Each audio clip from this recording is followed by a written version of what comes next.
Great, thank you. Welcome everyone to day 3 of our meeting, October 7th, 2020. And before I forget, like yesterday, Marion, can we do a roll call? Yes. Commissioner Ahmed. Here. Commissioner Kutagawa. Commissioner Kutagawa, are you on mute? It looks like she's just barely logging on, so we'll come back. Commissioner Anderson. Here. Commissioner Fernandez. Here. Commissioner Fornaciari. Here. Commissioner Kennedy. Here. Commissioner Lamons. Here. Commissioner Sadwani. Here. Commissioner Sinai. Here. Commissioner Taylor. Present. Commissioner Toledo. Commissioner Turner. Here. Commissioner Vasquez. Here. Commissioner Yee. Here. Commissioner Kutagawa. Here. Commissioner Toledo. All here except Commissioner Toledo. Okay, great, thank you. Okay, and just for the public so that they know what the agenda for the day is, we're going to go back to agenda item 10, briefly have discussion on the cell phones for the commissioners. And we will then go into agenda item number 11, which is the strategies outreach. That will be at 10:30 this morning. And then agenda item 12, which is strategies for public input meetings. That will be at 2 o'clock. Just a reminder to all commissioners, if you plan to attend next week's meeting in Sacramento office, please let Marion and Raul know via email. That'd be great. And also, if you have any proposed interview questions for the Chief Counsel and Communications Director, I believe Marion asked for those by tomorrow. So that would be very helpful for those two subcommittees. And let's go to public comment. Raul, can you read the instructions, please? It would be my pleasure, Chair. In order to maximize transparency and public participation in our process, the Commissioners will be taking public comment during their meeting by phone. There will be opportunities to address the Commissioners regarding the items on the agenda. There will also be opportunities for the public to submit general comments about items that are not on the agenda. Please note that the Commission is not able to comment or discuss on items that are not on the agenda. The Commission will advise the viewing audience when it is time to submit public comment. At this time, the Commission is soliciting public comment on general items. The Commissioners will then allow time for those who wish to comment, to call in. On your phone, dial the telephone number provided on the live stream feed. Next, when prompted, enter the meeting ID number provided on the live stream feed using your dial pad. Third, when prompted to enter a participant ID, simply press the pound sign. Once you have dialed in, you will be placed in a queue from which a moderator will begin unmuting callers to submit their comment. You will also hear an automatic message to press *9 to raise your hand, which indicates that you wish to comment. When it is your turn to speak, the moderator will unmute you and you will hear an automatic message stating the host would like you to talk and to press *6 to speak. You will have time to provide your comments. Please make sure to mute your computer or live stream audio to prevent any feedback or distortion during your call. Once you are waiting in the queue, be alert for when it is your turn to speak. And again, please remember to turn down the live stream volume. The Commissioners will take comment for every action item on the agenda, and they will also be soliciting general comments, and will let you know what kind of comment is being solicited at that time. That is the time to call in. The process for making a comment will be the same each time. You begin by dialing the telephone number provided on the live stream feed and following the instructions as I have provided. These instructions are also located on the website. Chair Fernandez. Can I note for the record that Commissioner Toledo has arrived? Okay, sorry about that. My computer froze. Katie, do we have anyone in queue? It doesn't look like we have anyone in queue. We do not have anyone in queue at this time. Okay, so why don't we wait another minute or so, and then in the interim, yesterday we talked about the state training and some of the classes they had, and I did look that up, and there are quite a few classes. The only issue is you can only get in if you have an account. So what I'm going to do, Raul, if it's okay, can I forward my link to you and see if there's some way to get us to have the commissioners get an account for that? Certainly. Okay. That'd be best. Just go ahead and send it to me and I'll see what I can do for you. Okay, that would be great. Thank you so much. You're welcome.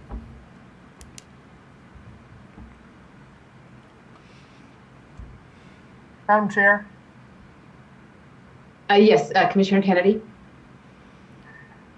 Yeah, while we're waiting and very tangentially to this, I remember there was a question earlier about ID cards, and what we were told was that, ID cards are, used for getting into buildings and we wouldn't need them and so forth.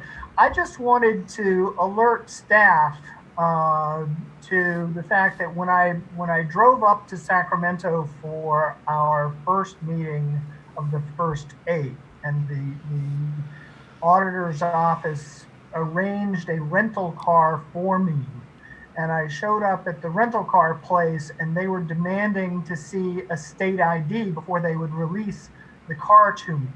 And of course, we were brand new. There was no possibility of having a state ID at that point. But I just wanted to highlight that if others end up in that situation of the office renting a car through a state master services agreement or something, you could find yourselves standing in the rental car lot saying, now what do I do?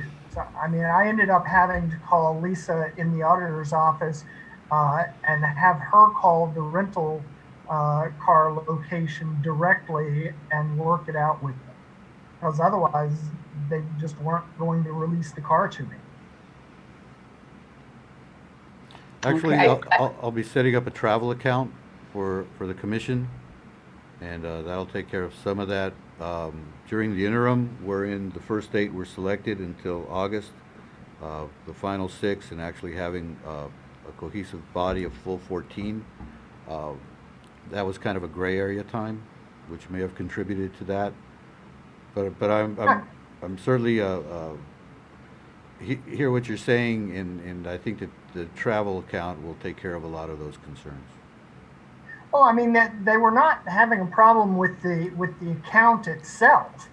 It was the fact that they wanted proof that I was a bona fide state employee or official, and could take advantage of the rental that the office had arranged. And that will happen with hotels as well. They'll want state rate. They'll want to see your state ID. So it can become a challenge. Yes. Well, I am understanding what you're saying.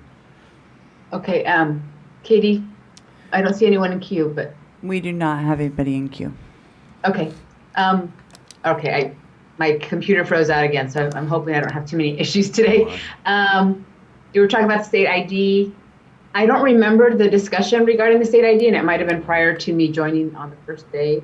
Is that something that we're going to get in the future? I just want to know what the discussion was. I actually don't recall that discussion. Oh, okay. Yeah, we were basically told that we wouldn't ever need one, that it was mainly used for accessing buildings, and if we did have one, it would only access our building, no other buildings, and it was kind of left at that. Oh, that's a card key for the building. That's not an ID. Okay, so I guess it kind of makes sense to have an ID. So whenever we are officially going somewhere, there's some sort of documentation that we can show them of who we are. So is that something that maybe we could look into for the future? Obviously it'll be a little difficult to get IDs for all of us since we're virtual, but although I guess we could do a picture from our cameras. That would be great. Let me look into that for you. That would be great. Thank you so much. You're welcome. It's on my list. Okay, yeah, that keeps growing. And okay, so with that, I don't see any more hands up. We're just going to go straight into back to agenda item 10. We were talking about the cell phones, and yesterday Raul had only heard back from Verizon. Is that correct, Raul, at that point? Yes. And that was, I believe you said it was a Samsung 10 for $50 a month. Yes, and they've confirmed that with a separate email, that it's, you have to make the image a little larger. It's really tiny writing. Anyway, it's unlimited minutes, unlimited messaging, email, and data. And the phones come with that, which is the Samsung S10e, 128 gigabyte phone. They come in Prism Black, if anyone is concerned. And so that's at a rate of $52.50 per. Okay. Did you hear back from, I think you were waiting to hear back from T-Mobile, I From believe? T-Mobile. Yes, and the price was less by probably about 20%. The issue that I saw there is the quality of phone wasn't the same. And if I may, because of the concerns about the quality of the phone and its capabilities, given what we have now, I kind of put that at the forefront to make sure that we have something that's modern, that is minimum 4G, and can do the Wi-Fi tethering. Okay. Did you hear back from AT&T? Yes, I did, and it was kind of comparable to Verizon, except that they were going to charge a fee for each of the phones, as well as a fee for starting the services, which Okay. ran up into several $1,000s. When Okay. you look at the coverage maps for the three services, they're fairly comparable, and so then from my perspective, and anyway, from my perspective, really what you're looking at then is the type of service, which what we would like is unlimited everything, basically, and the quality of phone at either a very reduced price or for free. Okay. Okay, so it sounds like at this point, the best choice for us would be to go with the Verizon Samsung. Does anyone have issues going with that phone? Commissioner Sinai? I don't have an issue, but I know a lot of people are iPhone fanatics. I'm a Samsung fanatic, and my husband used to work at Qualcomm, and so he knows about the chips and all that, and he always had Samsung until his new job when he left Qualcomm and he got an iPhone. He misses his Samsung. So I just wanted to put it out there that Samsung, and at some points their cameras are much better than the iPhones. Now they keep going back and forth, but for those of you who are iPhone folks, I know it's hard sometimes to think about Samsung, but I just wanted to give you some confidence. Thank you. I appreciate that. And I do have iPhone for home, and then I have a Samsung for work. And I was a little hesitant at first because having to learn something new, but the Samsung has been great in terms of taking pictures. I use it as a recorder for work personally, and I've been able to get reception wherever I go. And I do travel remotely and for my job, so it's been reliable for me. So any concerns with that? I would like to move forward because I think all of us are very anxious to get phones that actually work and we can make calls. So if I don't, oh, Katie? You do have someone in the queue. I didn't know if you wanted to allow them to make their comment. I don't know if it took them a second to get dialed in or. Okay, we'll just finish this and then I'll take the public comment. Okay. Okay, perfect. Thank you so much for alerting me to that. So everyone's okay moving forward, Commissioner Sapolani? I'm perfectly fine moving forward. Just a question about logistics. Should we be sending back the phones that we currently have, and what would be the best way of us to do that? Raul, would you like us to send it back or just throw them away? No, I'm kidding. Or maybe at our first meeting together, Yes. we just have some sort of, I don't know. Donate them to a women's shelter, not throw them Well, away. We'll have a big bonfire. There you go. I'm going to respond in an official way. Okay. Those phones are state property. It would be best to hang on to them, and we'll figure out how to get them back to me, and then I'll dispose of them properly according to state procedures. I have Okay, a thank question. you. Will we have the same phone numbers that we were given before, or whole new phone I numbers? was just going to ask that, Marion. Good Yeah. question. And I have the answer for that. Good. I'll be working with the state auditor's office to port those, and so we'll do both operations together. Okay, great. Okay, so we'll be moving forward with Samsung phones, so hopefully they work for everyone. That's my I'm homework being tomorrow. positive, confident. Okay, so we're going to go to public comment. Commissioner Anderson Oh, was yes. waving. I'm sorry, Commissioner Kennedy, it's you. Thank you, Commissioner Kennedy. I was just saying, I was given, so I was one of the first 8, right? And we were given very strict instructions. Now, these all belong to the state. Save it, the whole 9 yards, because you got to give it back. Yes. I appreciate that. And also, if we do,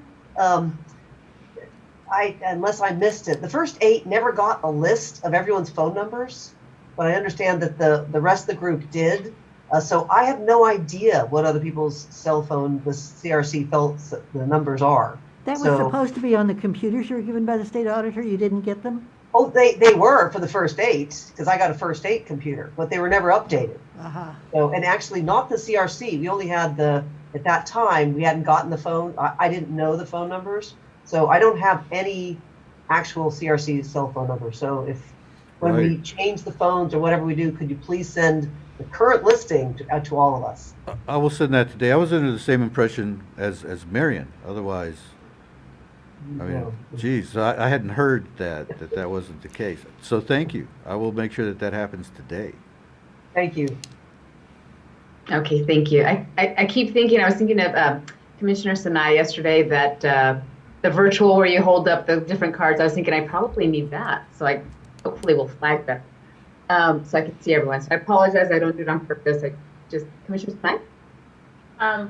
I have thought of making those for everybody, but in different colors because the white doesn't work. So if you guys aren't offended, I can make them and laminate them and send them out to all of us.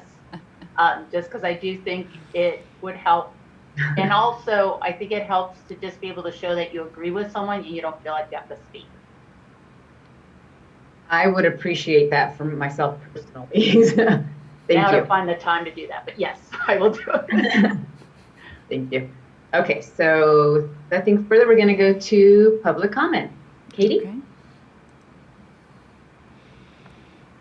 You'll hit *6 to unmute yourself. If you'll state and spell your name for the court reporter. Yes, good morning. My name is Rosalind, Rosalind, and the last name is Gold, Gold. I am the Chief Public Policy Officer with an Aleo Educational Fund. Thank you. Good morning, commissioners.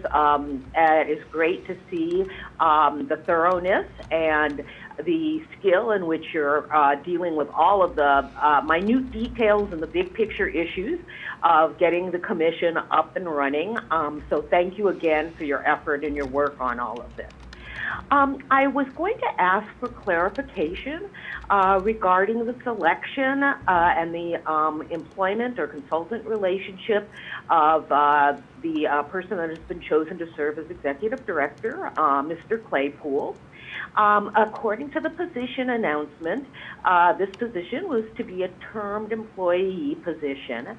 But I've also become aware that there is a report from an outlet called Capital Morning Report that has reported that the relationship is one of a contract for 2 years, an employment contract for 2 years.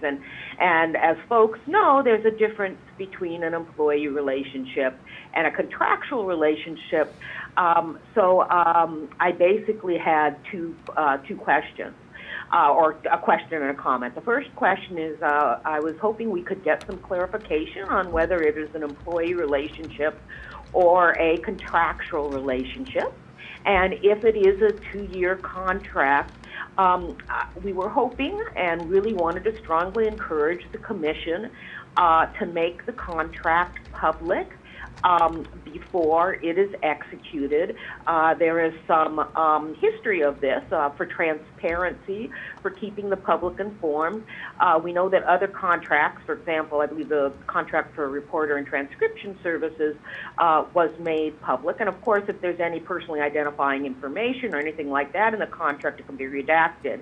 But we really felt, for the purpose of being transparent, keeping us all informed, that if indeed it is a contract, a contractual relationship, that publishing the contract before it's entered into would be furthering the Commission's goals and principles of transparency. So like I said, a question and then a comment. Thank you so much. Thank you, Ms. Gold. Yes, the executive director is an employee. There is not a separate contract with that person. They're an employee employed by the commission. So thank you for the opportunity to clarify. And one other comment on that, if I may. It's that since the commission is exempt from civil service requirements, it is terminable by the commission at any time. There's no guarantee of a 2-year term. The 2 years, simply that's the funding for the commission at the present time. Okay, thank you. Great.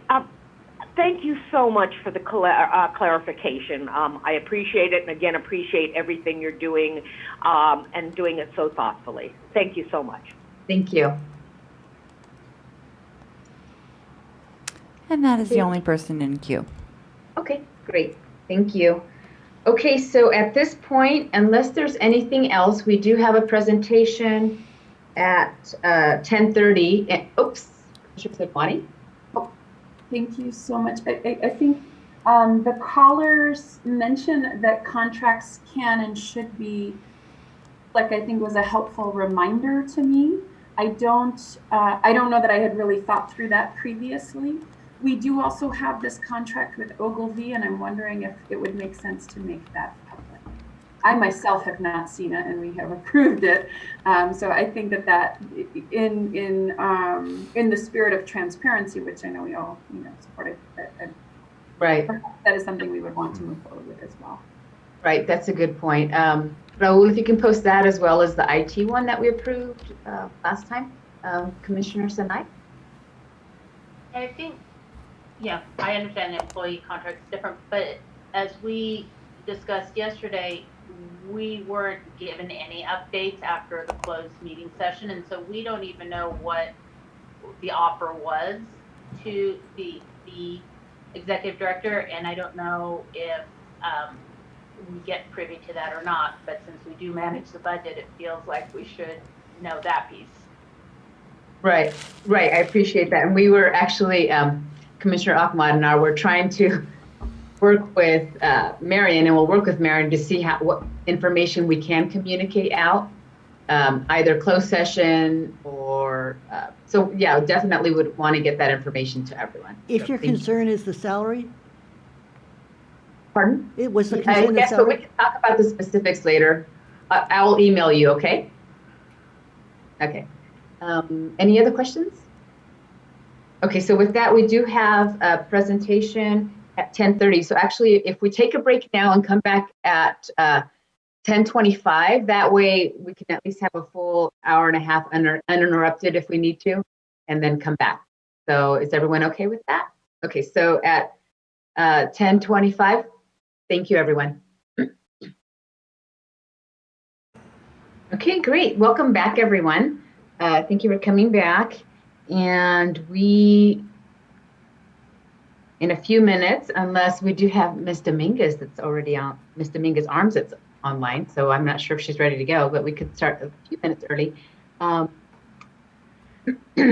just for our presenters, or every 90 minutes we have to take a break. So at some point, once we start, we've already started, so at 90 minutes we'll take a 15-minute break, and then we'll come back if we need to.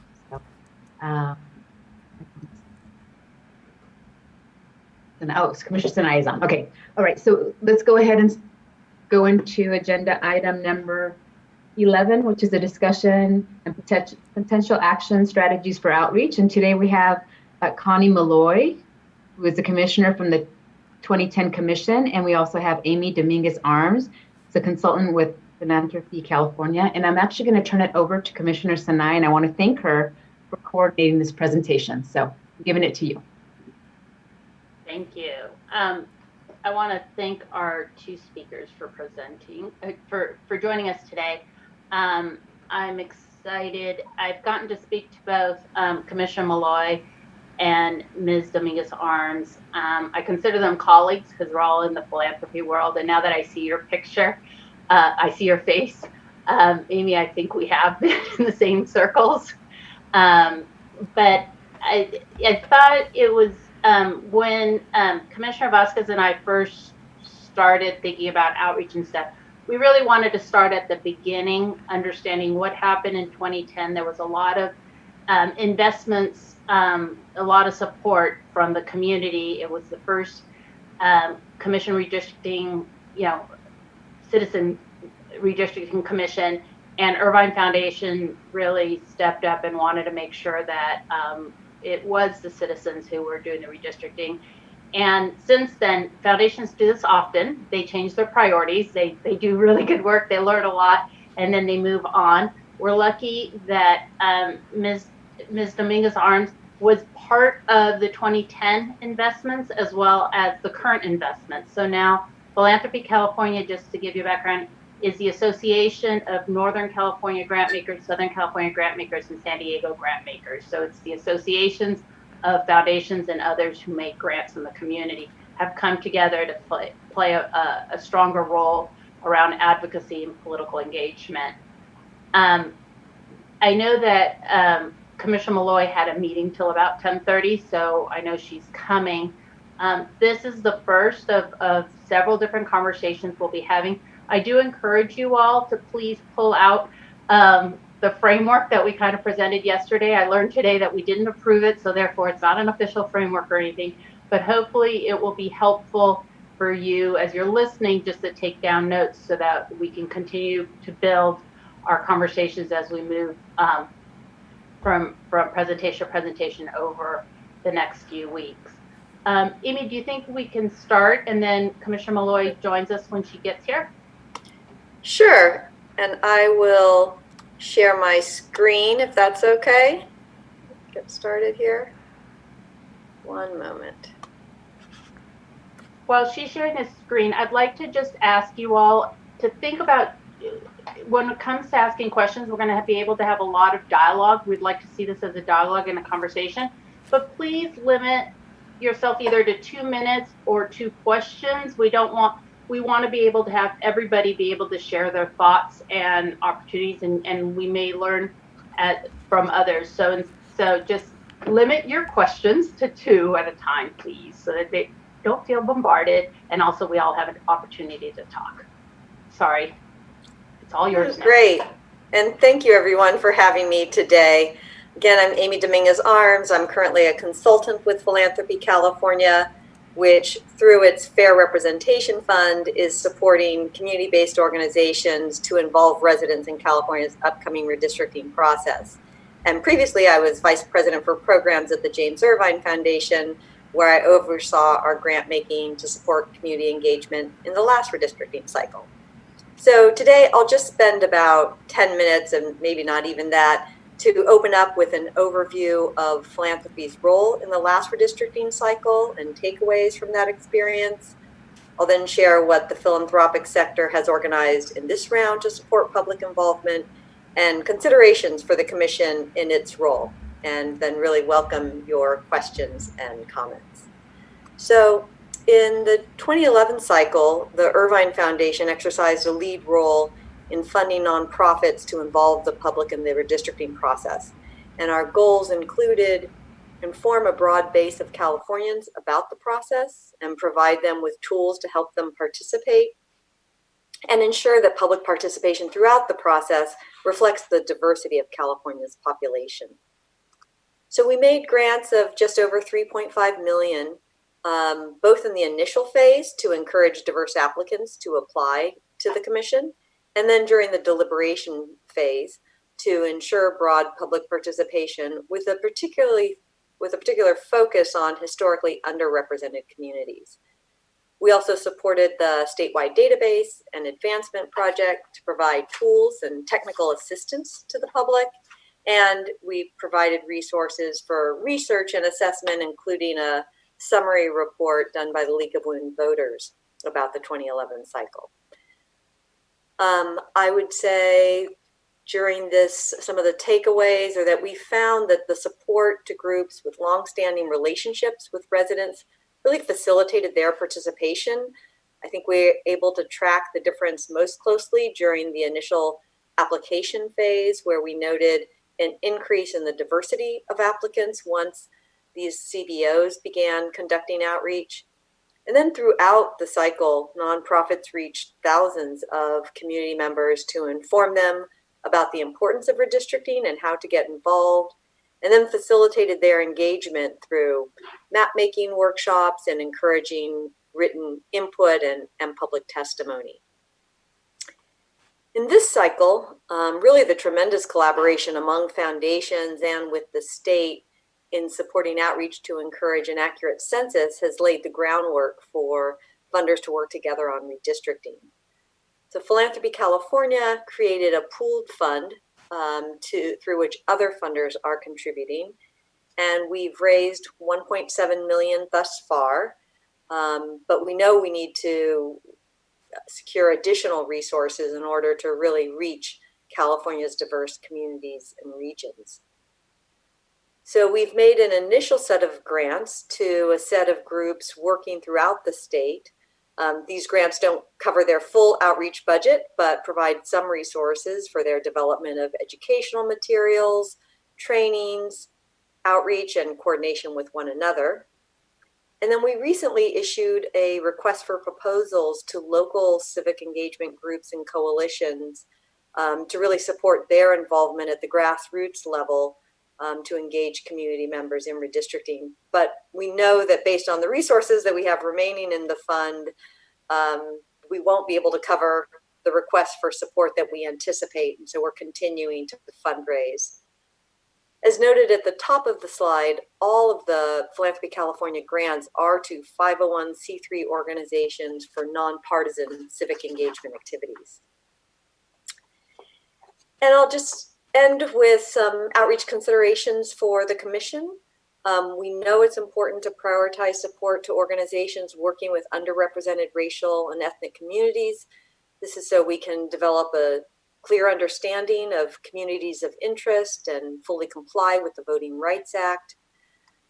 It's important to identify organizations with trusted relationships, a track record of civic engagement, and an inclination to collaborate with other community groups. And we want to remember that the outreach includes various elements. Folks need to understand the importance of redistricting, why it is relevant to the issues they care about. They need information on the process, when to engage, how to engage. And then there's also tools and technical assistance so that the input community members provide can be most relevant to that of the Commission. And then, of course, there's accessibility issues to keep in mind, language proficiency, literacy barriers, technology access. So please know that Philanthropy California is committed to robust public involvement, and we're really here to be a partner to all of you and look forward to your ideas and questions. So those are some opening comments, and I think now I will pass it along to my colleague, Connie.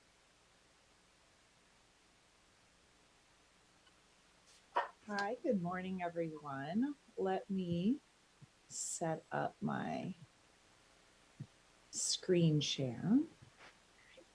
And Connie, you're a little muted, so if you can just speak a little closer to your microphone once you're started. Okay, let me test the volume. How's that? That works good? Okay, let me pull my slides up. Well, good morning, everyone. It's wonderful to join you.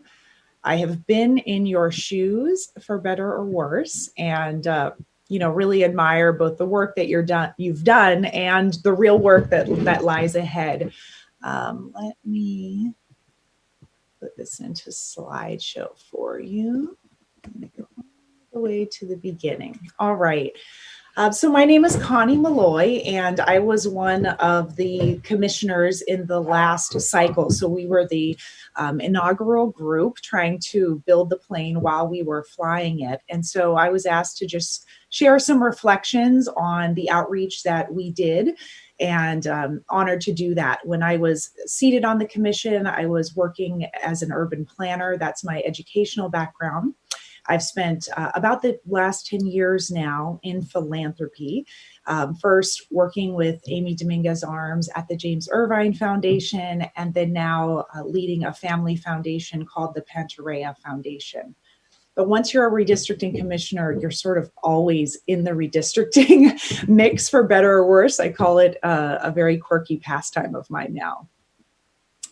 So lessons learned. Lesson number 1, organize the commission's outreach and operations to reflect your shared mission and values.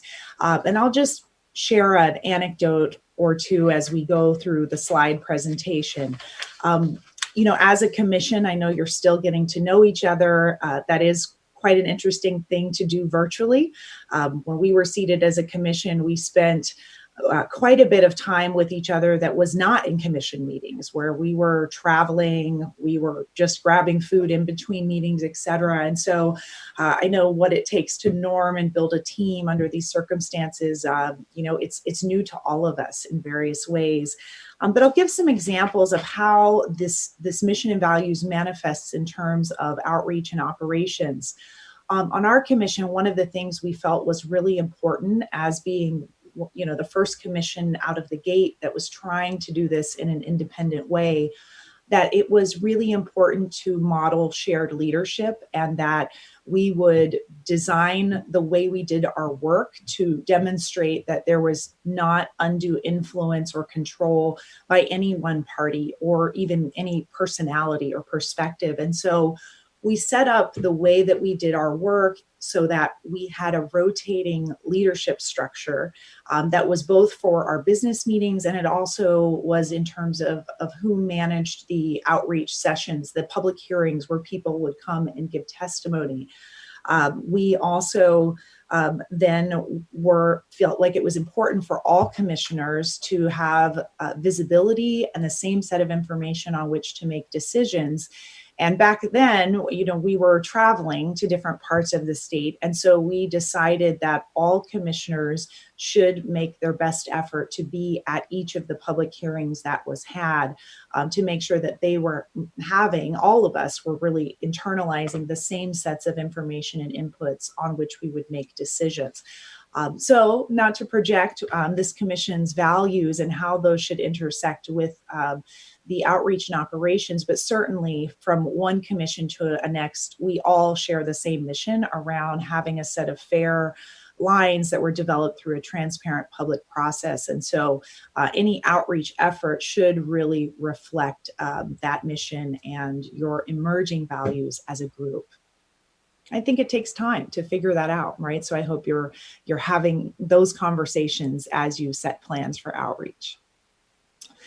Lesson number 2, as exciting as I'm sure you all think redistricting is, and I still do, most people don't actually care about redistricting.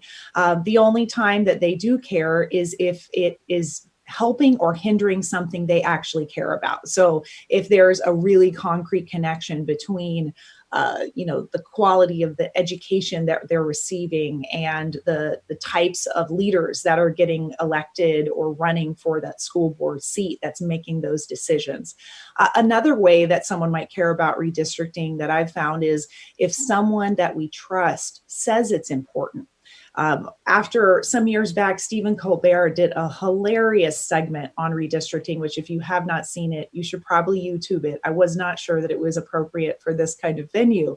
But I got a lot more interest just as a human and as a redistricting commissioner after he made it something interesting. And a lot of people trust him and get a lot of comedy from him. And suddenly it was interesting.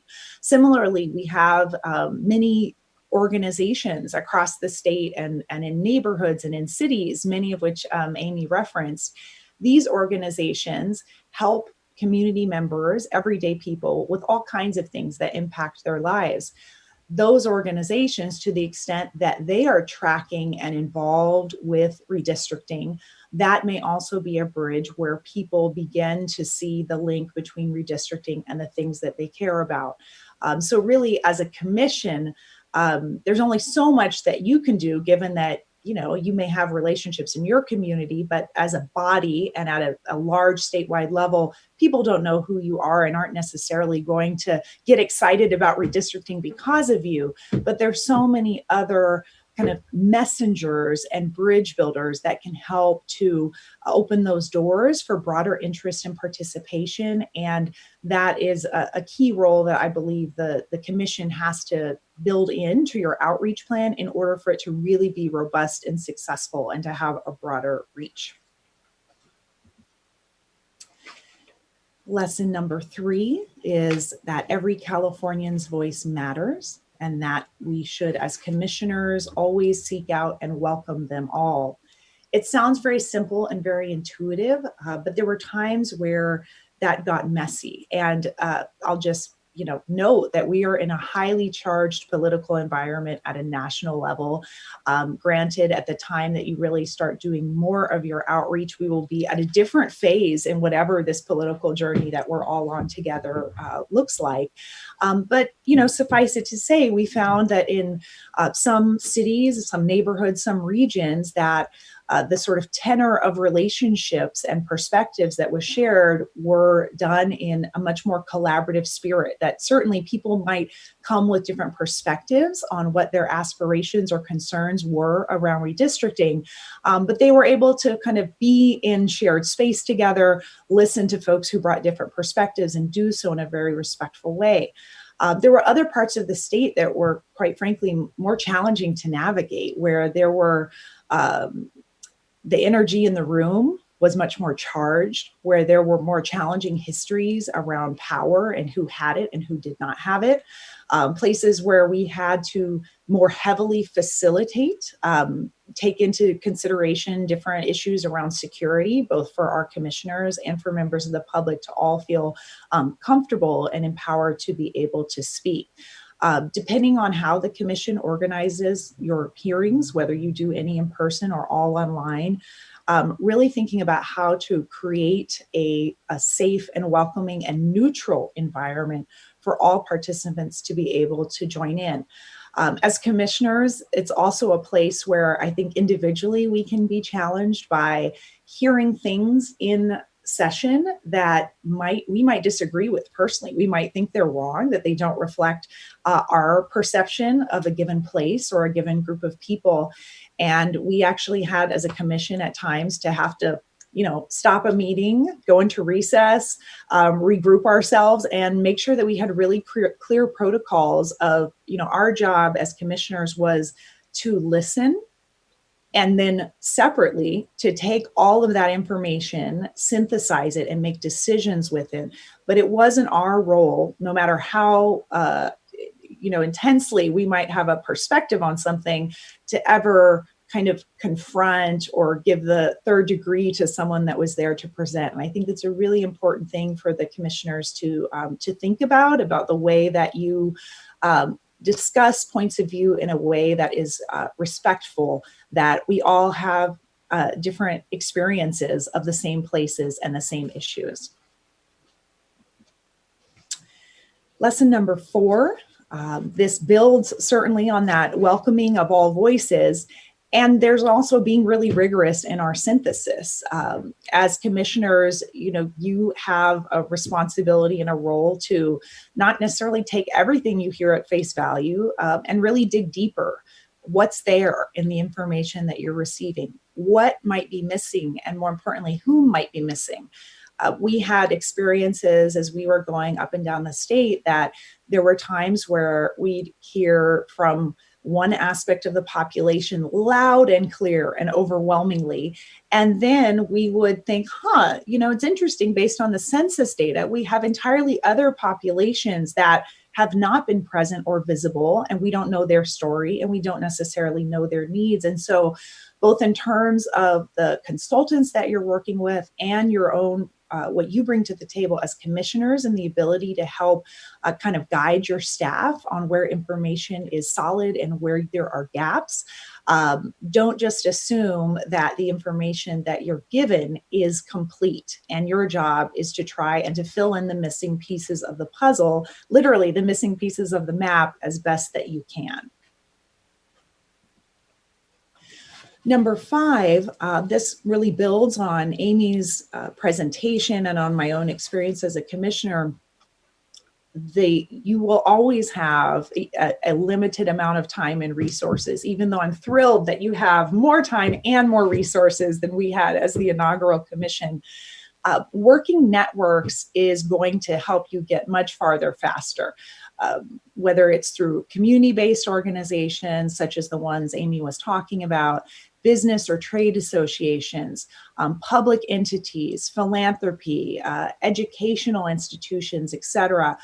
Think about the institutions that have been in communities for many years before you got there and will continue on for many decades after you're there as some of the places where relationships already sit. In many cases, those entities are able to help solicit and aggregate information and data. They may have ready-made pools of information about their communities that could be helpful to the commission. At the same time, my cautionary advice around that is similar to how it shakes down at the individual level, in that everyone has a stake in the game. Everyone has their own self-interest. And so similarly to when you're working with individual testimony, you also have to really strive for a level of balance and asking, what story am I not being told, in order to be able to have a balanced perspective of a given community. But I will say that working the networks will allow also for greater leverage in terms of the modest resources that you do have to work with, and making sure that those resources go to the highest and best use and where the gaps actually are, versus being redundant in some way with what is already existing in the community. Lesson 6, go broad statewide and go deep in key regions. Census data will only tell you part of the story, particularly mid-COVID. So I'll give you an example of where our values really came into tension with our practical considerations. From the spirit of every Californian's voice matters, we wanted to really explore all corners of the state. At the same time, some parts of the state were dramatically more complex in terms of demographics and dramatically more populated than other parts of the state. We made a really difficult decision to not be in physical proximity with the North Coast, and instead to invest more time and resources into doing hearings in places like South Los Angeles.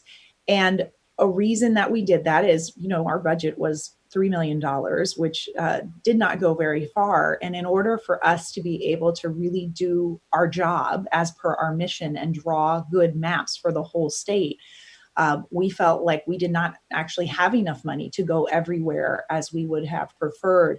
So really taking a look at, as I know that your consultants, your staff, your lawyers will help you do, identifying the areas that we called hotspots, just because there's so much both change in those areas, so much complexity, so much history. Make sure you spend the time there. It is really worth the money, and the other types of resources that will go into it.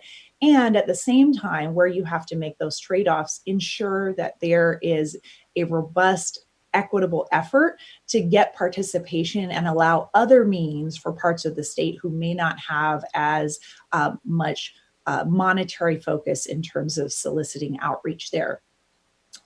Just another observation, we're still, as I'm sure you're all tracking closely, the struggle over what form the census data will take by the time that it actually gets to your hands. There are so many live questions on what the quality of that data will look like. And so the outreach that you do and being able to, particularly for a state like California that has such a large, hard to count set of populations, being able to supplement what you're getting from the census with that really kind of in-depth additional outreach that you're able to do is going to be really important in a way that I think is more important perhaps than what we were dealing with in the 2011 cycle.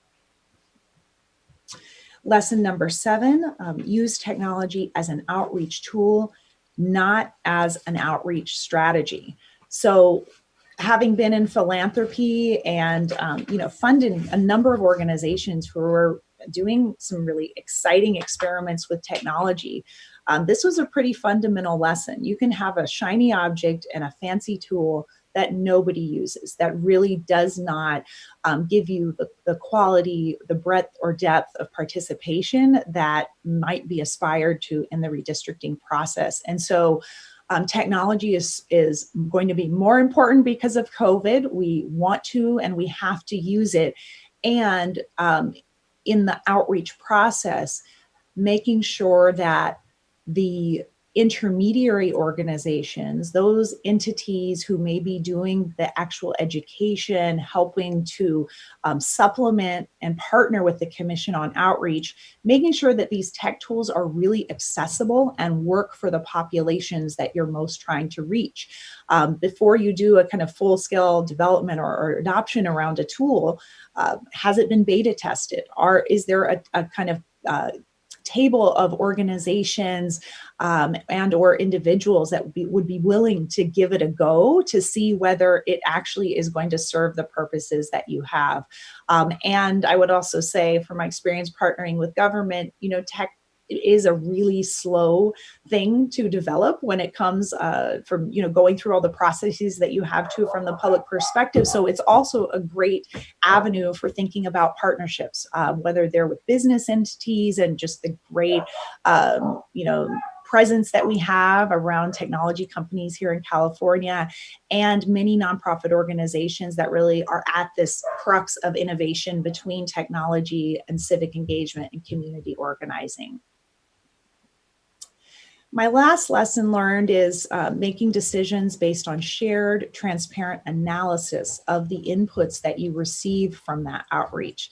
It is really important from the perspective of creating a sense of shared ownership and satisfaction with the maps, that the public really see the impact of their input onto the maps that you develop, that they're able to know that their voices actually did matter, that you didn't necessarily do everything that they wanted, but when you didn't, that there was a really clear rationale around why you did not.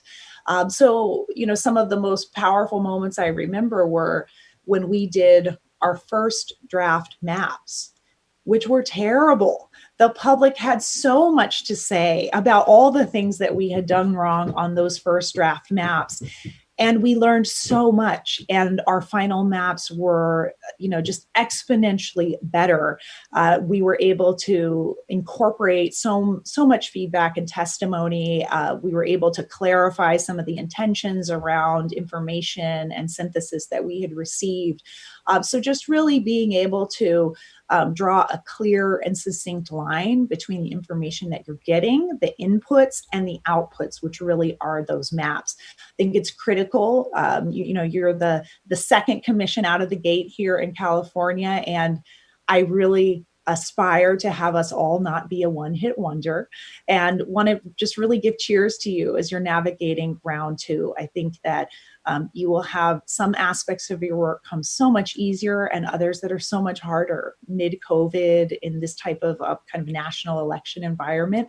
But I know that you're asking all the right questions and you have a number of resources that are really at the ready to help you. I've left with your team my contact information. I am a recovering commissioner and also I'm doing some consulting with local jurisdictions who have independent citizens redistricting commissions now, and also running my own family foundation. So thank you so much. I will stop sharing my screen. Okay. Oh, were you going to say something, Commissioner Sinai? Oh, go ahead. Oh, no, I was just going to open it up for questions. I didn't know if you wanted me to facilitate the questions so you could participate, or if you wanted to do the questions. I'll do it, and that way you can participate. I think that's probably a better trade-off. So at this point in time, I do want to thank both of you. Just very helpful information. And I was not laughing. The one about that most don't care about redistricting. I think that's for most things until it does personally affect them. So I completely agree with that. And once you personalize it, most of us are just trying to deal with day to day, trying to survive, especially in this COVID environment. So, but I thank you both, and I'm going to open it up to my fellow commissioners for questions.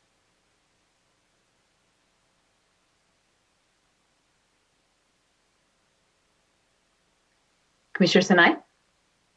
First of all, I've never seen this group be quiet, so I know it's coming.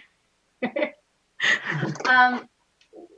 know that in the first commission, you created kind of you had a regional map, and you created teams, and my understanding was, well, you can explain how you created the teams for the region, and what were those teams' responsibilities, and did that work?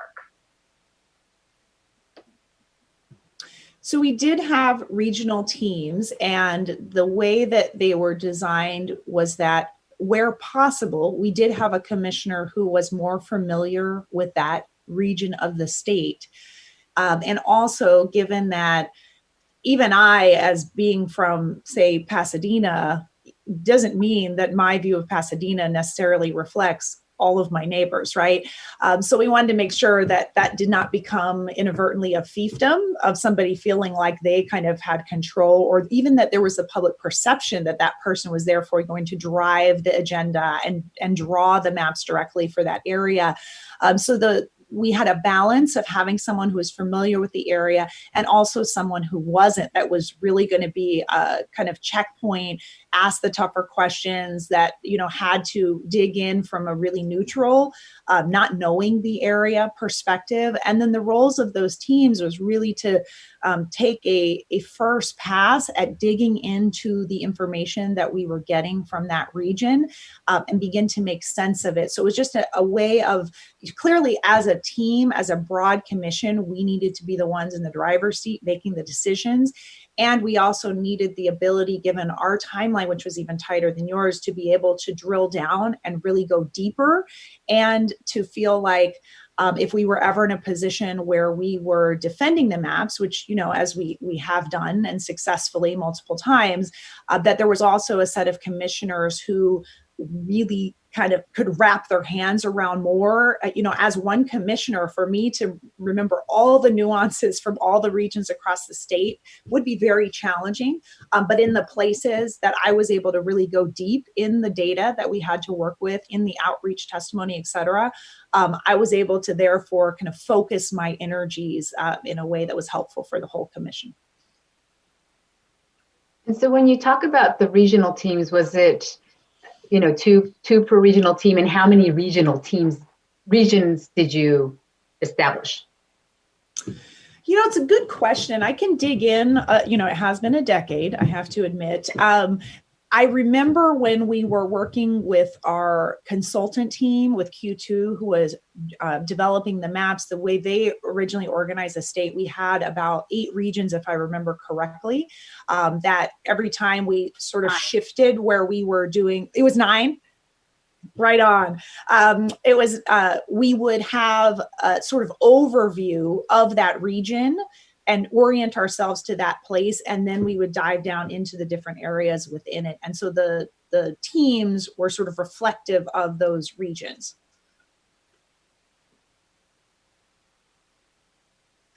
Commissioner Sinai, and then I just Commissioner wanted to Toledo. follow up.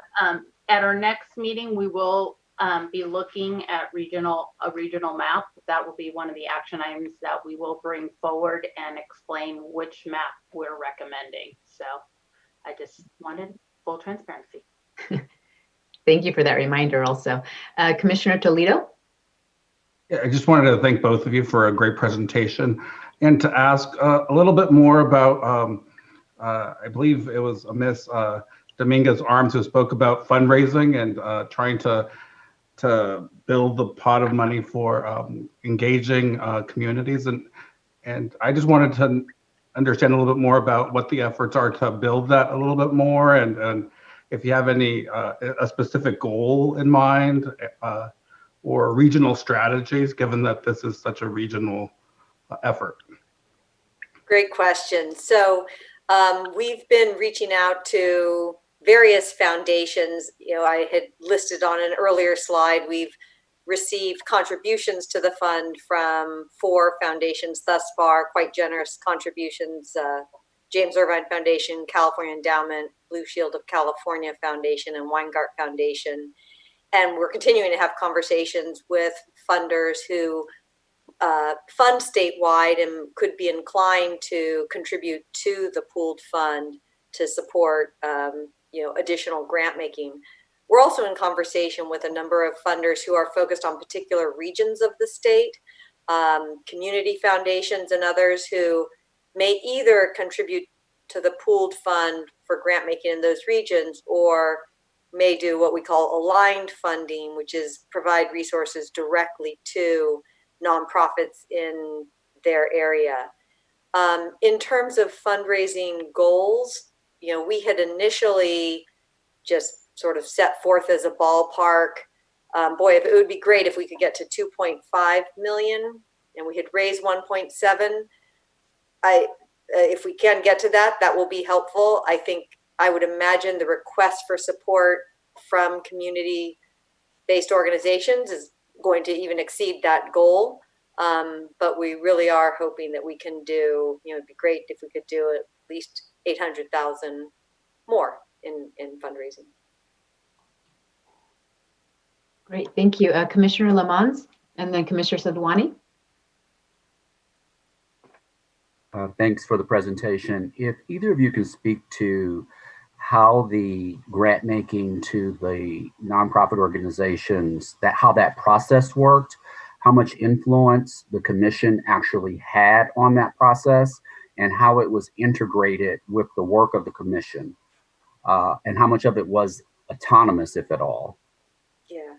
So in the last round, which I assume you're speaking to in 2011, the James Irvine Foundation entirely and independently made grant making decisions. It was the foundation's resources.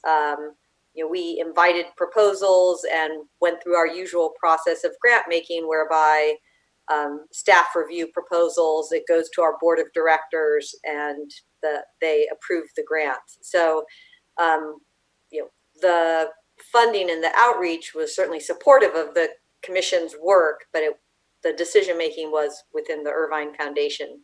In this round, where Philanthropy California is holding the funds on behalf of a set of foundations, there's a team of us at Philanthropy California representing Southern California grant makers, Northern California grant makers, San Diego grant makers, and myself as the lead consultant, that thus far have reviewed proposals, and in this upcoming RFP will review proposals and make determinations. The funders who put into the pooled fund, they themselves have had indicated that they're putting into the pooled fund. They're not looking for a decision-making role in the specific grants, but we convene them periodically and update them and get their input on criteria, overall direction, and such. So it's really the Philanthropy California team that's making the specific grant making decisions. And maybe I'll just add from the perspective of a commissioner and then someone who went to work at Irvine after the maps were drawn and all those grants had, were already done, that it was, as a commissioner, in terms of speaking of impact, I am fully confident that the maps we drew were markedly different because of the resources that were able to support a broad set of outreach in communities that I believe would not have had much, if any, visibility or voice into the process otherwise. When I understand the resources that are available this time for the work of the commission, I think there's some potential there to think about whether there are ways that the commission's resources can more explicitly support outreach and education efforts in the community. It simply was not feasible with the pot of resources that we had to work with. I think it is a very real option for you to consider. My only suggestion around that, though, is that given how massive the job ahead of you is, navigating the twists and turns around the census data, actually drawing these maps, that having an entity to partner with who could potentially support your interests in regranting, if that was something to be considered, an entity that was seen as, apolitical, nonpartisan, that could do the back end management and due diligence, handling of the resources on the commission's behalf, would be really helpful. I mean, I know towards the end of our tenure, we received a very modest sized grant regarding government innovation that allowed us as a commission to travel to other states and be able to provide more information about California's model and provide technical assistance to other states who are considering redistricting reform.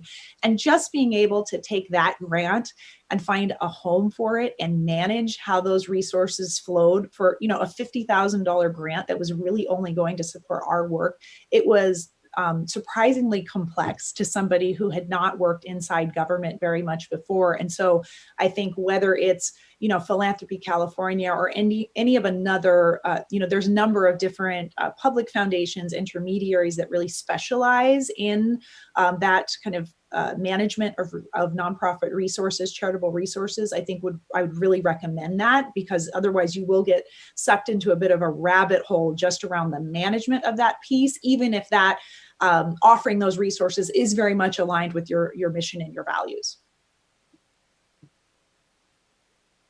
Thank you. Commissioner Sadwani? Thank you. And thank you both so much for taking the time to be here today. And these are really great and very helpful presentations. I actually have two questions. One is a follow-up from Commissioner Lamont's question. It sounds like there's varying levels here that we can be thinking about, right? On the one hand, the funds being granted are done so very autonomously. On the other hand, what I think Ms. Malloy was just discussing was, the ability for us to be re-granting. But I'm also interested just in terms of the coordination. And this could be, I think this question is really around the 2010 Commission. There's all these organizations that are receiving grants, right? We are coming up with our outreach strategy. Potentially we'll use a similar model with the regional teams. Was it the case in 2010 then that those regional teams going out were coordinating that outreach plan with the organizations on the ground? Or was it that the regional teams were kind of coming up with the plans and then the organizations were responding, making sure that there were people locally? I guess I wanted to know a little bit more about the nuts and bolts of that collaboration, or whether perhaps there wasn't any real communication between the two. So that's one. The second one actually has to do with the outreach meetings themselves. My understanding from 2010 was that the line drawing consultant was there on hand, showing maps, playing, potentially moving the lines of a potential map around live. And please correct me if I'm wrong about that. I want to get a sense of, was that helpful?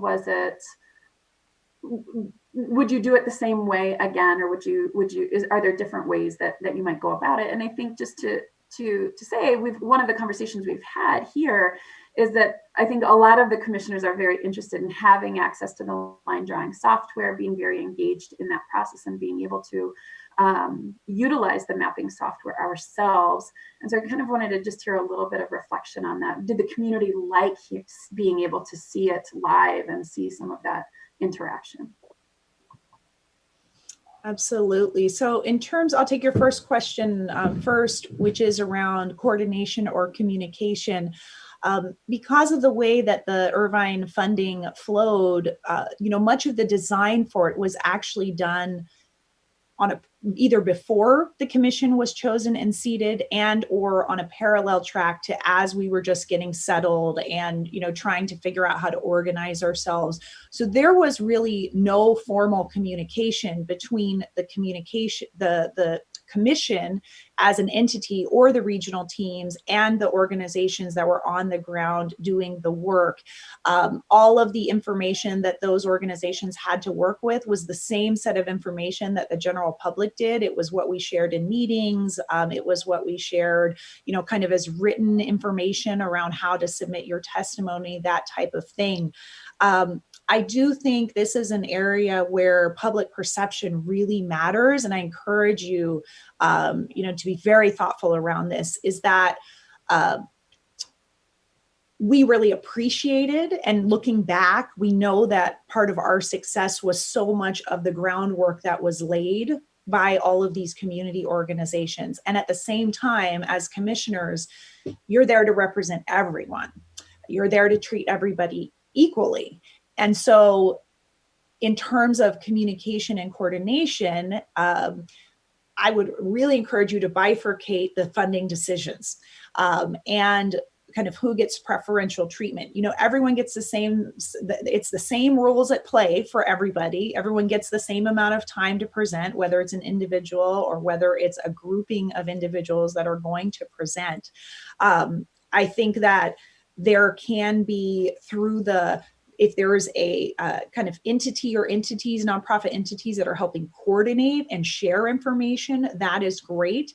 But the role of the commission is to make sure you reach as many different audiences as possible versus only going deep with a much smaller set. So that is just, one, I think, dynamic, because it will be perceived, or may be perceived by some, that there are people that are being listened to more by the commission if the communication is not done in a way that's really kind of fair and equitable, et cetera. The second thing I'll say is just around the meeting. So there were two different types of meetings that we had. Sometimes they were adjacent to each other on a very, very long days. But there were the hearings that we did, the public hearings, where their sole purpose was to be able to receive testimony from community members. And so it would be many hours of individuals coming and sharing. Sometimes they would just share in their own voice. Sometimes they would have a translator that would help them to be able to communicate to the commission. And we did not make any decisions in those meetings. It was really just for input, for our ability to absorb. That information would all get collected and synthesized for us to refer back to. The other type of meeting that we had were our business meetings. And so our business meetings are much like what you're doing right now, where you're getting information that will kind of help you with the task at hand.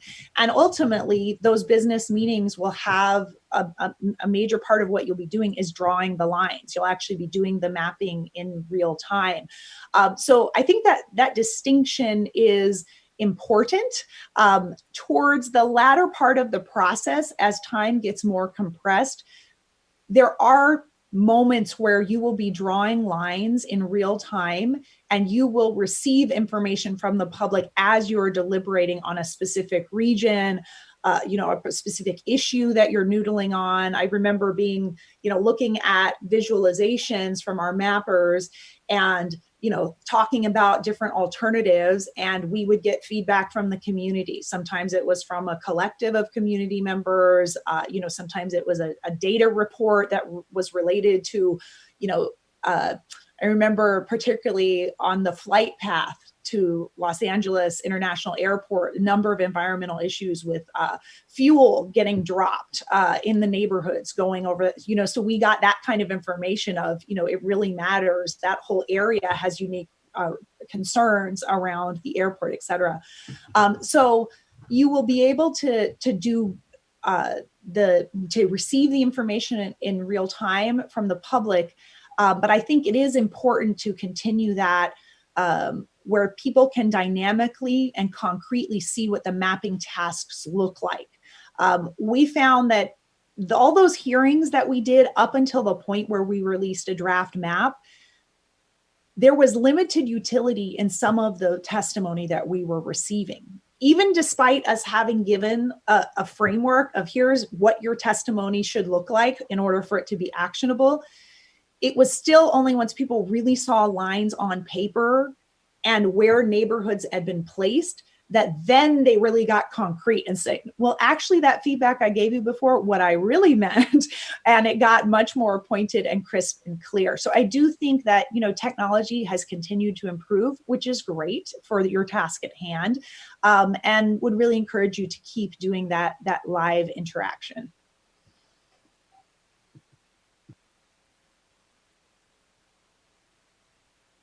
Okay. Okay. Now the hands are going. Let's see. I have Commissioner Sinai, Commissioner Toledo. Yes. I'll go last after. Okay.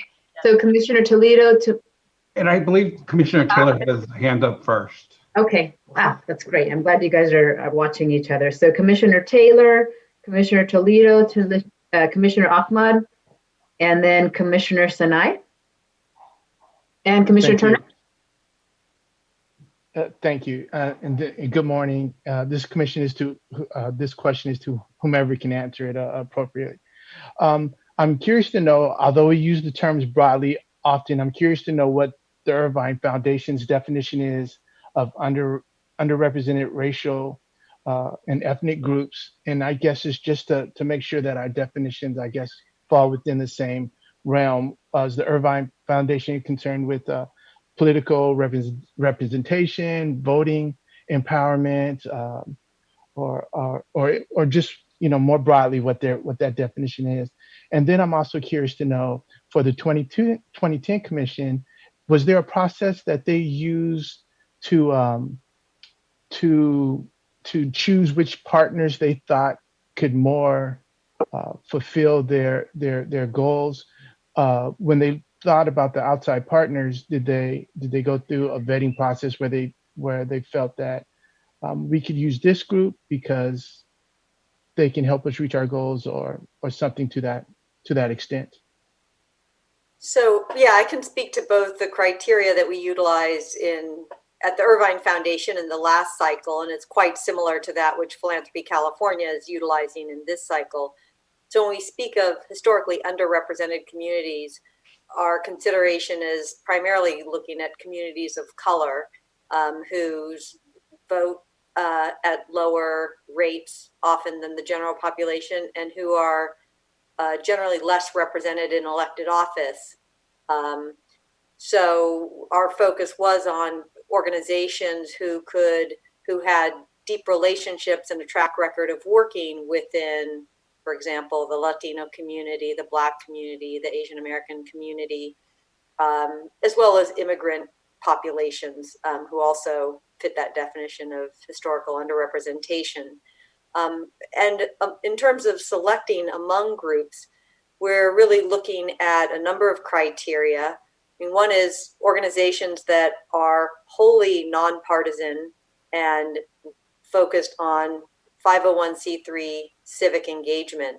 We were very clear, again, both referencing in the last cycle and this cycle, this is not about getting any particular incumbents, improving their chances for election, or helping any political party. This is about communities and communities of interest being able to express, their vision and experience of how they see themselves most fairly represented. So we looked for organizations who came to us with that understanding and commitment that that's how they would carry out the work. That was really primary. We also look at groups that they themselves demonstrate an understanding of their redistricting process to the extent that they're looking to help others be engaged in it, that have a track record of constructive civic engagement in these regions, and relationships with the communities they're aiming to engage, and who work well with others. I mean, this, we know that there's the importance of communities being able to listen to one another, to think about fairness, not just for their own community, but across communities is important. So we were looking for folks that bring that kind of constructive orientation to the effort. I hope that's helpful. And I'll add in around the selection of groups and partners that because we had so little money in the bank, we were barely able to pay our own bills, much less anybody else's. So in some ways that made our job easier in that we didn't select partners.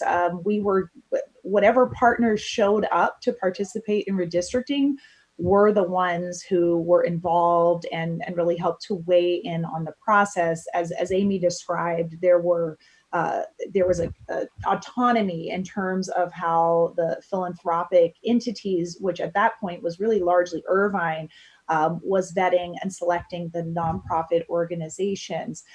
When we would, I'll give the example of, we had some days where we invited group testimony on the map. So most of the time when we did outreach hearings, it was individuals coming to share their perspectives.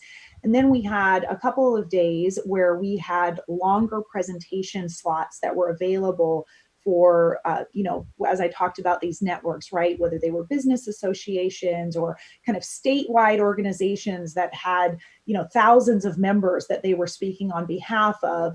We thought that was a more rich set of information that didn't make sense to squeeze into the, 2 to 3 minutes that an individual person got. And so we had those slots that people could, on behalf of their group, sign up for and submit materials for. And that was an open call. We did not select and say we want to hear from this entity and not from this entity. It was really based on what the kind of the interest expressed from the statewide level and in regions was. So that may be something that the commission would like to consider doing this time around. There were times where, as a commission, we got all kinds of unsolicited advice, right? Like that will just happen. And I'm sure it already has, right? You don't necessarily need to ask, those organizations and individuals who have interest and chops for redistricting. They will let you know what's on their mind. And at the same time, there were moments where we as a commission we were struggling with things that we specifically named in open session. This is an issue we're grappling with. We would really welcome public input on this. And so there were times where that actually teed up opportunity for organizations and individuals to weigh in and to submit a letter, to submit an email saying, here's what we think, or here's a legal precedent, or whatever the thing was that was going to help us make a decision. One really concrete example of this was that there were parts of the state where the demographics were very complex and where you could actually draw districts in multiple ways. It wasn't as though there was one right answer legally. There were multiple configurations that would support the Voting Rights Act and all the different factors we had to balance. And so in those places, we actually turned to some of the communities and said, we'd love your feedback. What do you actually want based on the history and the relationships and the aspirations of this area? And so we saw some of the nonprofit entities come together in places to submit what they called unity maps, which were saying, as an entity, I'm not here representing only the African American community or only the Asian Pacific Islander community or only the Latinx community, but really those communities coming together and doing some kind of negotiation and talking about scenarios, engaging their community members and coming to the commission and saying, here's our best thinking.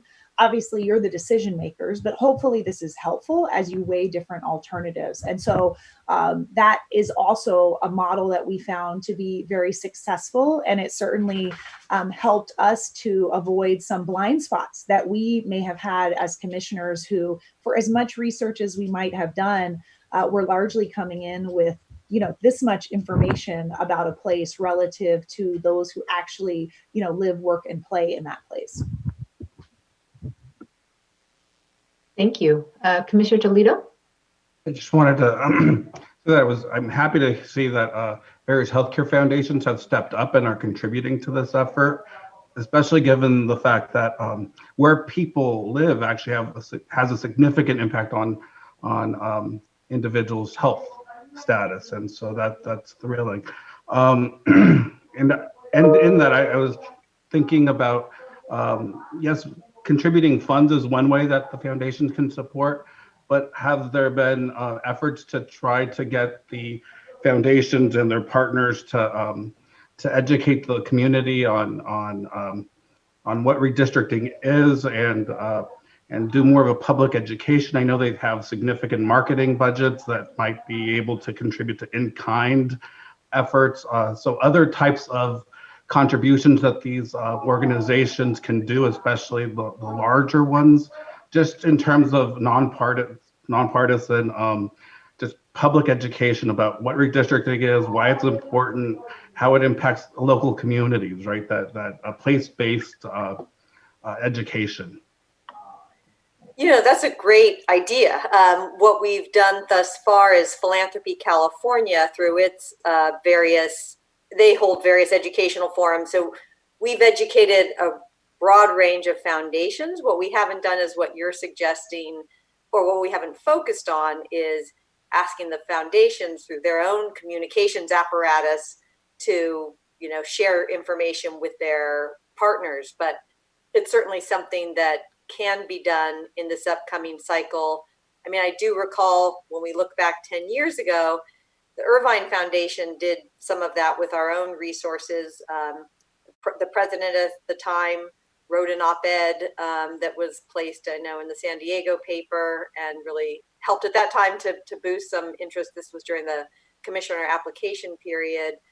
So we had done some of that, but we hadn't yet given some thought to how we encourage our partners in this round to join us in communication. So I appreciate the suggestion. Thank you. Commissioner Ahmad?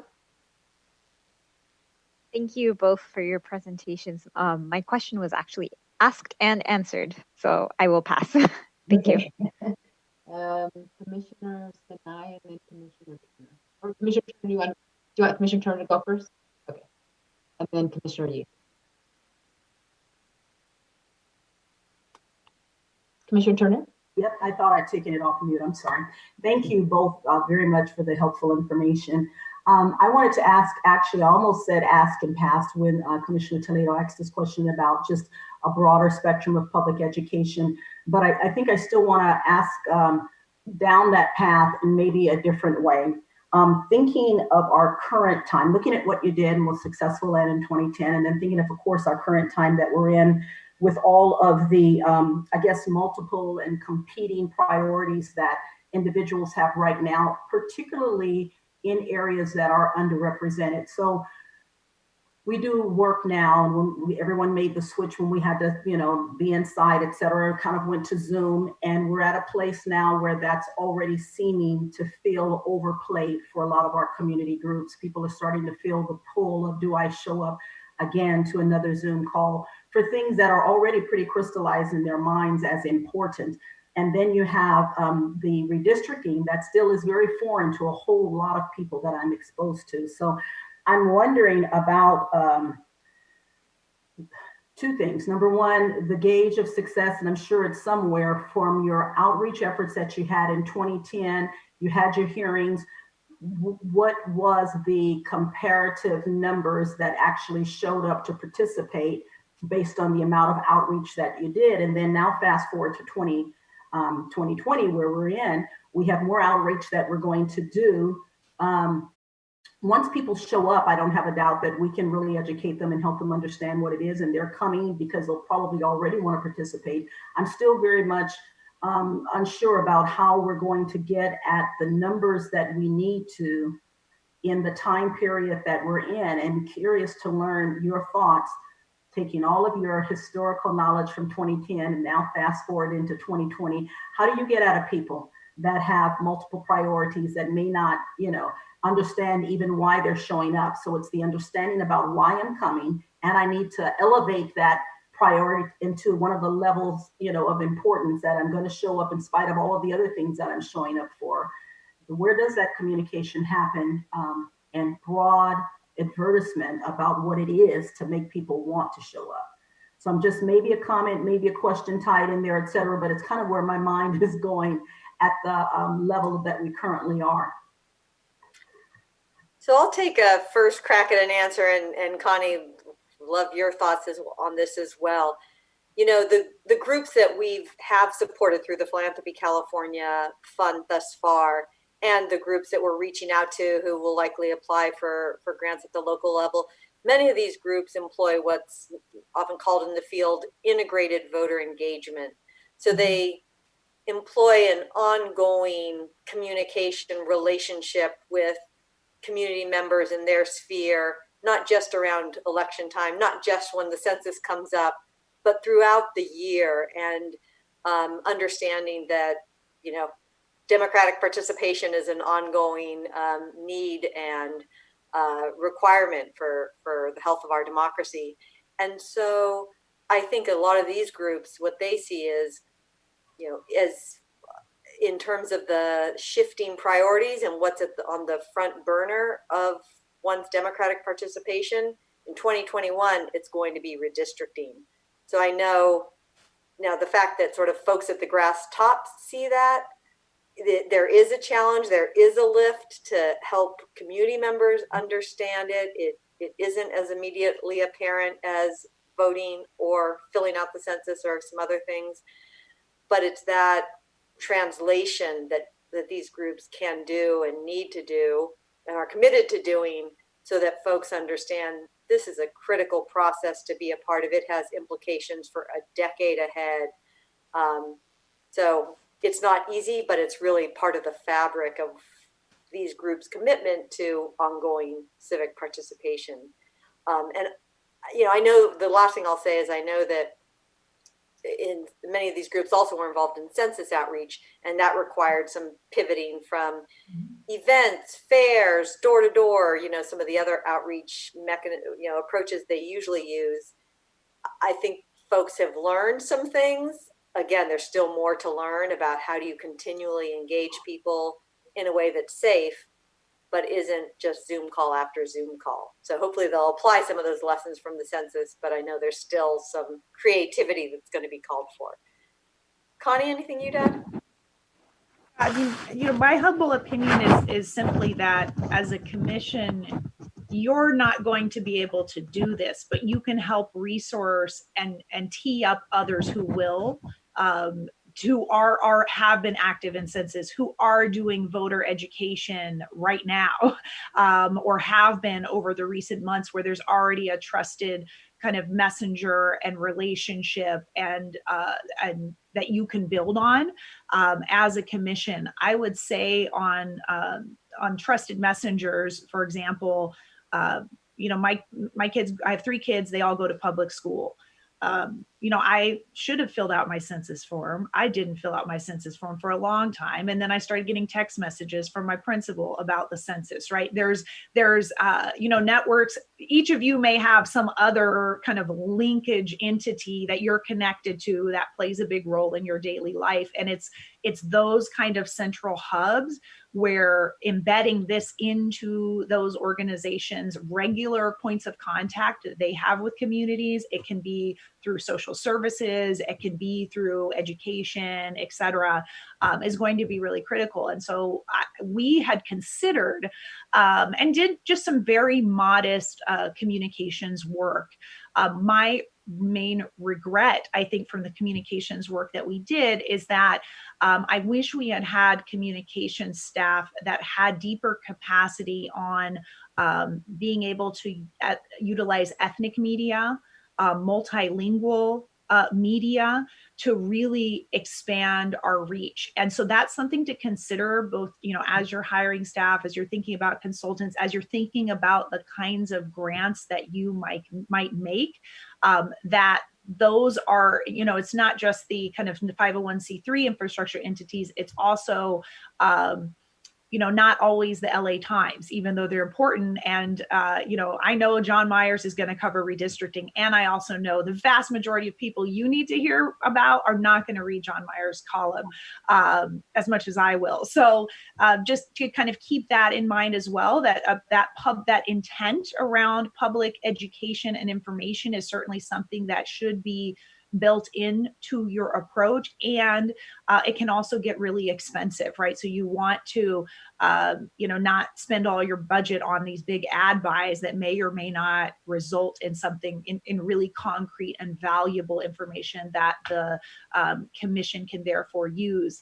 I will say in terms of the outreach, the way that Irvine, and I came into the foundation, long after those grants had been made, but the way that the grants had been set up were that organizations who applied for that funding, they were the ones that sort of self-designed what their bodies of outreach would look like. And so based on all of the kind of experience and expertise that they had, they would share, here are some of the strategies that we are finding are most effective in this particular population or in this particular region. Here's how we think we can move the needle. So here's the numbers, the metrics that we would use to guide our success and how much we think we can really up public participation in this process. And then that helped to guide the decision making that the Irvine Foundation did, and to be able to provide some sort of tracking in terms of who showed up to the table who would not have otherwise. And so whether it's something that this commission decides to do yourself, or you decide to partner with an entity to be able to do some of that re-granting and partnership cultivation, you can certainly build in some of those upfront questions and analysis to help prioritize who would actually be the most effective partners based on your goals and on this really tricky time that we're in. Certainly, I know there are some organizations who are really critical in local communities who are struggling to adapt their approaches in ways that deals with COVID. There's others who have been able to experiment and are innovating and just really changing their model in a way that fits the times. And so you're right in that middle time where organizations are literally trying to figure it out now. And so I think you would get some really interesting proposals and ideas and responses from what organizations have been learning through this layering of census and voter education that really has been 2020.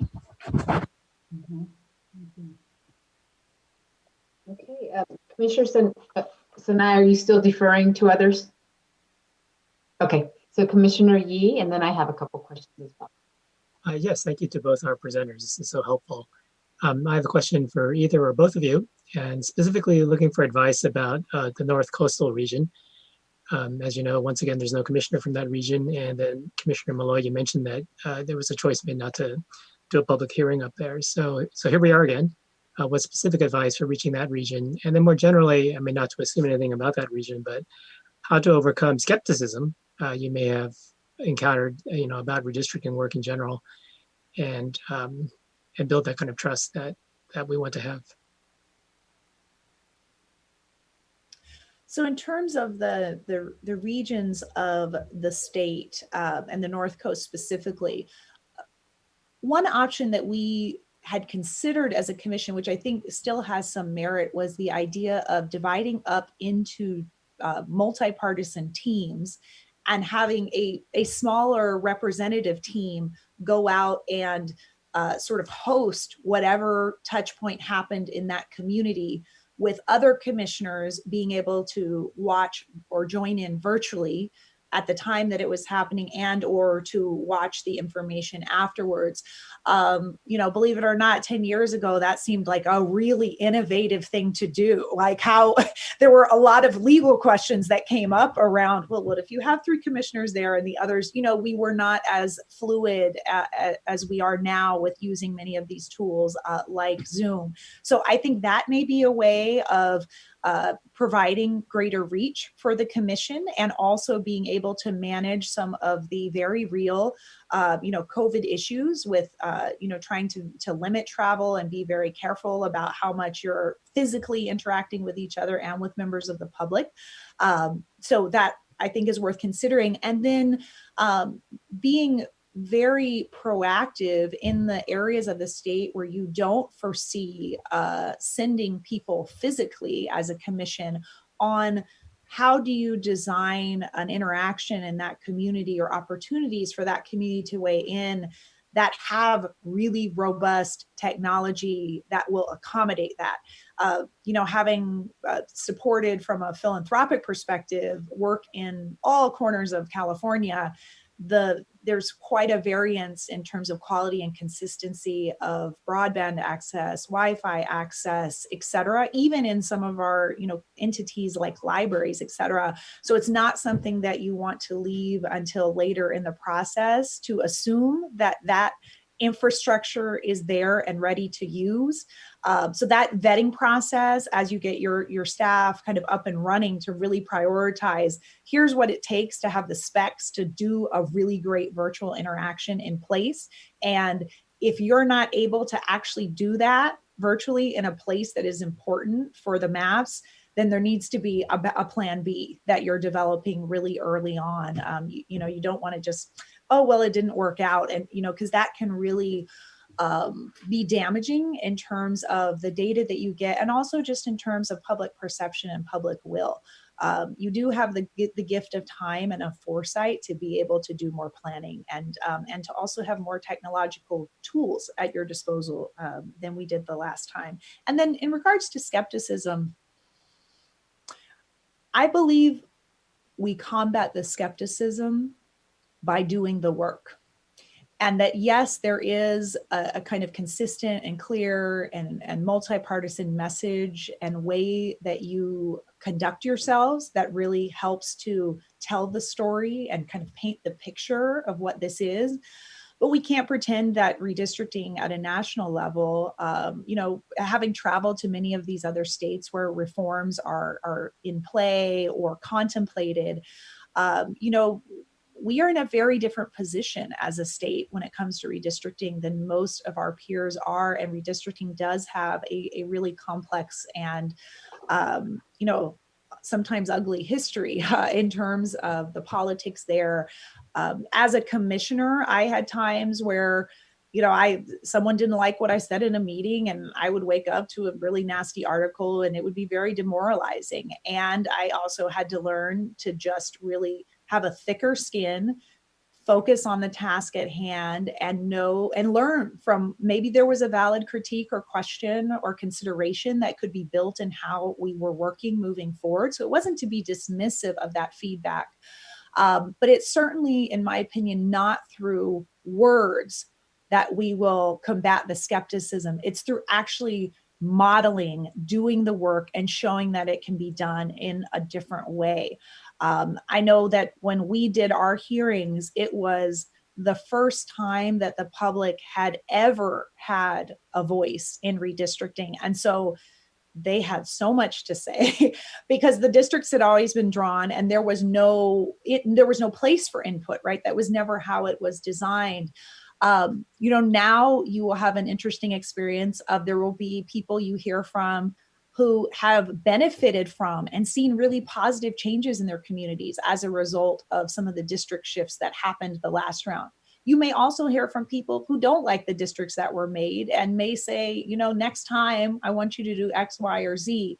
But the beautiful thing about that is that the process has a level of integrity and visibility that it did not used to have. And I think, even as a commissioner, though I still have thoughts of, if we'd had one more month, right? If we had, we might have refined this area or this aspect of the map.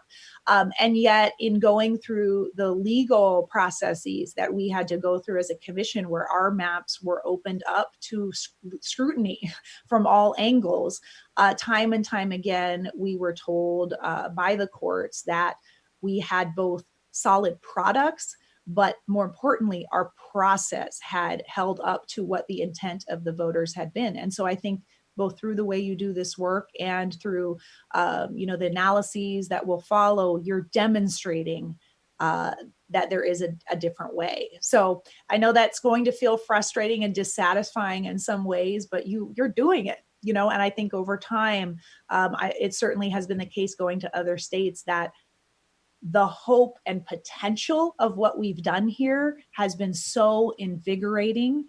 So the skepticism you get here is nothing compared to what's happening in other states. So just, own that and appreciate yourselves for the role you're playing in that.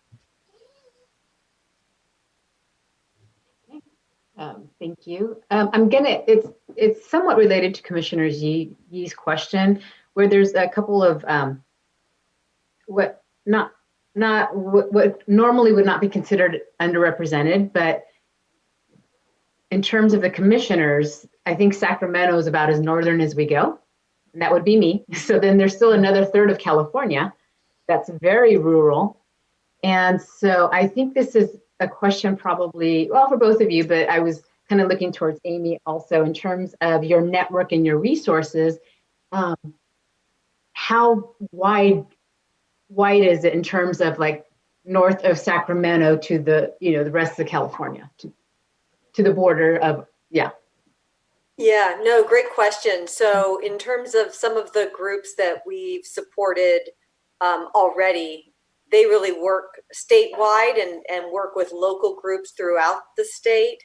But I'll note that in terms of the redistricting RFP that we just put out, I'm thinking in my head, I think a Sacramento group is probably the most northern. So it's making me think to go back and look at other networks and think about the more northern areas of the state, and are there groups that with whom we should be sharing the RFP. So I'm taking that as homework. We're asking for the proposals later in October, so there's certainly still time, but it's a very good point. And what I would just add to that too is that, through, for example, the community foundations, I think of, if I remember correctly from when I was at Irvine, there's the Humboldt Area Foundation. There's foundations like that are funding great nonprofit work in some of the regions that are more removed that you may not as easily get to. Those organizations that they're funding, they may not do redistricting per se. It might not make sense for them to apply for a grant from this fund, but they could still be really helpful in terms of just outreach, of making those organizations and all their members and clients aware of the fact that these sessions are happening, and being able to also kind of drum up support. So that's, we're happy to support your outreach. And I would just really encourage you to ask your staff to dig deeper on the types of networks that you want them to investigate, and to look at the lists of who they're reaching out to, asking them and yourselves the question of who's not here and how can we spread the net wider.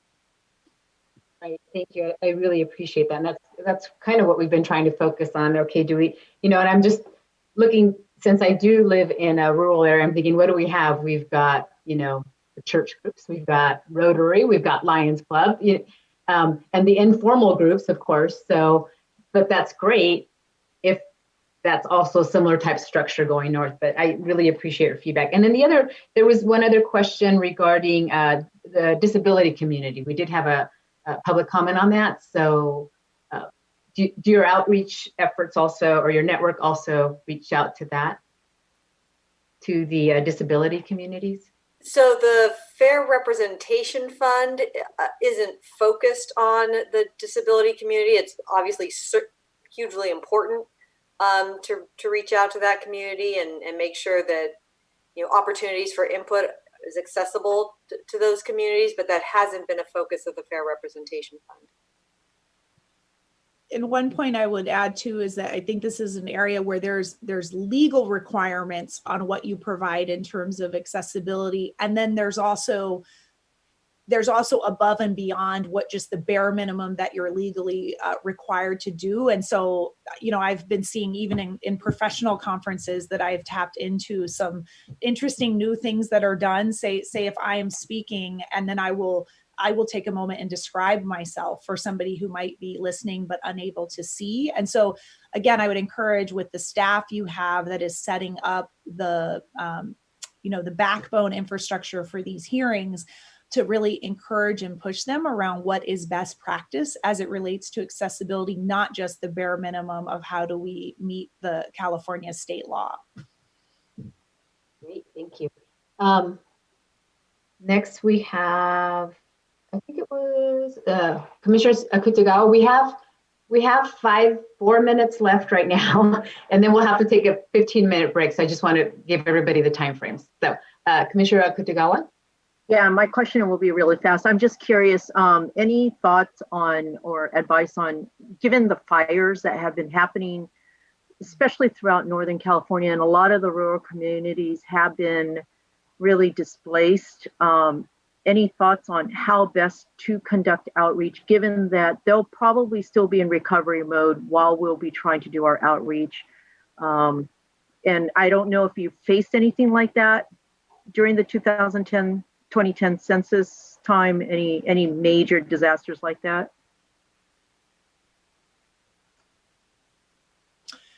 You've got layers of challenges between COVID, which was already causing some level of displacement. And when I think about COVID in particular with educational entities, normally a lot of the colleges would have their students on campus full time.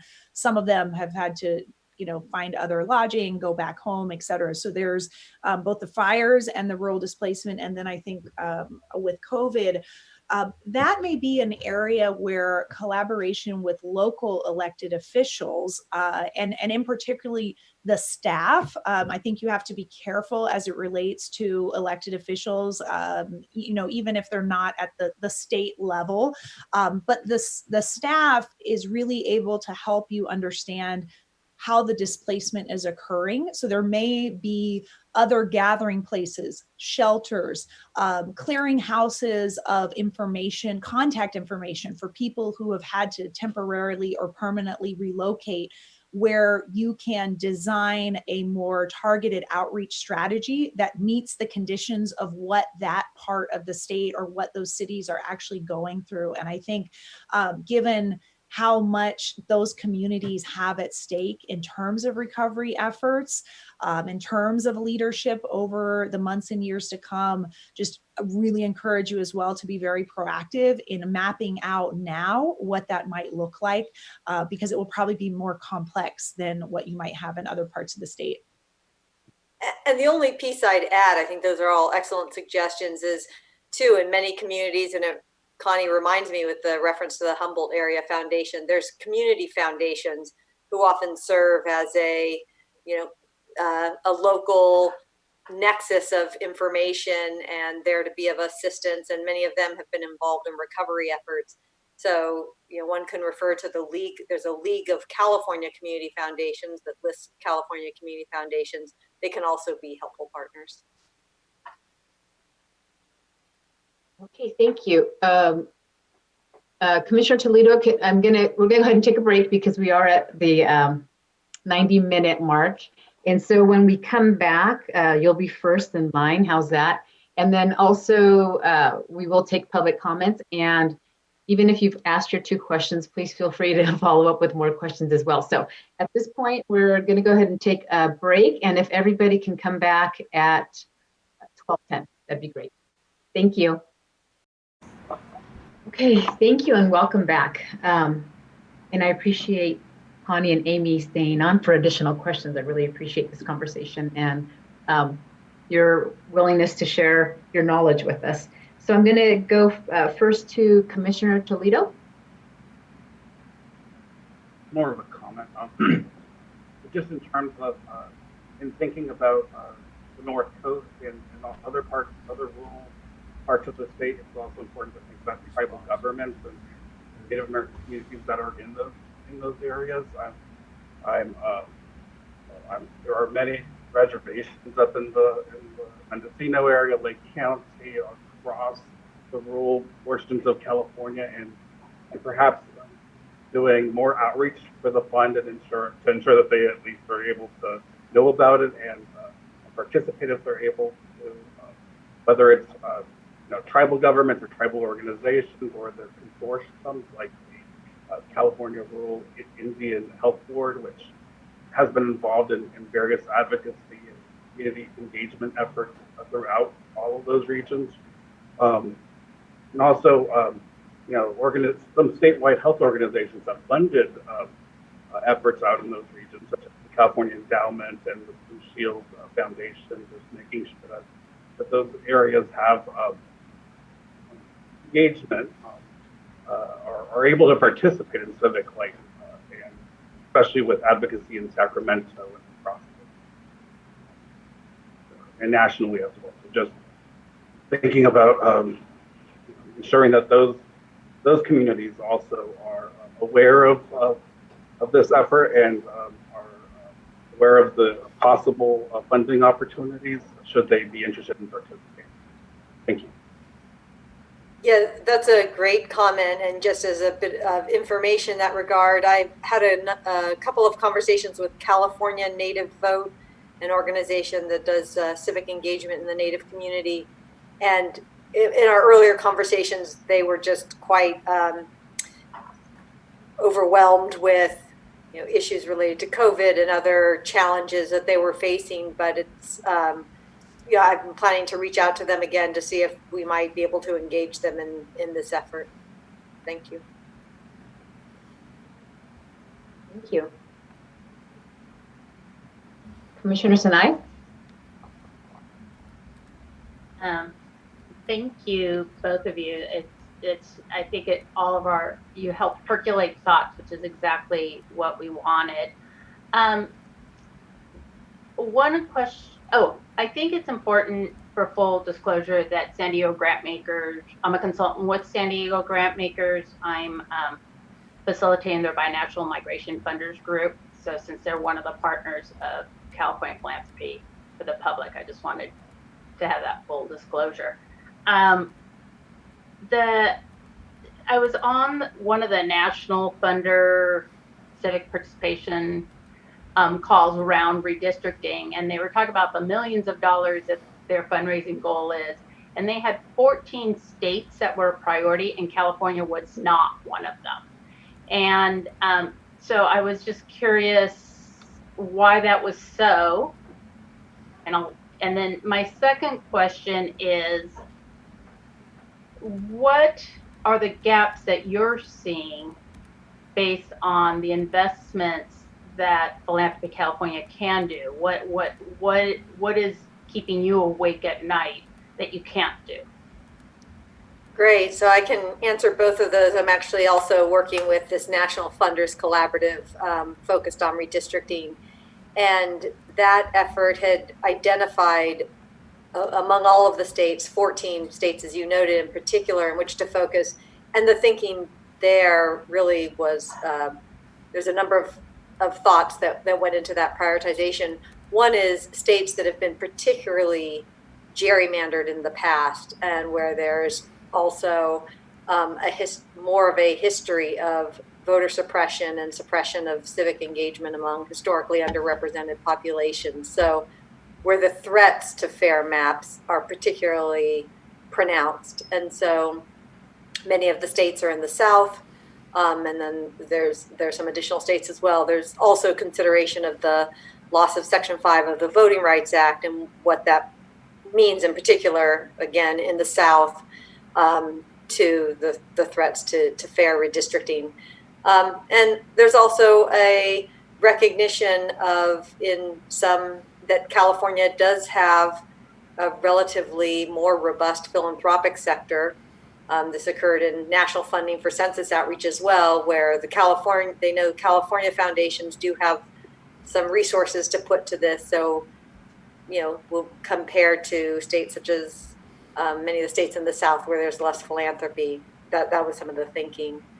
And then in terms of gaps for the philanthropic, for the Philanthropy California Fund, I do think that funding the needs and the interests among local civic engagement groups to educate, mobilize communities around around redistricting, that the requests will be quite a bit greater than what we've been able to fundraise for. So I think without additional resources, we just wouldn't be able to support the robust civic engagement throughout the state that we'd like to be able to do. So I think that's where we'll see the gap, is really funding the grassroots groups with strong relationships in these communities to do the kind of outreach that they'd like to do.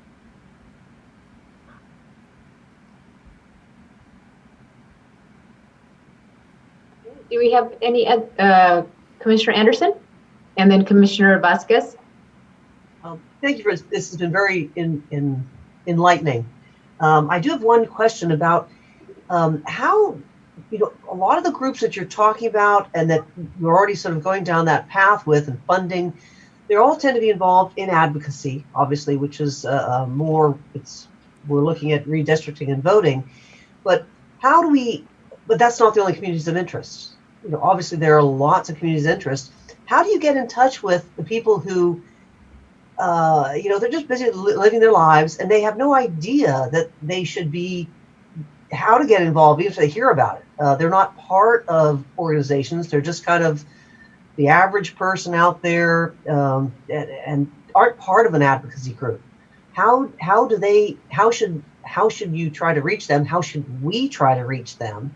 And even if they hear, hey, how would they get involved? I'll just say that this is an area where having your staff team be comprised of people who have some experience doing public outreach and who have some ability on how to segment kind of media participation is going to be really important and helpful to you. For example, there are ways that you can, for fairly cheaply, be able to do a good amount of grassroots outreach on social media that won't cost you a lot of money, but there's very different platforms or modes of doing that depending on who you're actually trying to reach. So to go back to the example we had earlier around students who are displaced because of COVID, if you're trying to reach 20-somethings who are, not on campus because of COVID, the platform that you use is not going to be Facebook, right? It might be Instagram or it might be others. But that is something that you want to make sure that your communications capacity is not just set up to do press releases and kind of high level messaging for, 40 and 50 something professionals, and being able to kind of target in that arena with the individuals who are, in some cases, say in a more rural area, maybe not as connected on social media, et cetera.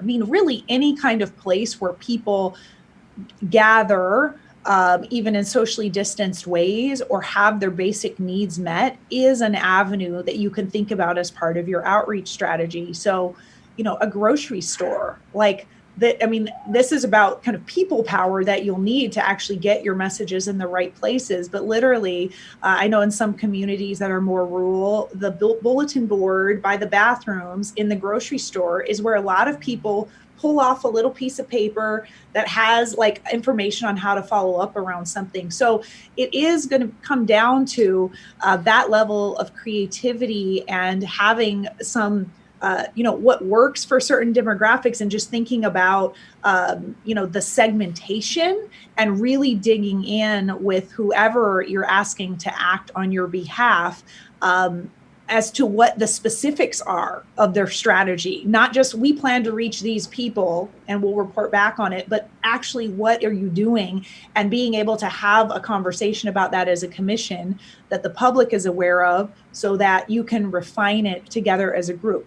I'll be honest, this was an area that got a little bit a little bit challenging, I think, between commissioners and staff. We had a wonderful staff. We would have never accomplished our goals if it wasn't for the collective effort across commissioners and staff. But it also, because we had a small team and we were all working overtime to make this happen, we had to really get in the weeds sometimes as commissioners around, like, what's the strategy here? I see we have some gaps, like, let's address them, and not just assume that what our staff was doing was exactly hitting the mark for the task we had at hand, particularly when some of the staff that you may hire, we made a decision to hire staff that was largely folks who had come from the state. They had come from and were really familiar and comfortable navigating the bureaucracy that we were all really unfamiliar with. But that was a really different task at hand, and having to do time-sensitive, high-stakes outreach for, drawing political maps, right? It just was a completely a different set of tools that we needed to do the external-facing piece of the work. And so we also had to really kind of push and engage and bring what resources we had, make our own suggestions on who to reach out to, or what community venues might be worth considering in a place. So just really encourage you that you obviously your staff is there to act on your behalf, and the task at hand is so important and critical that don't be shy or assume that they are going to be thinking about all these different things. Really bring all your best and most creative thinking to the table.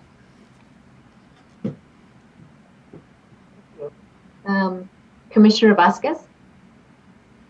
Yeah, this is, thank you to our presenters for their presentation. I have been intentionally stepping back to leave space for other voices, because a lot of this work is really my work, in organizing and community work and grassroots work.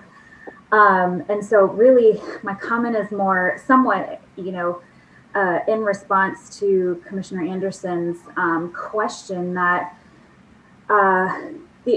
the community groups that, either are currently being funded, have been funded in the past, or could be potentially funded to support our work, are very diverse in terms of their membership, the population that they work with, etc. So I think it made me realize how much I take for granted how complex these networks of community organization are. And so certainly I think there are very robust membership organizations that have explicit ways for community folks to be members and have that, I think, much more robust infrastructure. There are also other community organizations that really, if you live in this geography, large county, region, what have you, we consider you a member whether or not you have engaged with us in any capacity or not. And there's a whole spectrum in terms of how organized these community organizations are. And so I think sort of to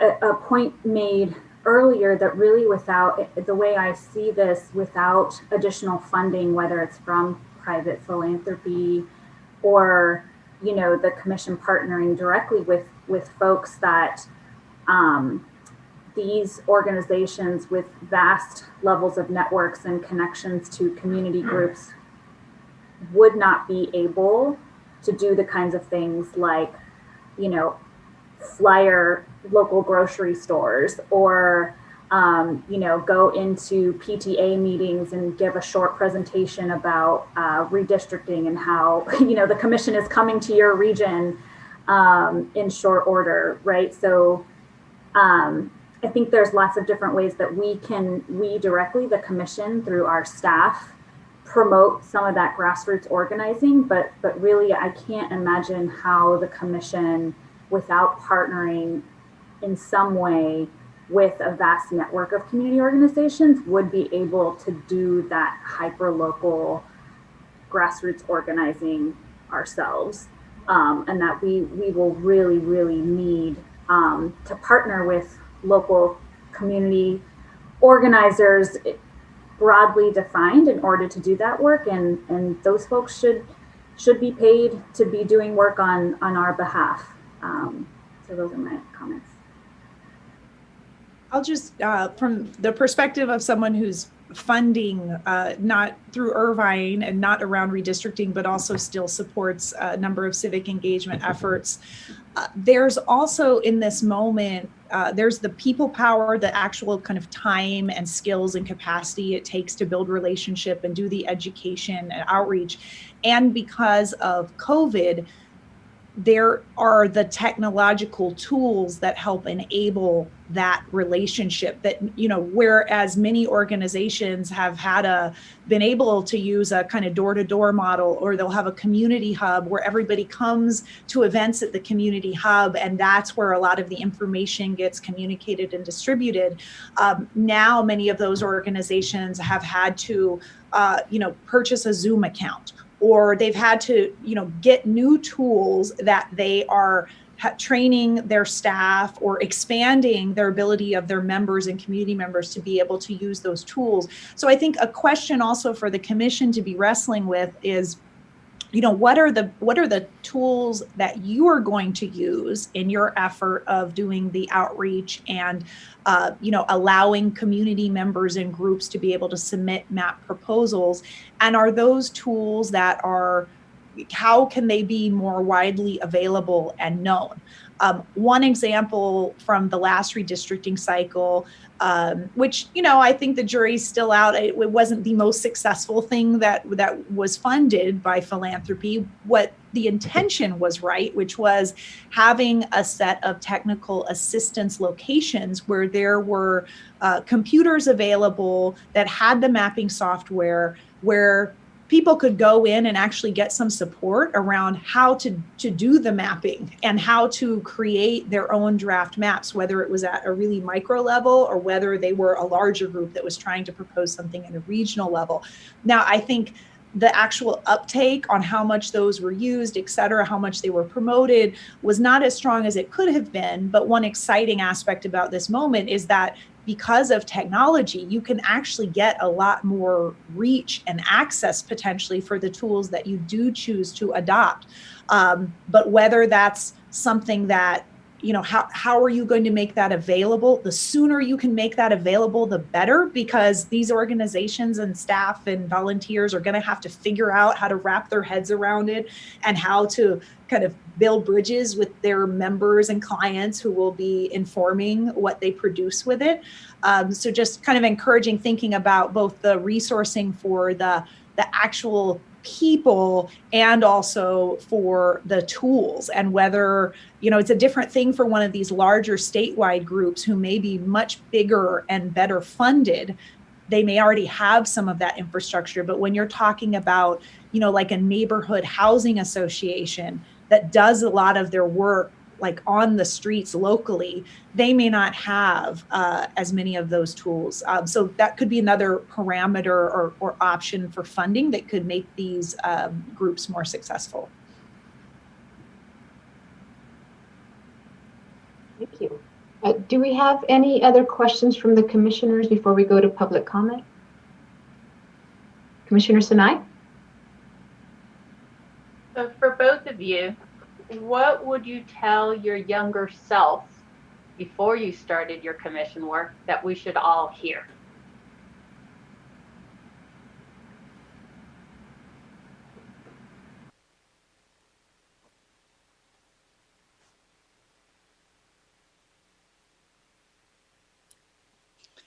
Well, I can, of course, I've stayed the same age this whole decade. But if in this hypothetical, I could talk to my younger self, you're going to go through some really stressful times. It's a big responsibility that you have right now. And this is sort of the calm before the storm, even though I know nothing about 2020 feels calm. It's still, you don't yet have the census data. You're not yet in the thick of it. But just to reassure you all that you're asking really good questions. Like, you're starting off with so much more insight and context We made lots of mistakes that you won't need to make because we already made them. And even if you don't do it 100% perfectly, if you do it with the right mission and values, coming together as a group of citizens, you will be doing it exponentially better than it was done in the past, when it was done behind closed doors with politicians that were operating in their own self-interest. And ultimately, that's what the voters wanted. They wanted for this power to sit with everyday people. And so even though there will always be things that you will look back on later and think, oh, I get that now, or maybe we should have done that. You're moving the ball forward in really significant ways. And, people who know how badly redistricting can be done and has been done will really appreciate your work. And then the vast majority of people will have no idea what redistricting is or why you did it, right? And so you will have to do a lot of your own patting on the back. And that's okay, because it's a really wonderful gift that you are giving to the state of California, to the broader field of redistricting reform. And you will also receive more gifts from it than can really be articulated. I think it really has given me a much deeper empathy and appreciation for what it is to be in that decision maker seat, and to be balancing so many different complexities and interests, not just my own kind of personal preferences. So you're going to do great, and we're all cheering you on. You have tons of resources behind you, and don't ever hesitate to reach out. I think those of us who were commissioners in the last round were very conscious of wanting to make sure you have your own space and your own identity and your own approach. That was really the intent of having a fresh set of commissioners every decade. But it's not for any lack of wanting you to succeed. So we're always at the ready to pop in formally into a meeting, or to, if you need your staff member to reach out to one of us for a clarification, we're on call this whole period. Thank you so much. Amy, do you have something?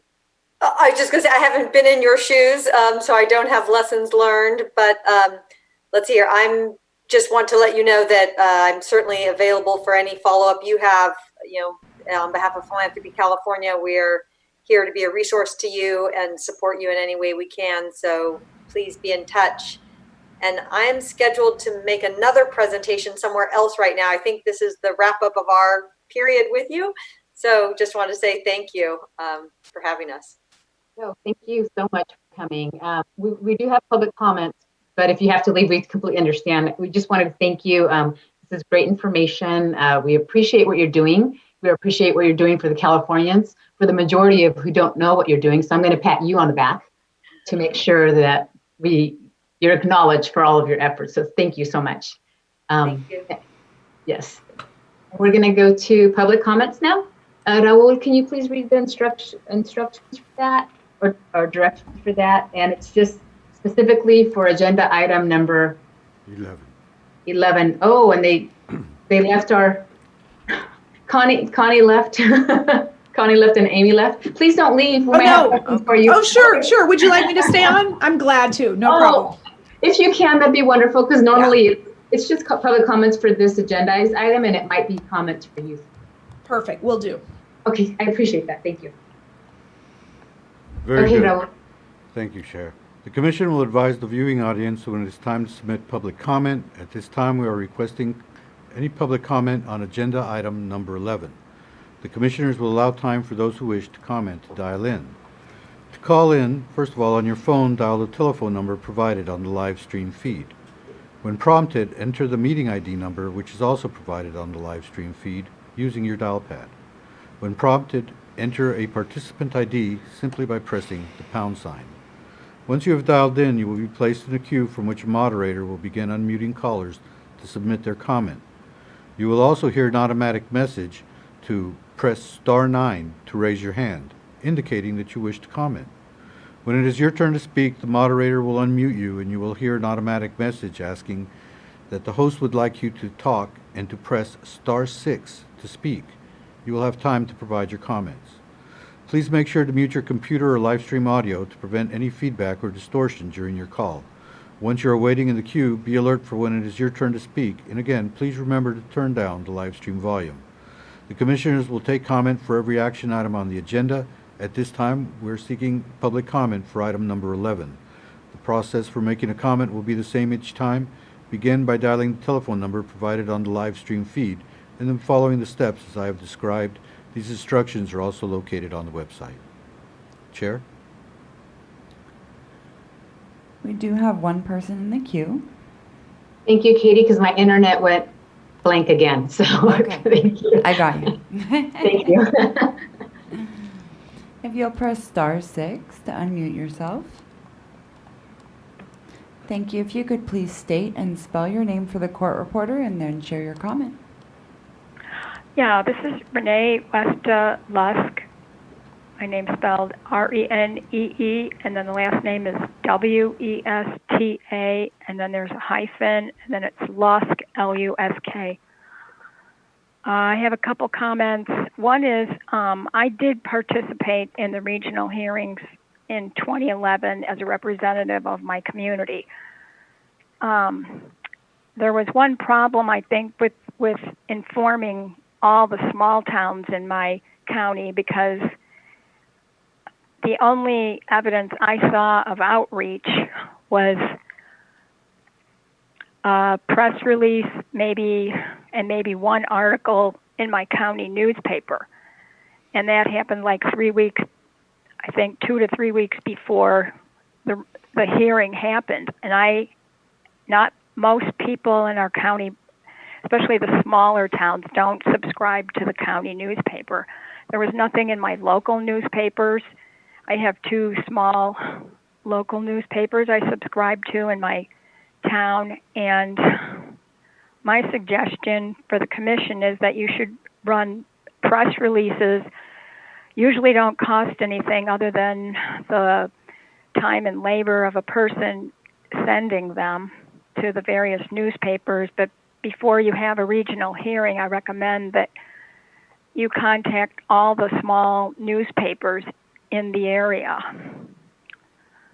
And I think you'd get more turnout, more interest in the smaller areas of the state, the more rural, less populated areas. I think they care about where they're being districted. It's just most don't even know that redistricting is even happening. And then the second, I have a question regarding regional philanthropies. Are they influenced to fund grants that benefit their area of where they're located versus the overall redistricting effort? Because I'm getting the feeling that the regional philanthropies concentrate on the large urban populations and that the rural areas are left out. And I just want to let you know, if I had not been involved in another organization, I would not have probably known about these redistricting hearings, but I knew they were coming up, so I looked in the newspapers I subscribed to at the time to find out where the ones were that were closest to my area. And my area is very remote. The nearest urban areas are 2 hours drive, and then there's another one an hour and 45 minutes. And so we're remote, and I think remote areas of the state should have the same rights of finding out about these regional hearings as the urban areas. And that's my comment. Great. Thank you so much for that, for those comments. And we did bring up the rural areas, and I believe Amy was going to go back and maybe rethink their direction or how they've been outreaching that effort. And I think that those two were combined in terms of trying to reach the rural. Connie, do you have something for that? I mean, these are wonderful, wonderful pieces of feedback. And, to the extent there will be press releases that you're generating for circulation, and being able to have a more nuanced assessment of each regional media market, and not just who the biggest player is in town, but also all of the different more localized or specialized outlets, as well as the online connection points and forums that exist is really, really important. I mean, my experience with philanthropy, having worked in a statewide foundation, are that the more locally based, the regional serving foundations, like the community foundations, they tend to have a specific geographic area that they serve. And so all of their grantees are usually located in, or at least primarily serving issues and constituents that are in that region. So they do take the form of really representing much more local interests and concerns than some of the organizations that have more of a statewide presence with like multiple satellite offices or kind of headquarters in Sacramento, that kind of thing. But there are some of the community foundations that like I think about, Fresno, where there's a community foundation there. They have a lot of activity that's there in the most populated area. But whether, it's important to understand what reach they have into the more rural areas around, and what gaps there are to be filled. Commissioner Sinai? And I think, Amy's not here to answer this, but in the conversations that I've heard from the grant makers associations, a lot of we're building on lessons learned. Philanthropy is building on the census. We've just had one of the most innovative, creative funding opportunities with the census, and they're still out there doing a lot of work, as well as civic engagement for the elections, as well. So the redistricting will build on some of that civic infrastructure. And I want to, the civic infrastructure is not just advocacy groups or lobbying groups. The civic infrastructure is every way people engage with their community. So it's PTAs, community clinics, business associations, chambers of commerce. So I think everybody is looking at how to continue building on that. The challenge is limited funding. But your point is well taken, and it is something that I know keeps a lot of folks awake at night. Thank you so much. Okay. Thank you. And that was our only person in queue at this time. Okay, thank you. Again, Connie, I just want to thank you. I want to thank you for coming here today, and then also thank you for the work that you did last time in the 2010. You left some, what is it? What is the saying? Something about shoes to fill. English is my second language, so I'm not very good at those, but thank you so much for what you did then and what you're continuing to do now. So absolutely. Best of luck to you, and look forward to following and supporting your work in whatever way I can. Take care. Thank you. Okay, so before we break for lunch, just a reminder, interviews next week. There's been a couple of questions that follow-ups from commissioners. One of them had to do with travel. If the commissioners decide to travel to Sacramento to be here for the interviews, if that would be reimbursed. And I would say it is reimbursed. I think it has to do, as long as you're 50 miles away, and I'm going to defer to Raul for that. That's true. And actually the question was an applicant in Southern California is asking, it's an applicant. Yeah, an applicant's asking that if they flew here for their interview, would they be reimbursed? Have we ever done that in the past? I don't. It's not typical, but given that you have limited staff at this time, I brought it up for discussion. Okay, I know in my years at state work, if an applicant wanted to come, that was on them in terms of the cost, but It's open for discussion. Commissioner Vasquez? Yeah, we were all offered reimbursement to interview for this position. And we're hoping at least for someone fairly high level. And so I know it's not uncommon, if not standard practice in the private sector, if we are inviting someone to interview for a position who is outside of the region, we would, reimburse them for their travel expenses. Any other comments? Commissioner Ahmad and then Kennedy. The only thing I would add to that is that if that opportunity is made available to one candidate, it should be made available to all the candidates, regardless of which position they are interviewing for, council or communications director. Okay. The choice that was given to the candidates, as instructed, was that they could either attend via Zoom or come in person.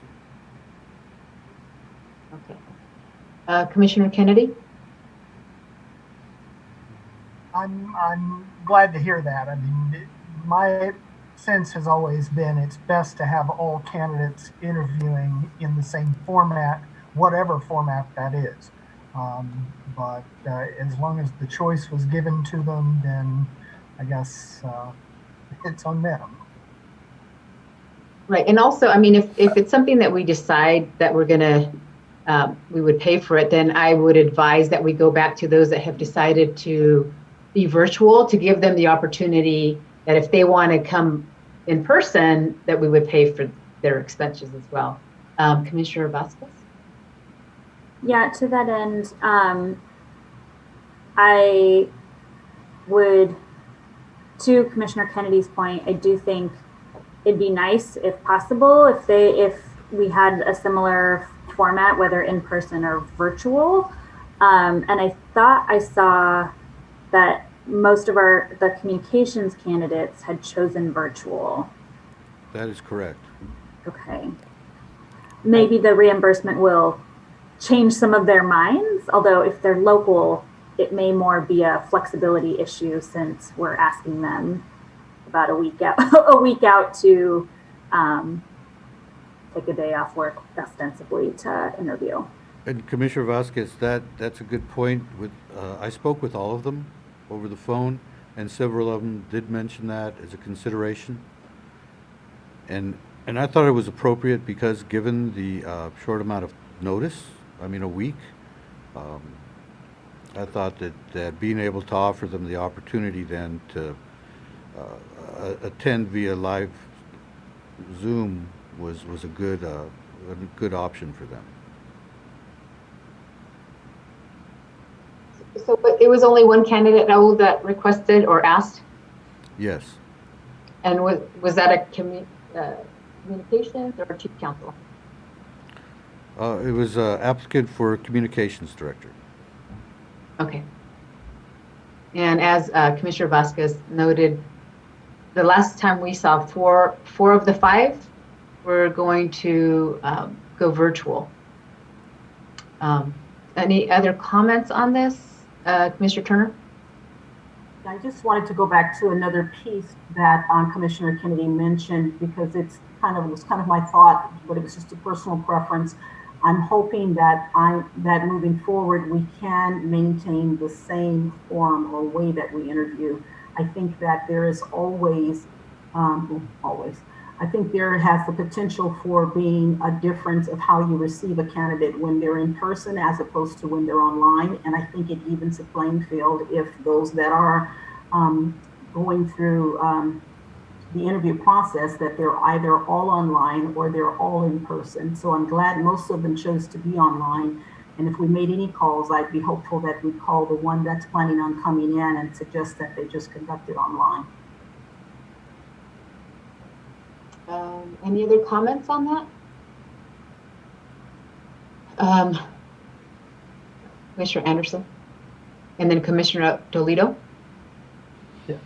Just for clarify, but it does mean because I think, and correct me if I'm wrong, basically all the councils were coming in person, and most of the communications were virtual. Is that correct? The decision yesterday was a request to have all of the chief counsel candidates appear in person, and because of the way the recruitment was done with communications director, that was not just limited to Sacramento, to allow those candidates to be able to attend by live Zoom or in person. So that choice was given to them. Right. Then I would like it if all 3 of the chief councils came in person, and then all 5 of the communications came virtually, because I agree with Commissioner Turner. There is, we want to be able to compare equally. And communications is something we did mention. I'm not sure what commissioner mentioned that, but actually it's sort of part of the interview, how they handle remote and talking about tools and communications. So I think it's almost like part of the interview as opposed to coming in person, where the chief counsel certainly will be in Sacramento in person, and then sort of being it's in a different position. So that's would be what I would prefer. Commissioner Toledo? My question's been answered. Thank you. Oh, okay. Commissioner Vasquez? So it sounds like the direction to Raul is to communicate. Yes, we would in theory, but also we would like to have all applicants for this position attend via Zoom. That's our decision. Could we make that a motion? Everybody good? Yeah. Is everybody good with that? Could we make that a motion and have a vote on it? Motion to. So if we make a motion and vote on it, we have to take public comment, correct? Correct. Does it have to be a motion? Well, it's a decision that's a change from a consensus yesterday. That's my concern. It's a new consensus? There was a consensus yesterday to give them the choice, and this is a change from that. And I think it's better to formalize it. Commissioner Ahmad? I don't recall us making a consensus decision on the format of interviews for communications director yesterday. Right. Commissioner Vasquez, did you have something? Yeah, I mean, we did talk about it. I guess there was. I'm not recalling the level of input. I do remember a couple of us talking about it. I don't remember the level of input that was given. I think it was more a conversation within this between Commissioner Taylor and I that was observed by the commission. Well, if I may, it was sufficient to provide direction in terms of how the group wanted. Okay, so now the direction is changed.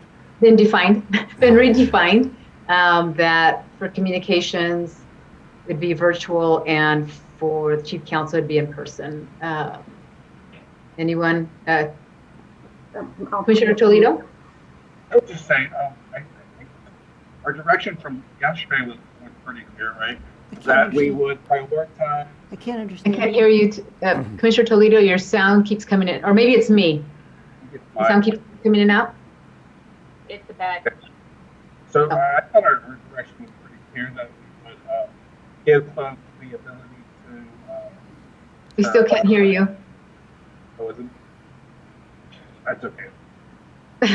Can you hear me now? I'm trying to put it. So it just keeps going in and out. Like I'm using my cell phone. I'm going in and out of range. That's kind of what it sounds like. I think my broadband is pretty bad right now.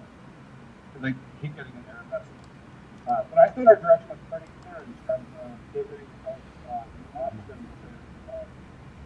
to participate online or in person, with the priority of in person for the council. And I think the direction, the way that Raul framed it still makes sense. Right, where folks have the ability to do both, but are picking one or the other, online or in person.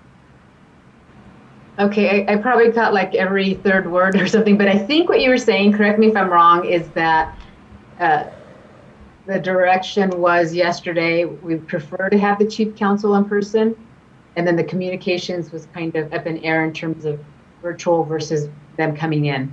Is that kind of? Okay. So the new direction is communications virtual and then chief counsel in person. Everybody okay with that direction? Thumbs up? Okay. All right, so that's the new direction. That's that piece of it. Anything else, Raul, in terms of, oh, you asked about masks, if masks would be required? Just wanted to verify that the applicants who are coming in, they will be required to wear a mask throughout the interview process. Yes. It's implied that, yes. Well, okay, okay, let's just not throw things out there, but I'm going to go, I'm going to say something quick, and then Commissioner Sinai and Commissioner Lamont. I would like to look into that, because if we are already social distance 6 feet, I believe the mask is not required. But I'm going to go to Commissioner Sinai and then Commissioner Lamont. I have heard from many doctors that 6 foot thing is just for protection, but indoors it's a lot bigger, you know. So I would say yes for masks, especially because it's a public meeting and we would like to show publicly that that's responsible. But can we please provide them the lighter paper masks as Commissioner Forney, I'm going to do it again, sorry. Commissioner Forney recommended last time. I keep wanting to say it in Spanish. Mm-hmm. Well, they have There's a lot of vowels there. They have to come in with a mask. There was one Commissioner last time Lamont? that had a very heavy mask on, made it difficult. Okay. Well, I was going to ask So we if give we one of could ours? get a plexiglass barrier, or maybe have the shield as an option. But I'll go with whatever. It's very difficult for the person with a mask on trying to interview and ask questions. I mean, I get it, and I understand why.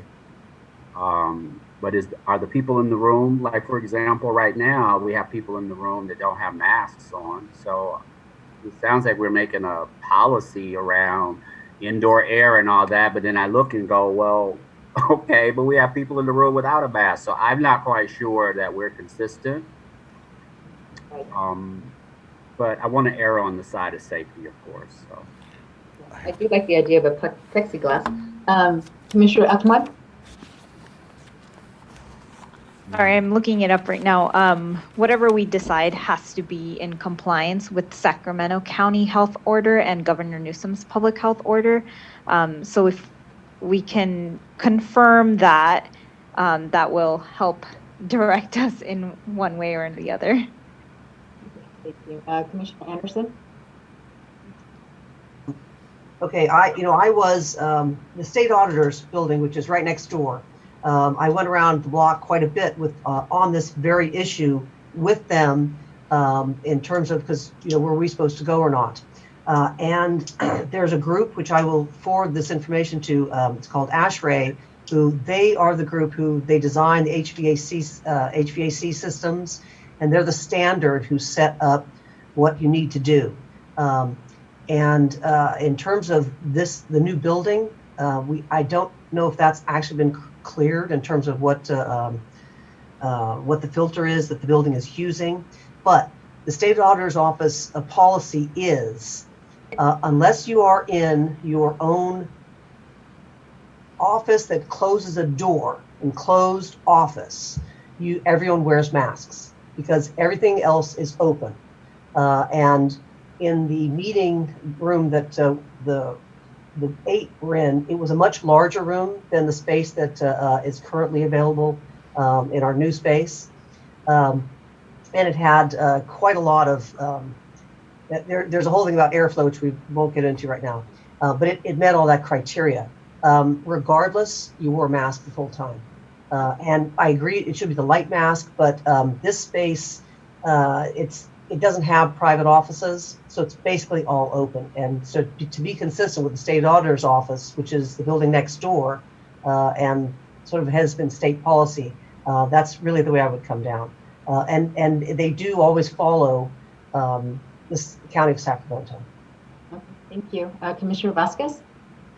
Yeah, I just looked up County Sacramento's public health order. So face coverings are required when 6 feet cannot be maintained. That being said, this is something for us to note. Businesses must include a policy for face coverings in their protocol and provide face coverings to staff. So it sounds like we actually do need a policy. And as someone with COVID who was exposed outdoors without a mask, I would like to have a policy that is more conservative towards safety. Thank you. And we'll have to remember that for future agenda items, that we need to put that on the list of policies. So at this point in time, it sounds like masks are a yes, and we will try to provide some of the lighter ones. I actually have some, so I'll just bring them with me, the lighter ones that we can use. And then if we can, I'm not sure if the state government talks about the plexiglass, but that would be an option as well. At least during the interview, if they could take it off during the interview part and then put it back on as they're leaving and coming in, that might be an option as well. So any other questions? Raul left. Was there anything else he needed to ask Marion regarding the interviews? Okay. All right. So we're going to break for lunch. It's going to be shorter than an hour because our next presentation is at 2 o'clock. So if everybody could come back at 12:55, and that way we're all here and ready for the presentation. Thank you, everyone.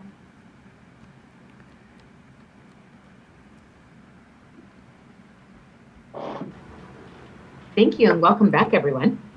And so we are on agenda item number 12, which is a strategies public input meetings for discussion and possible actions. And we have Jonathan Meta Stein from Common Cause and Alejandra Ponce de Leon from Advancement Project California. And I apologize ahead of time if I did not pronounce your names correctly. And so what I'm going to do, I'm going to first, I'm going to thank Commissioner Sinai for organizing this and coordinating the presentation, and then I am going to hand it off to Commissioner Vasquez. Yes, thank you. And thank you to Jonathan and Alejandra for joining us today. The community outreach committee has been engaging several folks and partners in the community who, have been doing this work around redistricting in the previous iteration and also new folks. And we really, the purpose is for inviting these speakers, both Jonathan and Alejandra, but also future meetings for folks is really to get a broad 360 view of what strategies there are that we, the commissions, should be considering when we're gathering public input. So we really appreciate the work that Jonathan and Alejandra and their organizations are doing. And we also want to make sure that the commission and that the public knows that they are here speaking today on behalf of their perspectives and their respective organizations' perspective, and not necessarily the coalitions, the various coalitions that they are a part of doing this work. And the organizations who are also doing this work will have their opportunity to sort of share their perspectives as well. So with that, I will hand it over to Jonathan and Alejandra. Perfect. Thank you so much.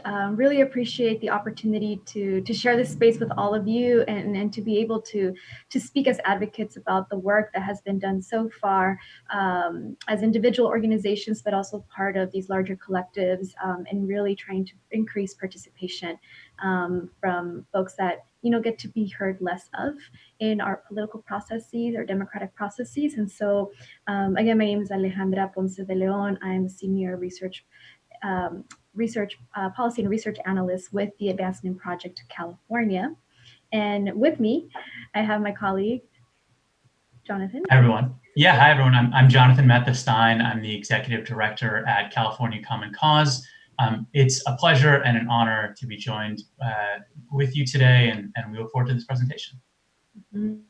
Yeah, and so we really hope that this presentation is the beginning of several conversations, as Commissioner Vasquez raised, and also Commissioner Sinai also expressed for us that this is the first of many conversations with so many community organizations out there that are, here as allies in support of the work that all of you are doing as commissioners, and to really see the development of fair district lines for everybody. And so I want to go on to the next slide and just give you an overview of what we'll be covering today. And so one, we want to first start off with providing just the landscape of the nonprofit and advocacy world that we're a part of, and recognizing that there's multitude of organizations and other spaces that are also reaching out to you and engaging and representing different communities. But we wanted to paint a picture of who we are and who we work with. We will then go ahead and talk a little bit about how our individual organizations approach communities of interest. And then, given the context in which we're in, living in COVID, and thinking about the opportunity that you have as commissioners, this, second cycle of the redistricting process, how can we reimagine the type of engagement that can be seen with communities?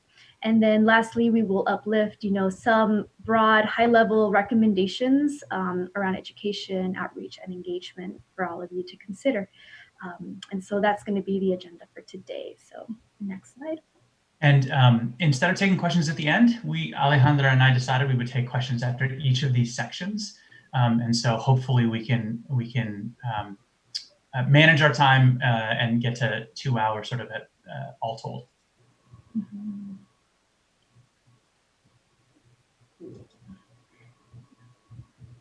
So we'll begin with the overview of the landscape, and to begin with, we'll begin with ourselves. So who is Advancement Project California? So for many of you that are not familiar with our organization, we are a racial justice civil rights organization. We have been around for over 20 years and have expertise in policy research and advocacy. And so how we do our work is that our focus is focused on transforming public systems and shifting investments to create what we want to see is a more racially equitable California. And the way that we do our work is that we partner alongside community organizations to research and advocate for policies that prioritize and meet the needs of low-income people of color. And so our participation within the redistricting world, we had the opportunity to be a part of last cycle, where we created what was known as Redraw California. And this was a web-based tool that was used to draw community of interest maps and to enable community residents to participate in the redistricting process. And so we created that web-based tool. We provided technical assistance, provided trainings through webinars and on-site trainings on how to use this tool. And I mean, you've already been engaging with the statewide database, and basically at that time, there was no other tool. And so Advancement Project California came in to provide that opportunity given our capacities at that time to do this tool and to really enable a lot of the participation of residents. And even we were able to attend several of the hearings across the state and bring laptops to the hearings for residents to develop their maps on site and print them out on the spot so that they were able to use those during public hearings. And so at this point for this redistricting cycle, we convene and provide research and data support to the Redistricting Alliance. And we'll get into a little bit more about this coalition. And much of our work is focused on the capacity building of our partners, of residents, we're also focused on community empowerment with the partners that we're working with in the Alliance, but also across this larger network, and advocacy. And so that's who we are as Advancement Project. Pass it over to you, Jonathan. Thank you. Yeah, so who is California Common Cause? We are a nonprofit organization dedicated to building a California democracy that includes everyone. We work on redistricting, voting rights, money and politics reform, government transparency, lobbying reform, the full range of democracy-related issues. What's the goal of that work? Our purpose is not just good civics. We're trying to build democratic systems that are more fair and more accessible, essentially a level playing field. We hope to build California's state and local governments that are responsive to everyday people and reflective of California's diverse communities. We are longtime supporters of independent redistricting. We helped create the California Citizens Redistricting Commission as major supporters and co-architects of Prop 11 in 2008 and Prop 20 in 2010. Early on, the first CRC had very little infrastructure, and it took a while before they could hire staff and build a website and do all these things. We stepped in to provide some early infrastructure for that first redistricting commission, and we held events and conferences to introduce that first CRC to Californians and produced an early website and a variety of materials to help people understand what this newfangled independent redistricting thing was and what it meant for them. Today, 10 years later, in this new cycle, we convene a redistricting coalition space, a collaborative space. In the next slide, I'll explain what the different spaces are, different coalitions are. We, more so than most of our partners, are focused on issues of process, accessibility, transparency, independence, and upholding the original intent of Propositions 11 and 20. We are a national organization. I'm the executive director of the state chapter here in California, but we have state chapters around the country and a national office in Washington, D.C. And our national team is taking the success of the California Citizens Redistricting Commission and bringing it to other states. Other states in the decade since the first CRC was established have used the ballot to pass independent redistricting commissions that are modeled after you all. And so we are on the move trying to bring sort of spreading the gospel of independent redistricting around the country. So who are our networks? You've already heard us refer to a couple of them. So first, there is the Redistricting California Collaborative. It's an umbrella space, sort of an all-inclusive space that includes representatives from the other two coalitions I'm about to mention in just a second, as well as others. That space is facilitated by California Common Cause. Then there's also the Redistricting Alliance, which Alejandro just mentioned, a coalition of regional and statewide organizations working to empower low-income communities of color and helping them participate in the redistricting process. A number of those groups are really community-rooted, and some of them are newer to redistricting. And then there's the Unity Mapping Group, which are larger, usually statewide organizations that are longtime redistricting experts and bring both legal and mapping capacity to the work. So there's a number of different spaces, but people come together in the Redistricting California Collaborative, and despite a wide variety of priorities and perspectives, we try to act as collaborative as we can. And Alejandro will get into our values and our priorities in just a second. So this is a full list of the organizations we work with, but I don't mean for you to read this entire list now. It's for your future reference. We have a wide representation from a broad diversity of groups. Alejandro will cover the communities we work in and with on the next slide. But I want to take this moment to note that our networks are not a comprehensive or exhaustive list of every nonprofit in California that cares about redistricting. There are hundreds of organizations that will be interested in your work, and there's no way that any one coalition, and we're sort of a set of multiple coordinated coalitions, there's no way that any coalition or set of coalitions could represent every single corner of California. So we have gaps like any coalition would. Rural communities are somewhat less represented. The League of Women Voters of California has a wide range of chapters, though, in rural communities. Disability Rights California does voting rights engagement in rural counties. And PICO California has some affiliates in rural communities. Far Northern California, I know that's been a topic of conversation earlier today and throughout the last several weeks. PICO California does have some chapters, though, in Far Northern California. And then, of course, there are just a million networks, interests, and perspectives that we can't represent and no one coalition could fully represent. Renters, labor, business, transit users, health networks, the LGBT community, unsheltered communities. I mean, there's just so many. And we just want to acknowledge right here at the beginning of our time with you that there are plenty of communities that we don't represent, despite sort of a really broad and inclusive approach to our work.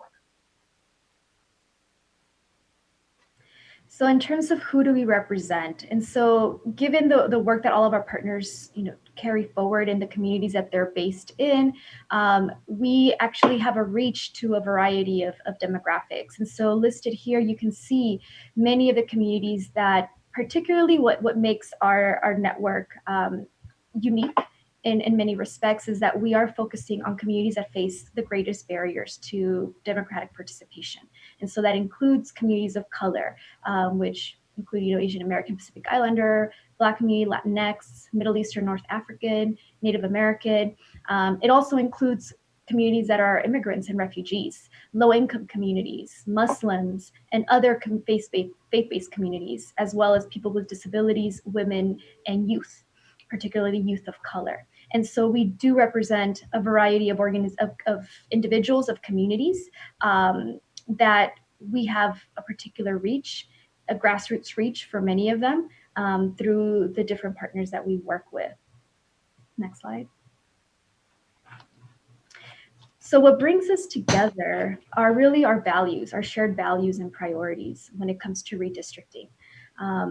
For us, all of us, we believe that, we need to have more equitable democracies, not just at the state level when it comes to redistricting and other forms of participation, but also at the local level.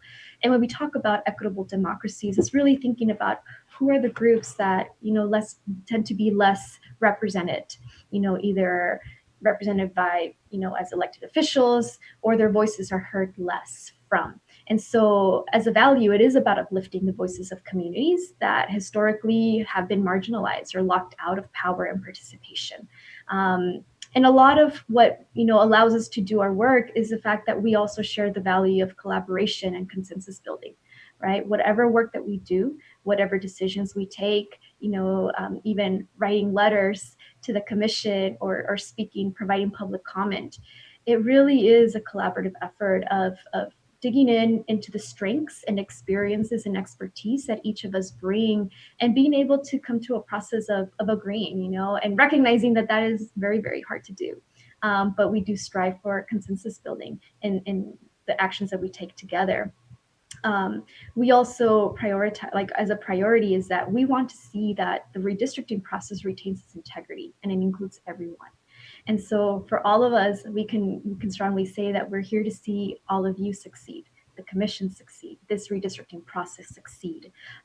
Because at the end of the day, we want to make sure that what was put in place through those propositions that brought forth this opportunity to have an independent redistricting commission, the transparency and the accountability mechanisms, we want to make sure that those actually are reflected and are carried forward. And so we're here as maybe like your top supporters and redistricting nerds about everything redistricting, because we know the impact that this has, and we're here for you, right?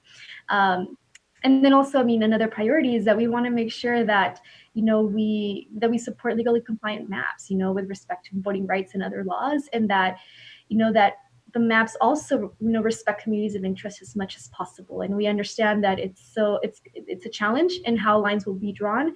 But these are the kinds of values and priorities that brought us together to want to work together on redistricting. Next slide. So in talking about, who are the communities that we represent, the values and the priorities that brought us together, we wanted to make a pause and kind of really uplift the context that we live in, in terms of our democracy here in California, and really raise the question of why do we need a more equitable California democracy. And so for Advancement Project in 2016, we led a study in looking at data, collections of data that show voting participation and other forms and other data, to really analyze, what is the participation of communities here in our state. And we compiled this information and put together a report called Unequal Voices. And so folks, feel free to open the link, at a later time. But I wanted just to uplift some of the key findings here to really put into context a lot of the motivation for so many of our partners in being engaged in redistricting. When it comes to voting and just any other form of political participation, racial disparities are there, and they're really bad, along with other disparities such as folks that, that are communities of people with disabilities and others, right? But racial disparities are critical. And what this means is that when it comes to even engaging public officials, and all of you as commissioners are public officials, right? When it comes to public officials, we found that 1 in 10 Blacks and only about 1 in 20 Asian Americans and Latinx have contact with public officials to express their opinions, compared to nearly 1 in 6 whites. And so in looking at education, income, and home ownership, although these do play significant roles in explaining disparities, racial gaps persist, even when we account for these factors. And so at the end of the day, when it comes to making decisions of, elections, what to determine the outcome of elections, determine the outcome of propositions, who elected officials are hearing from. The reality is that despite California being so progressive when it comes to putting different policies that are making voting easier, that there is an infrastructure, relatively speaking, a strong infrastructure of community organizations, civic organizations, engaging communities to participate, to get out the vote, to be part of, going to city council meetings and whatnot.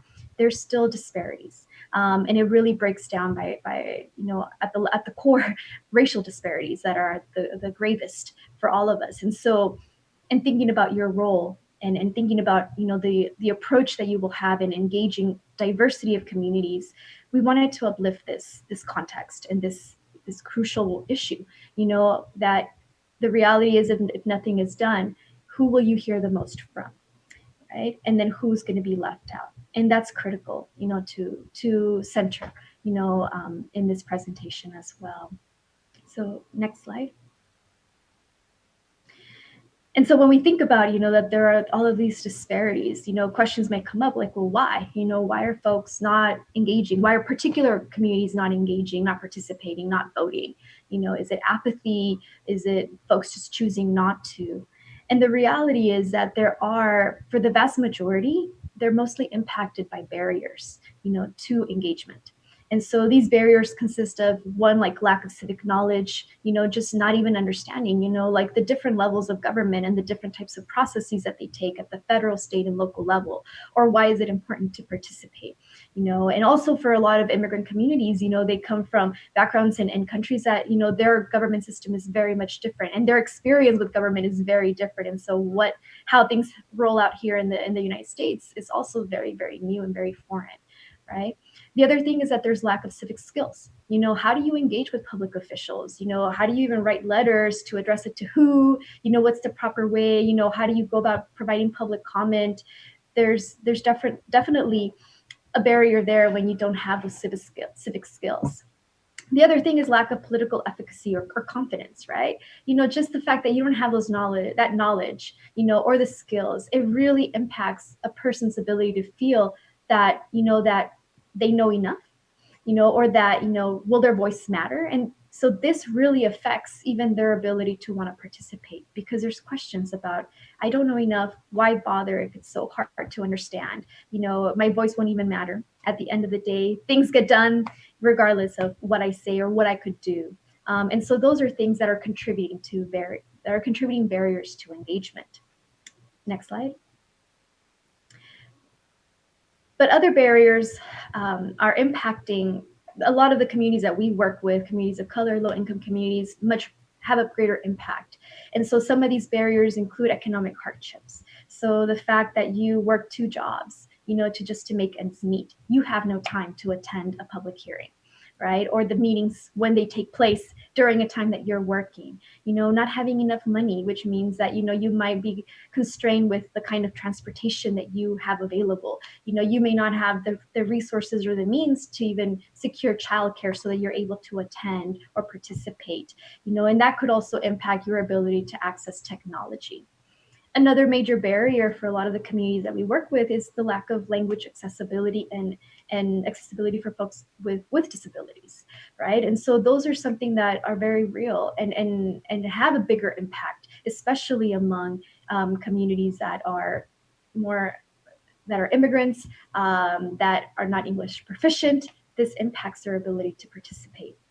And then lastly, another major barrier is just there isn't sufficient outreach to particular communities. There's a lack of civic infrastructure. There's not a lot of organizations out there that are reaching out to diversity of populations and bringing up their capacity, their knowledge about issues that are happening on the ground and how to even activate and feel empowered, right? And there's no mobilization to many of these communities. Nobody's seeking their input directly, right? Nobody's putting it out there, the messaging, the framing, the resources, investing to really bring those communities in. And so if that's not there, it makes it much harder for a regular person to want to participate or even know that they could participate. Next slide. So given the complexity, given this context of the disparities that exist with public participation, given the diversity of communities that are facing so many barriers, you know, as a collective, as a network, all of us are representing different perspectives, different communities, different geographic areas, and we are working together to try to address those barriers, to remove those barriers, to educate many residents to come in and get involved in this process, but even beyond this process, right, of just staying engaged in other issues that are impacting their community. And so all of us coming together, working together, again, we are bringing, you know, resources, we are bringing expertise, levels of experience are very different among us. There's some folks that have been engaged with redistricting for decades, others that this is their first time engaging with statewide redistricting. And so for all of us to be able to work together, it does take a lot of our commitment, a lot of time. But again, the values have really helped us to move forward. And so some aspects that I just wanted to elevate in terms of how we work together is that, again, we are very collaborative and we have a consensus-driven approach. And so we recognize, you know, that we don't always see things the same way and that tensions are always, you know, inevitable, right? However, you know, we also see that those are healthy and it helps to educate and expand also our understanding of so many different things in our own communities and how we each work. But at the end of the day, you know, we're able to sit, we're able to communicate, we're able to talk through a lot of the issues and the challenges and navigate and figure out how best to approach our collective efforts. We're also, as a network, very attentive to process and outcome, right? We want to make sure that, you know, more communities are participating and engaging. We want to see the result of fair district lines, but how we get there also matters, right? And so even when we think about, you know, so we really take time to think about the process that we need to take, who's being engaged, how we're engaging, the kinds of conversations, the opportunities that we're putting out there, you know, for all of our partners to weigh in. And so when you see letters that come from, you know, our larger network, definitely this letter may seem very simple, like, oh, here's your message. But behind that, you know, there's a lot of thoughtful discussion that went through it, negotiation, to really think about how we align our interest and our advocacy, ultimately to have a positive impact of improving and just ensuring that everybody who we are working with is impacted in a positive way. And a lot of the work that we do engage, you know, we actually, just like many of how all of you are organizing yourselves in work groups, we also do that within our spaces as well. We want to make sure that we lean into everybody's expertise and knowledge of certain areas. And so we definitely want, you know, we see partners like taking the lead on many issues and helping to really shape and guide the larger group. Next slide. And so here, you know, I want to pause. So we kind of laid out the landscape of, you know, who we are, what we do, the values, the priorities that we have, and really centering in, you know, why we do the work that we do. And so I just want to pause there and just open it up if there are any questions, you know, at this point. Can you just unpin for a minute so I can see if there are questions from the other commissioners? Thank you so much. I appreciate that. Do we have any questions from the Commissioner Anderson? Thank you. It's very interesting. I have one question. When you were talking about this is to Ms. Ponce de Leon, the Advanced Placement Project created the Redraw California web-based tool. Are you currently now working with the statewide database on their new COI tool? Are you part of that beta testing? Yes, we are. We are. We have been engaging with them directly and providing feedback to it. And so we're really happy that they're taking the lead this time, in developing this tool. I think it's best to be within the statewide database to create it. So it's been good to be a part of that and also helping to connect a lot of our partners from the Redistricting Alliance to be part of that testing as well. Great, thank you. And as Mr. Middlestein, is that also true with Common Cause? We're in conversation with Carr McDonald and statewide database, yes, and we recognize that we actually, in a recent conversation, all of our partners were able to uplift a number of questions and thoughts and concerns with Ms. McDonald. So yeah, we're providing our feedback. Literally this week, we were doing that. Great, thank you very much. Any other questions before we continue? And I forgot to mention the morning or earlier that every 90 minutes we have to take a break, so I might have to cut off at some point, but we'll return afterwards. Any questions? Then we can move on. It looks like we can move on. Okay. Okay, let me go back to screen sharing. Thank you. No problem.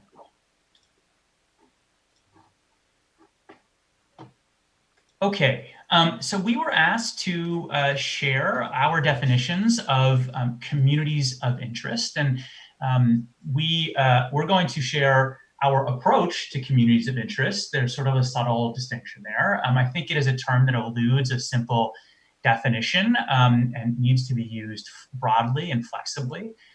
First, we want to just share a couple caveats.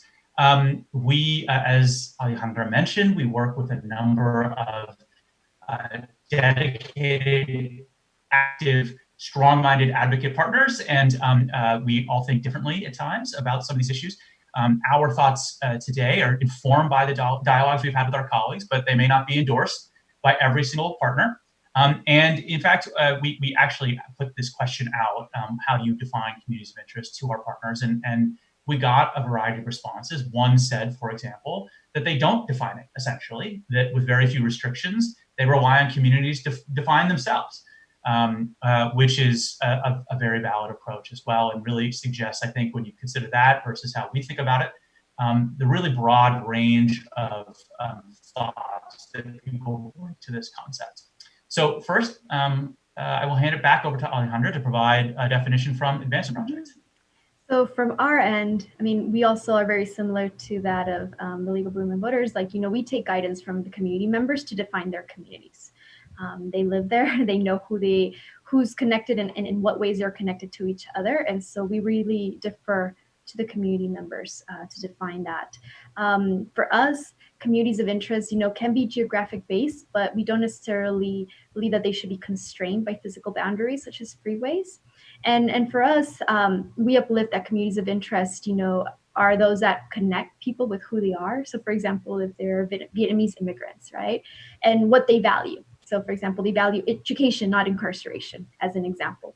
And or what their issues or circumstances are.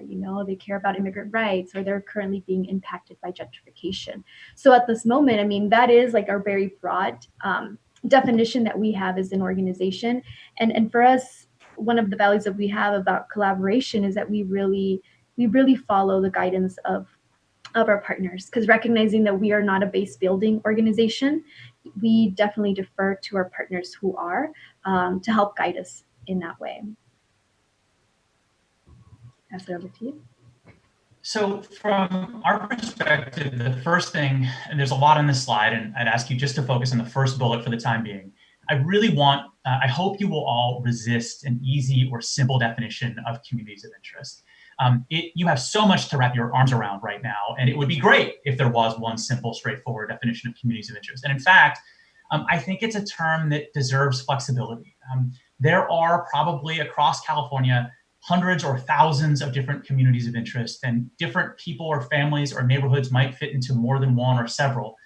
It is a really, really diverse, flexible, and dynamic term. So in my attempt to have something close to a definition, we came up with the following: neighborhoods, networks, communities, and groups that share identities, interests, cultures, histories, languages, and or values. So, I mean, just from that definition, quote unquote definition, you can see the capaciousness we've tried to bake in here and how flexible this needs to be. It may be helpful to talk about examples, and these examples sort of show, I think, that how diverse communities of interest can be. So one straightforward form of a community of interest is a group that shares a racial, ethnic identity, cultural identity, faith, or language, right? So the historic Filipino community in Stockton. For a period of the 20th century, the Filipino community in Stockton was the largest Filipino community outside of the Philippines. And there's a rich tradition and history there. That's community of interest. The Chaldean community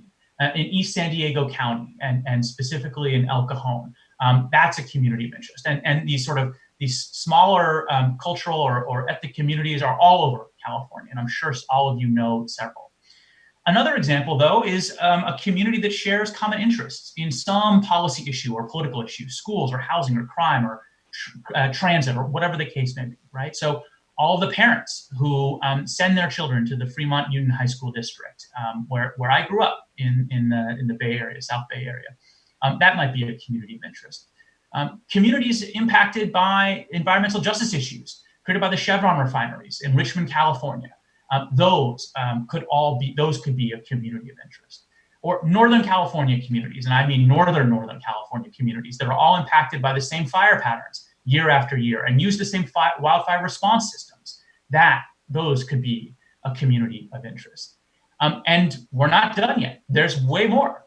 So communities that share similar socioeconomic statuses, right? Income, home ownership, education levels, but more than that. So for example, the historically lower income east side of San Jose. And this is a good illustration of how communities of interest overlap. They bring in multiple factors, right? So that lower income east side of San Jose is disproportionately people of color because of redlining and racial covenants that existed in wealthier parts of San Jose. And so you have not just a shared socioeconomic status, but you also have a higher percentage of communities of color with a shared history and a shared set of interests around housing, schools, crime, and other issues. Another way to define a community of interest might be common social, business, or civic networks. For example, Koreatown in Los Angeles, the queer community in San Diego's Hillcrest neighborhood. I mean, there are legion. I mean, there's so many of these that we can think of in every city and every county. Or simply regions or parts of town that are bound by natural features or man-made features. So one example that I know well, because I worked on the redistricting process in the city of Chula Vista, is the southeastern corner of Chula Vista, which is bound to the west by the coast. It's bound to the east by the 805. It's bound to the north by the city's downtown area, and it's bound to the south by the city's border. Now, here, that is a really definable, clear chunk of town. And they came forward in the districting process to say, we are one community, and we want our own district. But the reality is that this is, again, an example of how communities overlap. That is a lower socioeconomic status part of town. It's just lower income part of town, lower education levels, fewer city services, fewer sidewalks, street lights. They shared an interest in developing better city services for their community, right? So one community might fit into multiple examples that I provided today. And also one person, one family, one community might fit into multiple communities of interest. There's a huge degree of flexibility that's needed, I think, when we think about this topic. And I want to zero in by giving you one really concrete example. I had the opportunity, the privilege to work on the city of Fremont's districting process. The city of Fremont, many believe, is home to the largest Afghan community outside of Afghanistan. If you watch the movie or read the book Kite Runner, you know that it's set in Afghanistan and in the city of Fremont. The Afghan community, the Afghan diaspora worldwide knows this one suburb in the Bay Area because of how rich the Afghan community, the way in which the Afghan community has made Fremont their home. And yet, despite that history, the Afghan community is largely left out of local politics and local government. And I was working at a different organization at the time. We realized that the districting process in the city of Fremont had begun, and the Afghan community knew nothing about it. So we found community leaders that could unlock the rest of the community for us, who could open gateways to community organizations and community settings. And we started talking about what redistricting is and why it's important. Now, we tried to get the city to bring forward data about the Afghan community. And they really seemed incapable of doing it. At one point, the demographer said to us that there were 2,000 Afghans in the city of Fremont. And we took that information to Afghan community leaders, and they said there might be 2,000 Afghans at one high school in Fremont. They really felt that the city could not wrap their hands around the size and the importance of their community. And so we printed 8.5 by 11 maps of the city of Fremont, and we sat over tea and at kitchen tables and at cafes with folks. And we gave them markers and asked them to plot out, where are your restaurants? Where are your markets? Where are your community centers? Where are your nonprofits? Where are your religious institutions? Where are the apartment buildings with the greatest densities of Afghan residents and renters? And we brought those forward to the city, and we said, listen, if you can't map the Afghan community, we did it for you. Look at these hand-drawn maps that show you where the Afghan community is. And Afghan community speakers came forward for the first time, having never spoken to city council or any government body before. They gave testimony, sometimes through a translator, talking about how important Fremont was to the Afghan community and talking about how important they hoped the Afghan community was to Fremont. And one mother said to the dais, I had to leave Afghanistan in a time of war, and I'm happy that I found a new home here in Fremont, but I know I haven't had opportunities that I would like to lead my life in this country. But my son, he has had those opportunities, and my hope is that my son will someday be sitting where you are as the mayor of Fremont. And all of these people in this city hall erupted into applause. People who had an eyebrow cocked about the Afghan community. Who were these newcomers that were showing up in city politics we had never heard from before? But the power of that moment was so great that no one could deny it. Literally, the entire room erupted into applause. And ultimately, a district was drawn that kept the Afghan cultural and commercial hub together and grouped it with apartment buildings that had concentrations of Afghan renters. And at the end of the process, city council members in the city of Fremont came down off the dais and approached Afghan community leaders and said, how can we keep you involved in future processes? How can we keep you involved in all of the policy discussions that we're having here and then impact our city?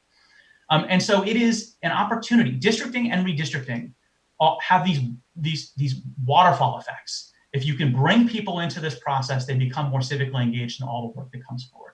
And California has thousands of equivalents of the Afghan community in Fremont. I've mentioned some of them already today. And your joyful task is to find all of them and listen as best you can. So that was a shorter section. And with that, we're going to stop for questions again before I hand it back over to Ale. And I will take off screen share so we can see each other. Okay, great, thank you. Do any of the commissioners have questions at this point? Oh, Commissioner Sinai and Commissioner Kennedy. I love your story because that makes it even more fun for us to think through. I kind of look at it as Easter eggs, you know, in different ways. But how do we as commissioners who have a whole state to look at find those communities of interest if they're not in the data? Like Afghans, a lot of times, you know, Chaldeans, they'll say they're white. They don't say they're Chaldean. And if the local government doesn't acknowledge them. So what are some of the strategies that you all have used to identify communities of interest that may not be as visible? Well, I'll just say that from my personal experience, at the time, I worked with an Asian American civil rights organization in the Bay Area called the Asian Law Caucus. And we had a wide range of networks in different API and Middle Eastern communities. We had put real investments, 20 years of work into reaching not a really broad notion of the Asian American community, to include Middle Eastern, Muslim, South Asian communities, and so on. And so it was because we heard from a community leader that this was happening that we were able to dive in, and ultimately really it was about finding the one right person. It was the executive director of a group called Afghan Coalition, and she unlocked the whole community for us. And so it was really in that instance, it was a larger organization finding a smaller organization that then led to community. And so I guess my answer would be you just have to tap these networks. And I'm cognizant that there is really different levels of civic infrastructure by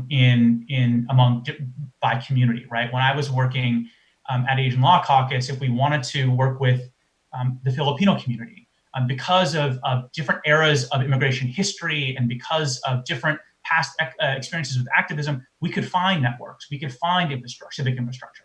And then conversely, we try to reach the Indian American community, even the Indian American community where I grew up, a community that I was rooted in. And there's almost no civic infrastructure. I mean, there's a religious infrastructure, there's a cultural infrastructure, but there's very little sort of civic or political infrastructure. And so you just have to find the people who have mapped these things and do your best to tap their knowledge. Thank you. Commissioner Kennedy? Thank you, Madam Chair. I wanted to get your sense of how you see this interacting with local redistricting, counties, cities, whatever, because that's a new variable that the 2010 Commission wasn't really dealing with. And I mean, we're already looking at, okay, how do we reduce the confusion of somebody who says, well, I just went to a redistricting hearing, I don't need to come to this one, or you're telling me something completely different than what I heard elsewhere. So I wanted to get your sense of what you see as the issues and how we might deal with them. Yeah, I'm happy to take that. Alejandra, would you like to go first, though? If you Sure. So one thing that comes to mind, I think, for a lot of the partners that are doing the organizing on the ground, one, it's a lot about, building up the education and making those connections, right? Because even though you have all of these different levels of redistricting happening, I think at the end of the day, it's like, how do you make that connection to an individual of like why they all matter and how they're all impacting your quality of life, your ability to have a healthy community, your ability to have better economic opportunities, or for your education system to be better for your children. Right. And so I think it's one, building up the capacity and knowledge of residents. And that's where a lot of the community organizations, grassroots organizations, are best equipped and have the experience to really think through, how do you utilize popular education methods, for example? How do you build up the consciousness of residents and speak to the residents that they work with in a way that it makes sense to them, that becomes tangible to them? They are the best messengers, right? And they also are really thoughtful and intentional about how do you approach something this abstract, this foreign, in many ways, and actually crystallize it to kind of connect the dots of their everyday life circumstances and how the lines are drawn will impact, your livelihood in the next 10 years.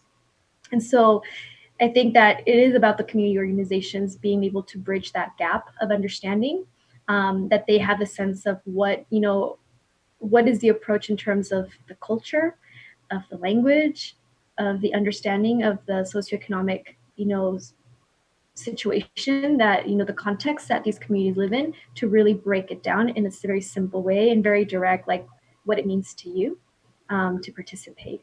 And so I think that that's something, and that's where I do encourage all of you, as you're beginning this segment of like having these conversations and these presentations, to bring in organizations that do that work directly, because they're the ones that actually have the innovative ideas of how to do it. And even now with COVID, how have they been engaging residents to talk about census and why census matters, and also, now with the election, why it matters, to get involved, at all the different levels of elections that are, that they're going to be able to vote on. And so I do recommend and highly encourage that, you create a space where you have those groups that are speaking and working in community to be the ones that really bring, shed more light in terms of how best to do it.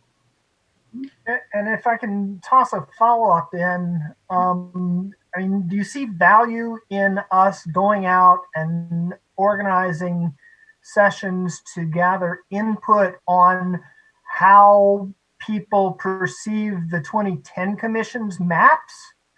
I mean, it seems to me that that's something that would help them understand how we're different from their county redistricting commission or city redistricting commission.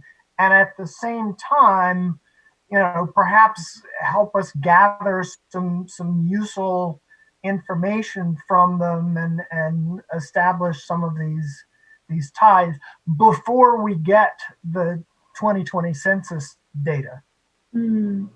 I mean, I think it's super helpful to be able to engage at a smaller scale with a lot of groups, like having either, these smaller discussions, kind of creating those channels of communication, and getting their input. I think for a lot of organizations, I think they can give a lot of their perspective maybe of 2010, but I would say at least from our network, there's a good number of folks that were not involved with the redistricting 10 years ago. Some of them were. I mean, there was a lot that that been involved for years. At least for the ones that are involved with the Redistricting Alliance, a lot of them, this is their first time. Others have had experience working at the local level for their local redistricting. For example, Lola Huerta Foundation. Cause was another organization that was involved with redistricting last time around as well. But a lot of them are new, right? And so you're going to get a lot of organizations that are going to be thinking also of like, well, how do we now connect communities now to redistricting? And to thinking about redistricting. And I think it's very valuable to be able to hold like a focus group discussion with variety of groups that can really, be a thought partner to all of you and thinking about all of these different questions. And for them, I would say it's something to uplift that a lot of the partners that we work with are currently engaging in census, and are currently engaging in, getting out the vote. And so even just thinking about how many of the things that they're currently doing, a lot of the innovative things that they're doing, how do those transfer over to now redistricting would be very valuable to engage and just for your own knowledge, also to build, I would say, not just to gain knowledge and ideas, but to build a partnership. What does building partnership with community look like? And how do you as individual commissioners and as a collective, build those partnerships? And what do those mean and what do those look like as an opportunity, right? Commissioner Kennedy, I'll add a couple thoughts and thank you for the question. I'll just say, one, the fact that redistricting at the state and local level sort of overlaps this year it's a challenge, but also potentially an opportunity if you can find economies of scale in terms of advertising and publicity. If you are able to coordinate with, when you're advertising in the Sacramento region, if you're able to coordinate with the Sacramento County Board of Supervisors, for example, because they're leading their county redistricting hearings at the same time you're leading a state redistricting hearing or in the same week or whatever the case may be. I wonder if there's an opportunity through collaboration, careful coordination, to find economies of scale in your advertising dollars and your publicity dollars. I also think when seeking to distinguish between the two, one important way to do so might be to distinguish on substance. So what I mean by that is we are working on state redistricting.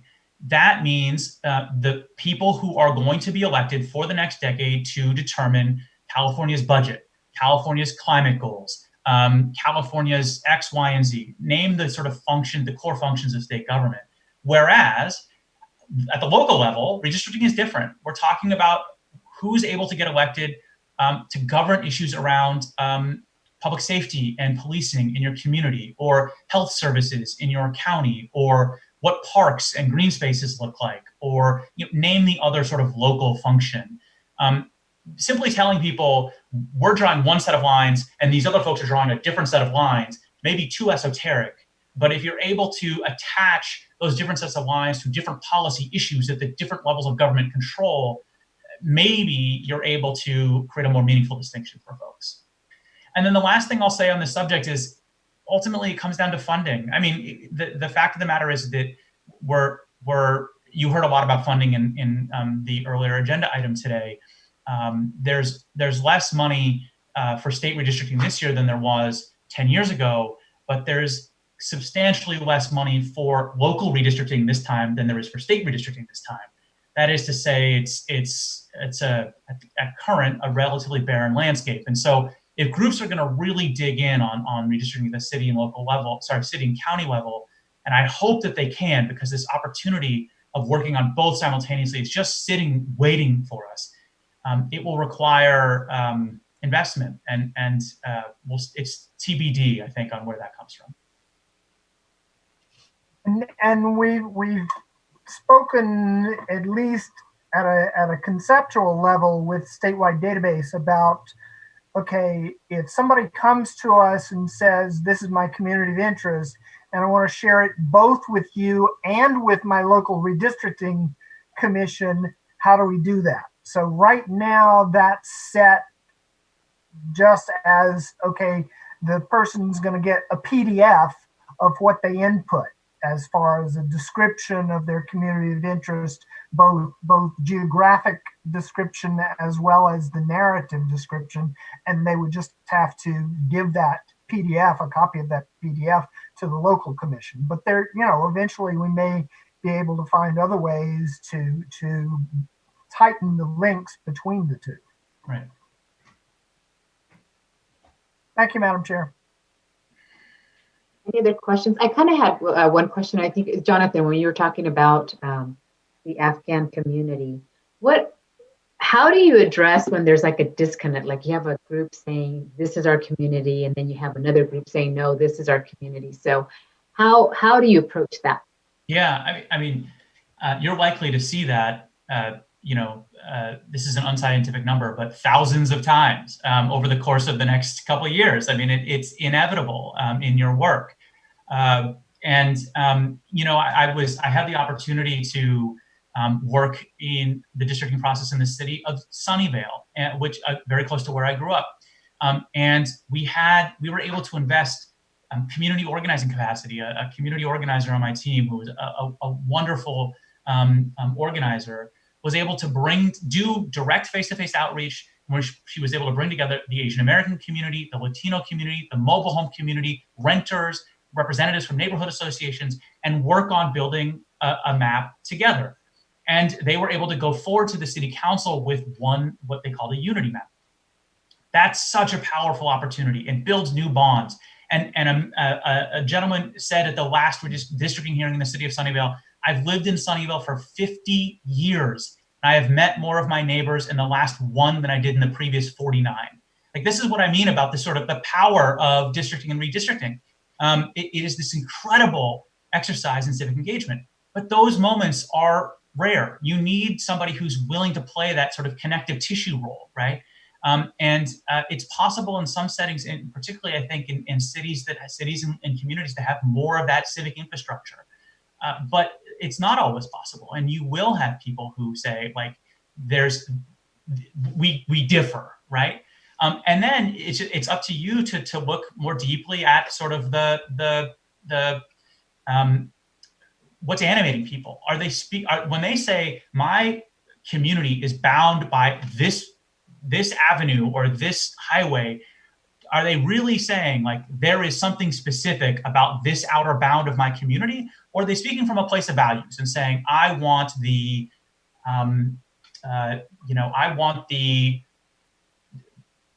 Chinese American community in this part of town to be largely kept together because it is my faith network and my social network and my cultural network.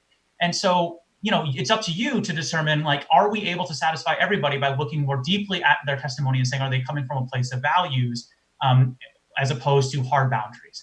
But even then, you're going to have conflicts. Like, it's just inevitable. And sometimes you're going to be forced into really, really hard decisions. And you may even have situations, I know all of you know this, you may even have situations where the community of interest testimony aligns, but the community of interest testimony conflicts with what the demands of the Voting Rights Act are, or the demands of the Constitution with respect to population equality. And so you're just going to be forced into really hard decisions in which people are left unhappy.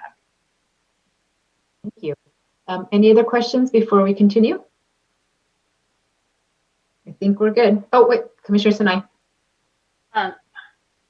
In short, just on what we just heard,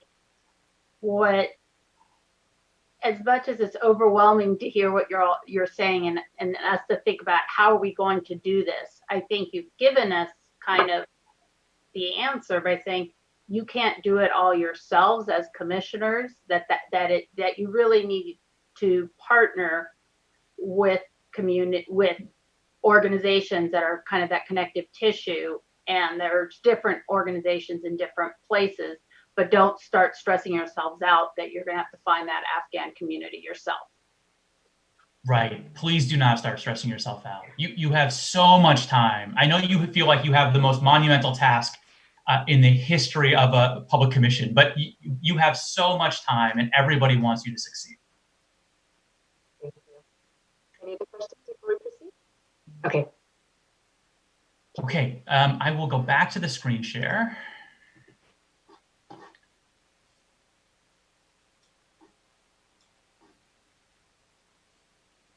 And I'm going to hand it over to Alejandra. Okay, all right. So for this section, I just wanted to preface saying that this was an opportunity to invite all of you to think about how you could reimagine your engagement with community.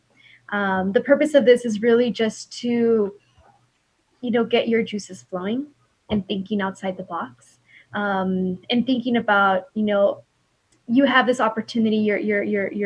You just received the baton, from the former commission 10 years ago, and all the amazing work that they did to lay the foundation. And now it's thinking about, what you as the commissioners will be able to carry forward, and even thinking about, what are aspects to the engagement with community that you could really, think about how it could be different. And so this is just an invitation. It's not like a set of these are recommendations that we're pushing for, but it's just more, I think, our collective thoughts between Jonathan and I of just thinking about, outside the box, in rethinking, the engagement with community. And this is just a starting point, and I think that there is a lot of creativity and innovation that's already coming from other community partners that are on the ground doing this work. And so I just wanted to preface that for this section. And so next slide. So first off, COVID. Yes, it's here. This is the new normal, and we don't know what things are going to look like in the upcoming year, and the impact that it will have with the approach and the process for redistricting. And so this is just, this is for us to be grounded, that now we're in a new playing field with COVID, that if circumstances continue as they are, it's really going to, one, create challenges, right, of how do we carry out a redistricting process to bring as many people to come together and uplift their communities of interest. But also it's an opportunity to reimagine the processes, to think about other ways of engagement. And so it's an invitation, right, to think about COVID as that opportunity to, develop something that could be new and even more effective. And so, and to also not feel like it's on all of you to think about all these innovative ideas, but to be open, to possibilities and ideas, right? Next slide. So in thinking about reimagining, engagement, one arena, I guess, or one concept to think about is like, how could, as you're outreaching into the community, how are you building with community?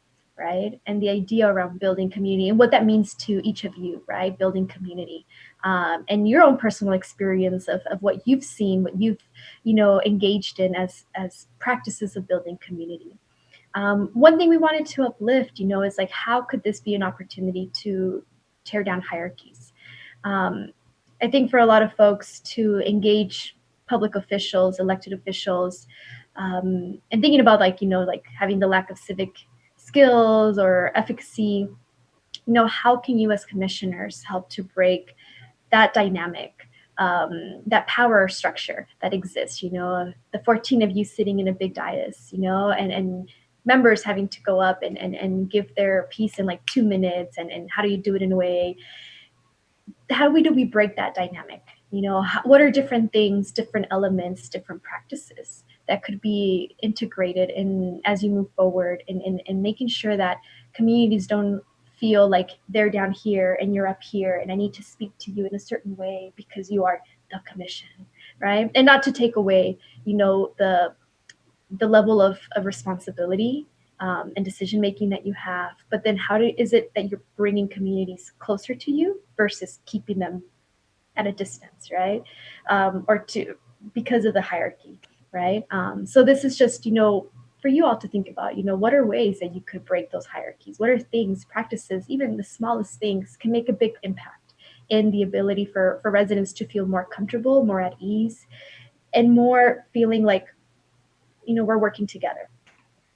And that comes to another idea, we're in this together, right? And a lot has to do with even just how you personally will be approaching, communities. You'll have opportunities to maybe, hopefully come and speak to different organizations as they're doing a training on like, why does redistricting matter? And, coming out to a hearing, that there might be an opportunity for you to be a guest speaker, and talking to folks directly, or being invited to, the local radio station, that plays mariachi music or whatever, right? Like the local ethnic media, and you're coming in and talking about the work that you're doing in redistricting. How do you do it in a way that, they hear from you as a person, a regular person, like, hi, my name is Patricia Sinaí. This is my story of how I've been unseen and unheard. And I bring up unseen and unheard because when we think about redistricting and drawing lines, and just in our democracy in general processes, how many communities that face the greatest barriers do feel invisible and do feel unheard. And so for you to connect at a human level, moments where you felt unseen and unheard, it's something that can really help them to feel connected to you personally and find shared experiences of being seen and unheard, right? And for them to hear from you, like, I want to hear your story. Here's my story of how I've been unseen and unheard. I want to hear your story, like your community story. And uplifting, how, again, I need you.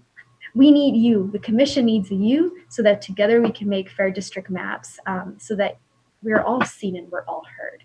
So bringing it down to that value or to that sentiment of being seen and heard, I think it allows for communities to build one with you directly as individuals, but then also to see how redistricting really connects to them in a deeper way that is not like, what are the boundaries of your community, right?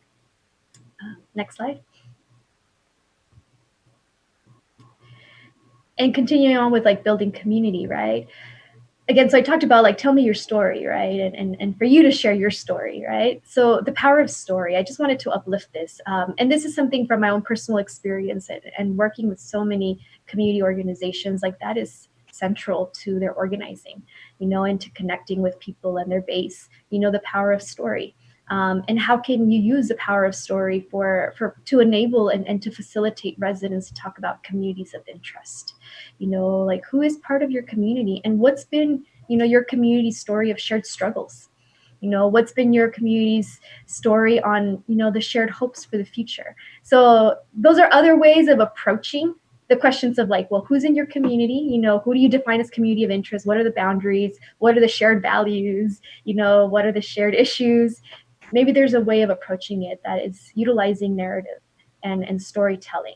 And that, I think, for a lot of our communities, across the board, folks connect to story, right? And it's easier to talk about that than, using certain jargon, when it comes to redistricting.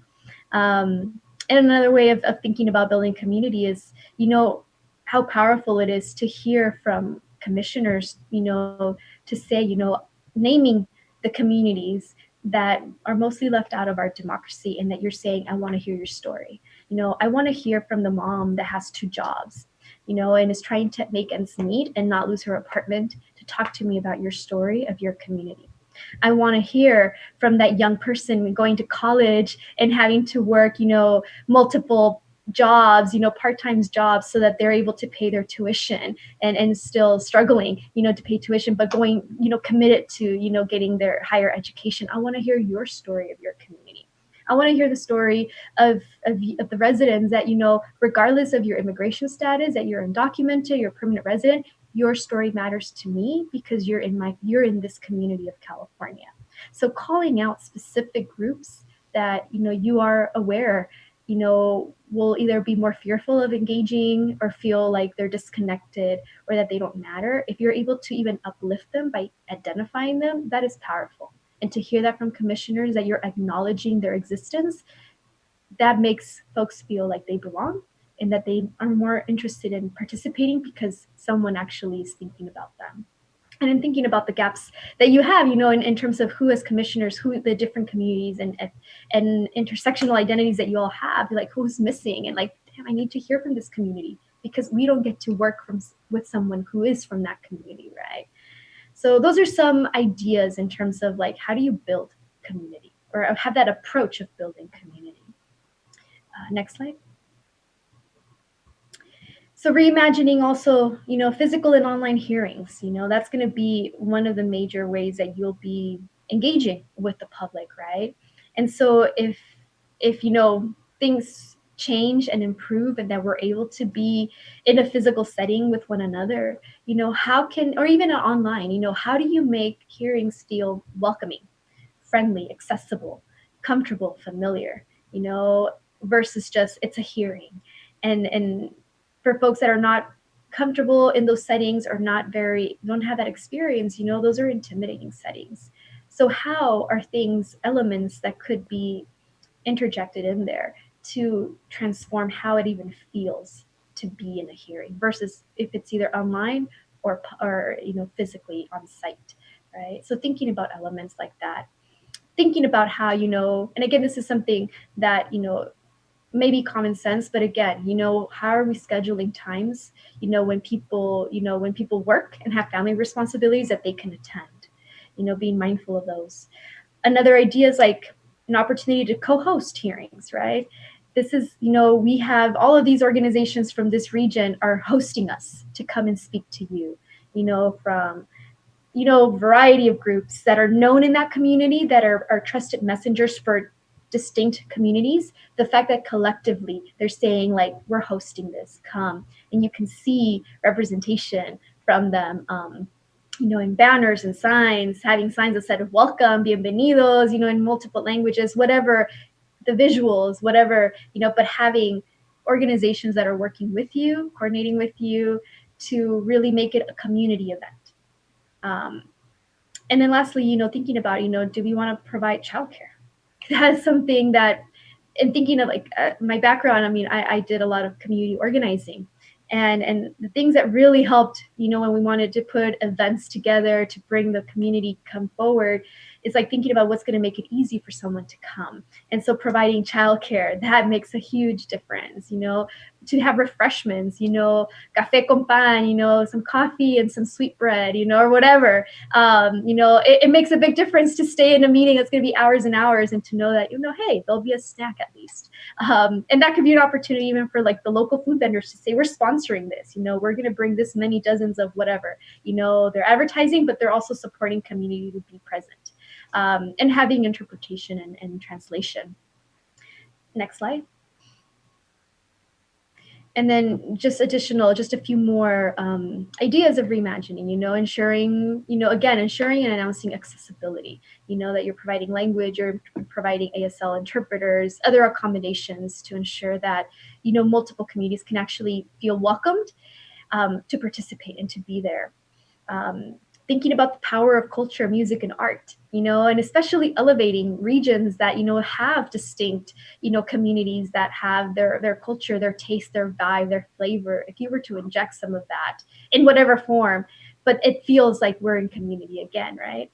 And then also just making virtual meetings accessible, and maybe thinking about, can we have breakout groups, smaller spaces, so that we're in conversation with commissioners during hearings, build that connection, have more dialogue versus here we are sharing our thoughts in 2 minutes and then stepping away the next person. So again, we are not providing like, this is the best way of doing it, but it's just putting some ideas, elevating some ideas for, to spark some inspiration to all of you.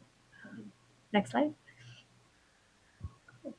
And so with that, I just wanted to pause and open it up and hear from you if you are already thinking about innovative ideas, in terms of how, you can reimagine community engagement, and even think like pulling back from like your own personal experience of working and, you know, in multitude of settings, groups, organizations, what has helped, what has, you know, what could be best practices that you've already been experiencing that you want to infuse here. So wanted to pause and hear from y'all.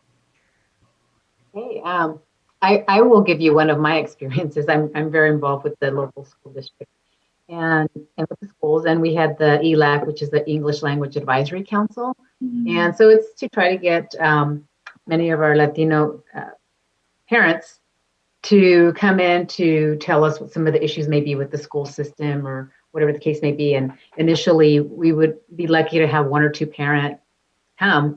And we got innovative. We thought we were, but you've already come up with that, is we actually decided to do a potluck.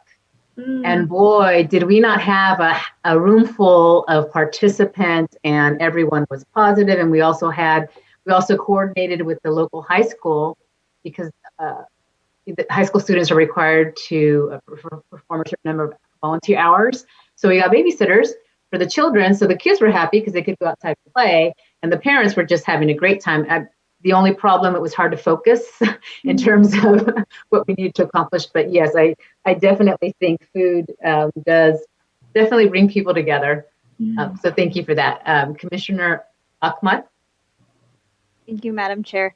Thank you so much for everything you've been speaking about so far. I'd just like to share that in my organizing days, we would implement the 3 F words: fun, free, and food. And that always gets people in the room. Of course, there's going to have to be some modifications given COVID, but just a good thing to start with.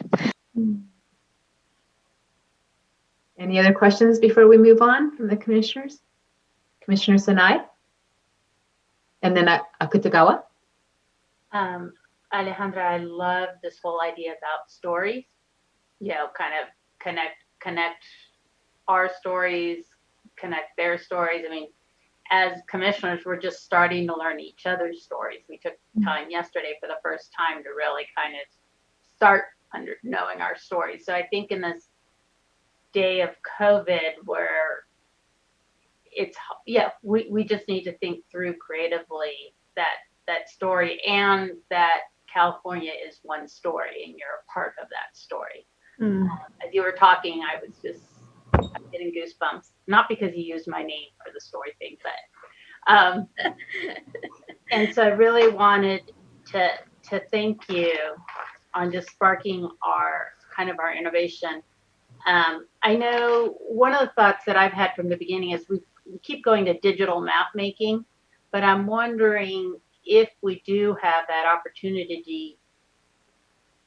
I know that when we did workshops as a school board member, we did workshops. We got the school board members off the dais and we sat at tables, and parents came. One group, we did speed dating kind of, but and I've also done this in other times where you have just maps, paper maps, big paper maps, and they draw it right there, and we have conversations versus digital. So we you know, I know it's a little harder, but just thinking more that whole idea of doing things together in smaller groups.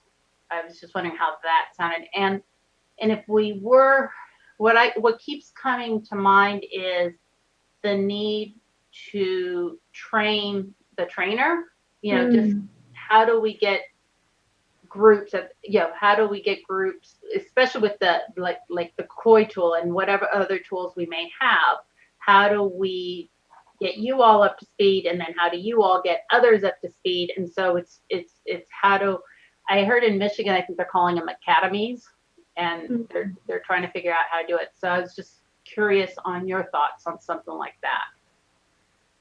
On training the trainers? Or what you're thinking about right now. How do you get the information from us to your network, to the network down even further on knowing how to use the tools that are created? I mean, I think definitely the train the trainer model is something that for a lot of our partners, that's their go-to, right? In terms of all the other organizing that they do. And it's about building capacity and like it's leadership development, right? from the staff level down to, you know, the community volunteer, the leader that's coming in. Like, how are we enabling folks to be more knowledgeable and expanding their skill sets?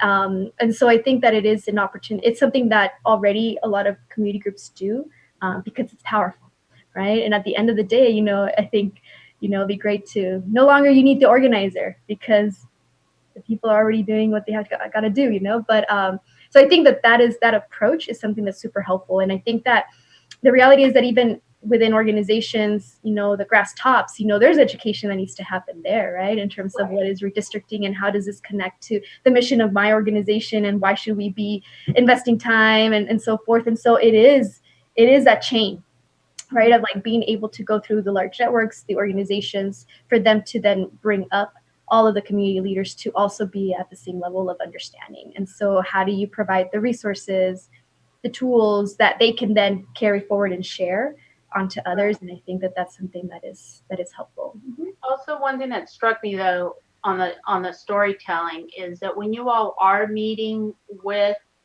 Jamie and Karen, to really pay attention to the questions that we're asking, because I think right now they're too academic jargony, but as you were talking, just asking for your story or what are your shared struggles or your shared visions, would get a lot more out of it than how do you define your community? I don't know. So just looking at that when you all are looking, if you could put that lens, since it's a very innovative lens. Yeah. And it could also be that there might be parallel approaches, right?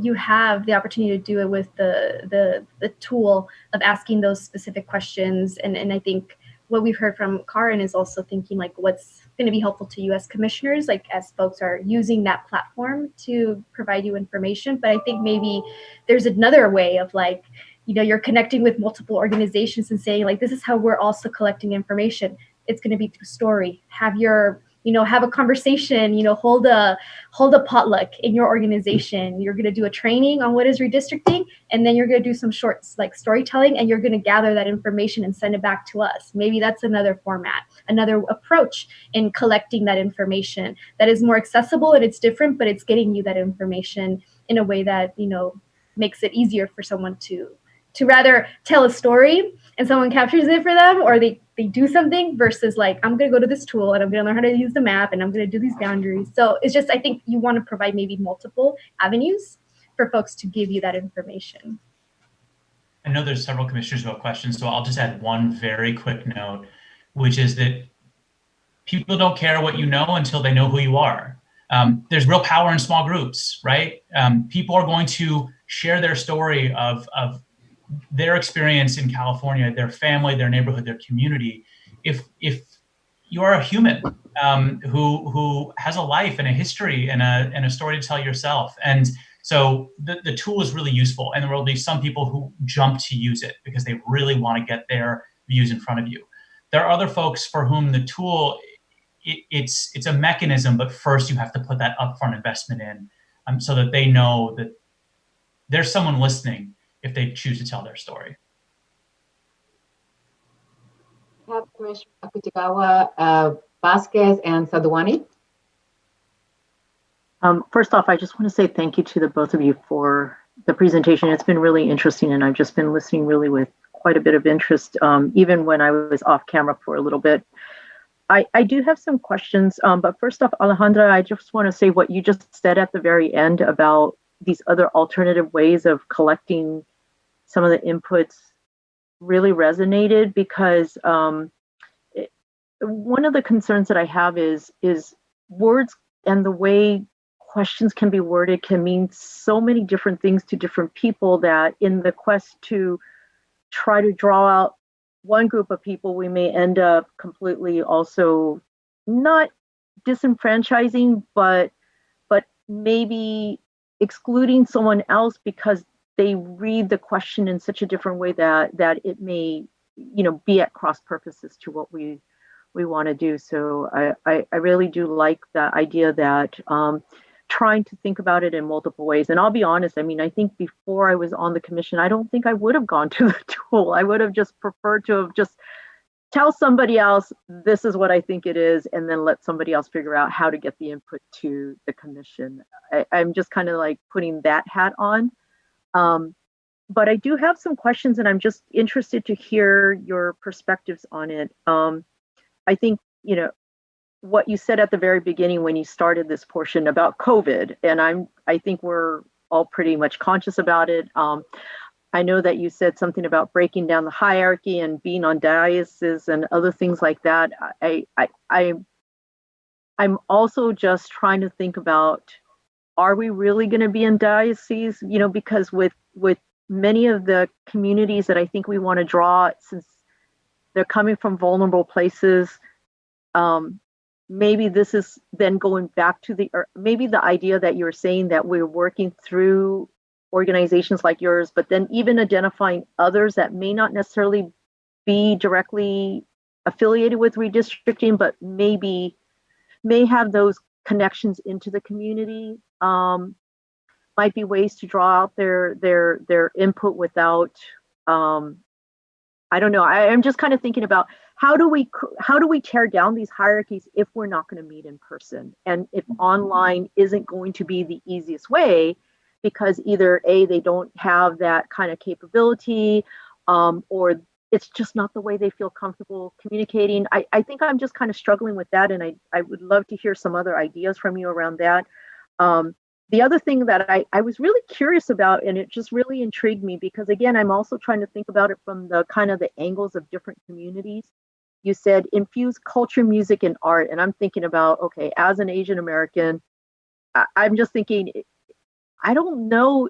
I mean, when I think about Asian American kind of things, we don't always think about music, art, unless somebody else says it. But it's kind of almost like we're just like, tell us what we need to know, and then we'll just kind of work with that, and then just boom, we're done, right? But all these other things, though, it's almost kind of like that has a place, but this work doesn't seem to be a place where that would normally kind of converge. And I'm just kind of thinking about how Asian Americans would react to some of this. I mean, they'd be like, okay, this is good, but I'm also thinking, I don't know if they think it's important, but I also realize too that for some communities, even within the Asian American community, it would be seen as a positive thing. And so I think I'm just kind of trying to wrap my head around that too. So I'll stop there, and I'd love to hear your thoughts on all that. Yes. I mean, I think in terms of the hierarchies, and I definitely hear you in terms of like, if we're not in person, like how do you break that, right? And I think maybe again, it's like, how do you use that virtual space that you're having hearings where there's a moment where you break up into smaller groups, and two commissioners are facilitating a break group, with other community members. That's one way that you're just like coming closer. You're having a conversation, right? You're having a dialogue. Something that I really want to uplift and kind of appreciate from Patricia, and I'm calling her Patricia because she shared with us that she felt more comfortable being addressed as Patricia than Commissioner Sinai. And so even just breaking those titles as a way of like, my name's Linda, I'm just Linda, and I want to recognize that not everybody might, share that same sentiment, but that could be an example of just like, it's very simple. Just call me by my first name, and that just breaks that like, oh, because usually if you go to a city council meeting, the mayor, council member blah, and it's like this level of like, I can't, there needs to be this distance, this respect because you're here. But, talking, first name, that could be something that can help. I think that there might be other ideas, and I feel like, one, I'm sure like all of you have some ideas, but I think I wanted to invite even like the larger, public, communities, like what are other ways that they could, suggest ideas of how they can break that. In terms of the arts and the culture, I think that's going to be something that, I definitely hear you in terms like, is this a place for it, and how would that look like? And maybe this is the opportunity to say like, paradigm shift, like, yeah, because as you're coming in to talk about your community, you're coming in with your culture, with your identity, with your music, your who you are is all of that, right? And it's like welcoming that. Some ideas that I was thinking of, like, wow, imagine you have a public hearing and come in, the hearing's going to be at 5 p.m., but at 4:30, the local, Japanese drumline is going to be performing, and the local Aztec dancers are going to come, and like they're going to have, it's going to feel like a festivity, a party, so you come into culture, but you're staying for the conversation, right? And so that's another way of infusing it, even just visuals, you have the local artists, like you want to come and exhibit your art that speaks to community, that speaks to, identity, that speaks to like, we are California. So who is California? Show it to me visually, right? And like displaying art. Another way you can have the local youth that they do spoken word, they open up the session with a spoken word, that reflects not only the culture of that, that community, but also speaks to like the values and the goals within redistricting. So maybe those are some ways that you infuse it, that it's not like taking up space, but rather it's creating that space where someone feels like, wow, you brought in the mariachi, or I don't know, like you brought in these dancers or the local high school dance group, to come in, the youth. I think when even thinking about young people participating, they're not able to, given the criteria, they're not able to apply to be on the redistricting commission, right? But youth should be heard, they're going to be impacted by the lines, how they're going to be drawn for the next 10 years, because in 10 years, they're going to be the adults, right, that are going to be able to vote, right? So how do you even infuse the young people to come in, and they come in with a lot of ideas of like, that's engaging, and it just builds this connection, like, wow, our community consists of all of these people, and all of these backgrounds, and like the fact that there is a space, even if it's small, to uplift that's inviting, and I want to go because that sounds fun to attend, right? And so those are some ideas. I'll just add one very brief note, very practical minded, which is that one of the most intimidating things about speaking at a public hearing or a city council meeting or a county board of supervisors meeting is you have to go walk up to the microphone by yourself, and you're sitting there isolated with 5 or 9 people staring down on you, usually from an elevated dais. It's very isolating. Mm-hmm. And while we lose a lot of the community building aspects, we lose food, we lose music perhaps in a virtual setting, it does allow people to come together with family or with others to provide a sort of their testimony in a collaborative or group fashion. So you could have one commissioner sitting with 5 people and they're sharing out together instead of one person on a microphone in front of a whole room. Thank you for that. We are at our 90 minutes, and I do have Commissioners Vasquez and Sadwani. Alejandra and Jonathan, are you able to stay with us after a 15-minute break? Yeah. Okay, so let's go ahead and take a quick break, and we come back at 3:42. Thank you.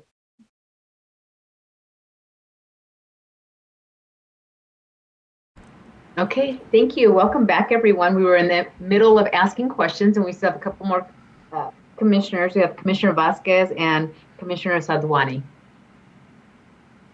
Thank you both for your presentation. Alejandra, I recognize the nice green walls behind you as a former advancement project employee. I was on staff while I was not part of the department that was working on Redraw California, but I remember the Healthy City team, all of their work in the office, doing a lot of the mapping, and I was always both very proud and very, I think that experience sort of vicariously turned me on to the importance and power of not just redistricting, but also, community-based mapping as a tool for advocacy for many issues. And so to that end, my question for you both is, to what extent have community organizations used mapping for other purposes beyond redistricting, sort of in the last, maybe 10 years? And are those, how can we tap into that expertise to both bring them into redistricting to help them support our work? But then also I'm thinking, so 2-part question, and then to your point about sort of breaking down barriers and power dynamics, and this I agree, very the potential for there still to be a power dynamic when we're inviting community to speak to us in a particular way.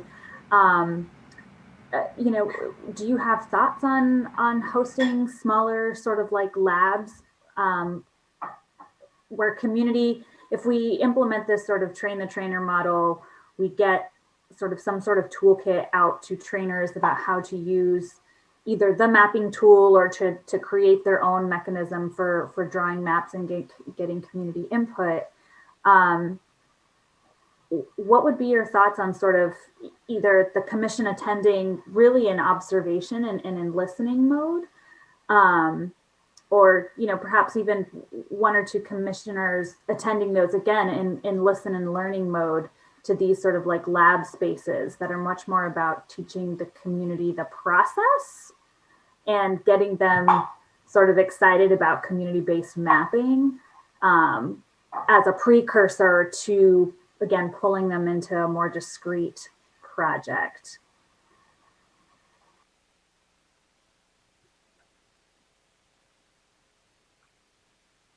So in terms of the first question, so I know like the use of maps by community groups and for other things outside of redistricting. I feel like, at least for Advancement Project, one major use of maps that has come up for us, along with partners, has been with census, right? And so we convene the We Count LA table. So it's basically like a regional table for LA County of multitude of community organizations, nonprofits, from different sectors, from education, just all of these different groups that are working and coordinating together around census outreach. And so they are, you know, really leading the efforts with partners in terms of getting the outreach and thinking about, you know, how are we having coverage across the county. And so Advancement Project has been providing the mapping support, data and mapping support in that space, and being able to update maps to show, you know, where, you know, what's been the response rate so far by, you know, down to like, I think city level, like the city level, but down to blocks, I want to say. And it actually shows with colors, right? Like how, you know, where are the areas that you still have a high percentage of the folks that have not responded to the census. And so that has been something that we've been updating like every 2 weeks with data from the Census Bureau. And actually that's been helping to inform a lot of the strategy and the organizing and the outreach activities that a lot of the partners are then carrying forward. So knowing just visually like, oh my gosh, South LA, that's where we still have so many areas that, you know, have not been responding, you know, and these are the percentages, you know, of the percentages of folks that actually have responded, you know. And so having that visual has been super helpful in informing a lot of their organizing and their outreach. And it's been critical data that we've been able to help bring in for their work. I know that a lot of other projects, so with like education, the use of public funds. I know that we always fuse like data and mapping together to demonstrate the need. So even developing like the equity index, you know, for our education, you know, where is the highest need when it comes to LA, like the county, like in terms of the student populations, where would be where are they located, you know, geographically, and being able to then tie that, you know, with the need for funding, right? And so in having that information, having that mapping capability has really strengthened the advocacy efforts of partners to really point to a map and say like, look, this is where we really need the resources. And so for Advancement Project, that's been something that's been very vital and very helpful. I think recognizing also that, you know, a lot of the community organizations, you know, not all of them have that in-house capability of developing maps and bringing that data. But I think that has been something that's very useful when it is accessible to partners, and to have that actually speaks to the work that they're doing and informs their work. I mean, that's something that is super critical to bring in. In terms of the power dynamics and like the idea of hosting smaller labs, I think that is a great opportunity. And I think that not only just for, you know, a couple of commissioners to attend and observe, but, even if there's a moment for you to engage, right? Even just to say like, hi, you know, like, here I am, I'm listening to you, I'm engaging with you, or I appreciate what you're saying. Like, I didn't know about this about your community. So even being able to react, even if you're not able to, given your like your responsibility and your role that you can't make decisions or, whatever the Brown law, the Brown Act has, but at least to participate at that level would be awesome.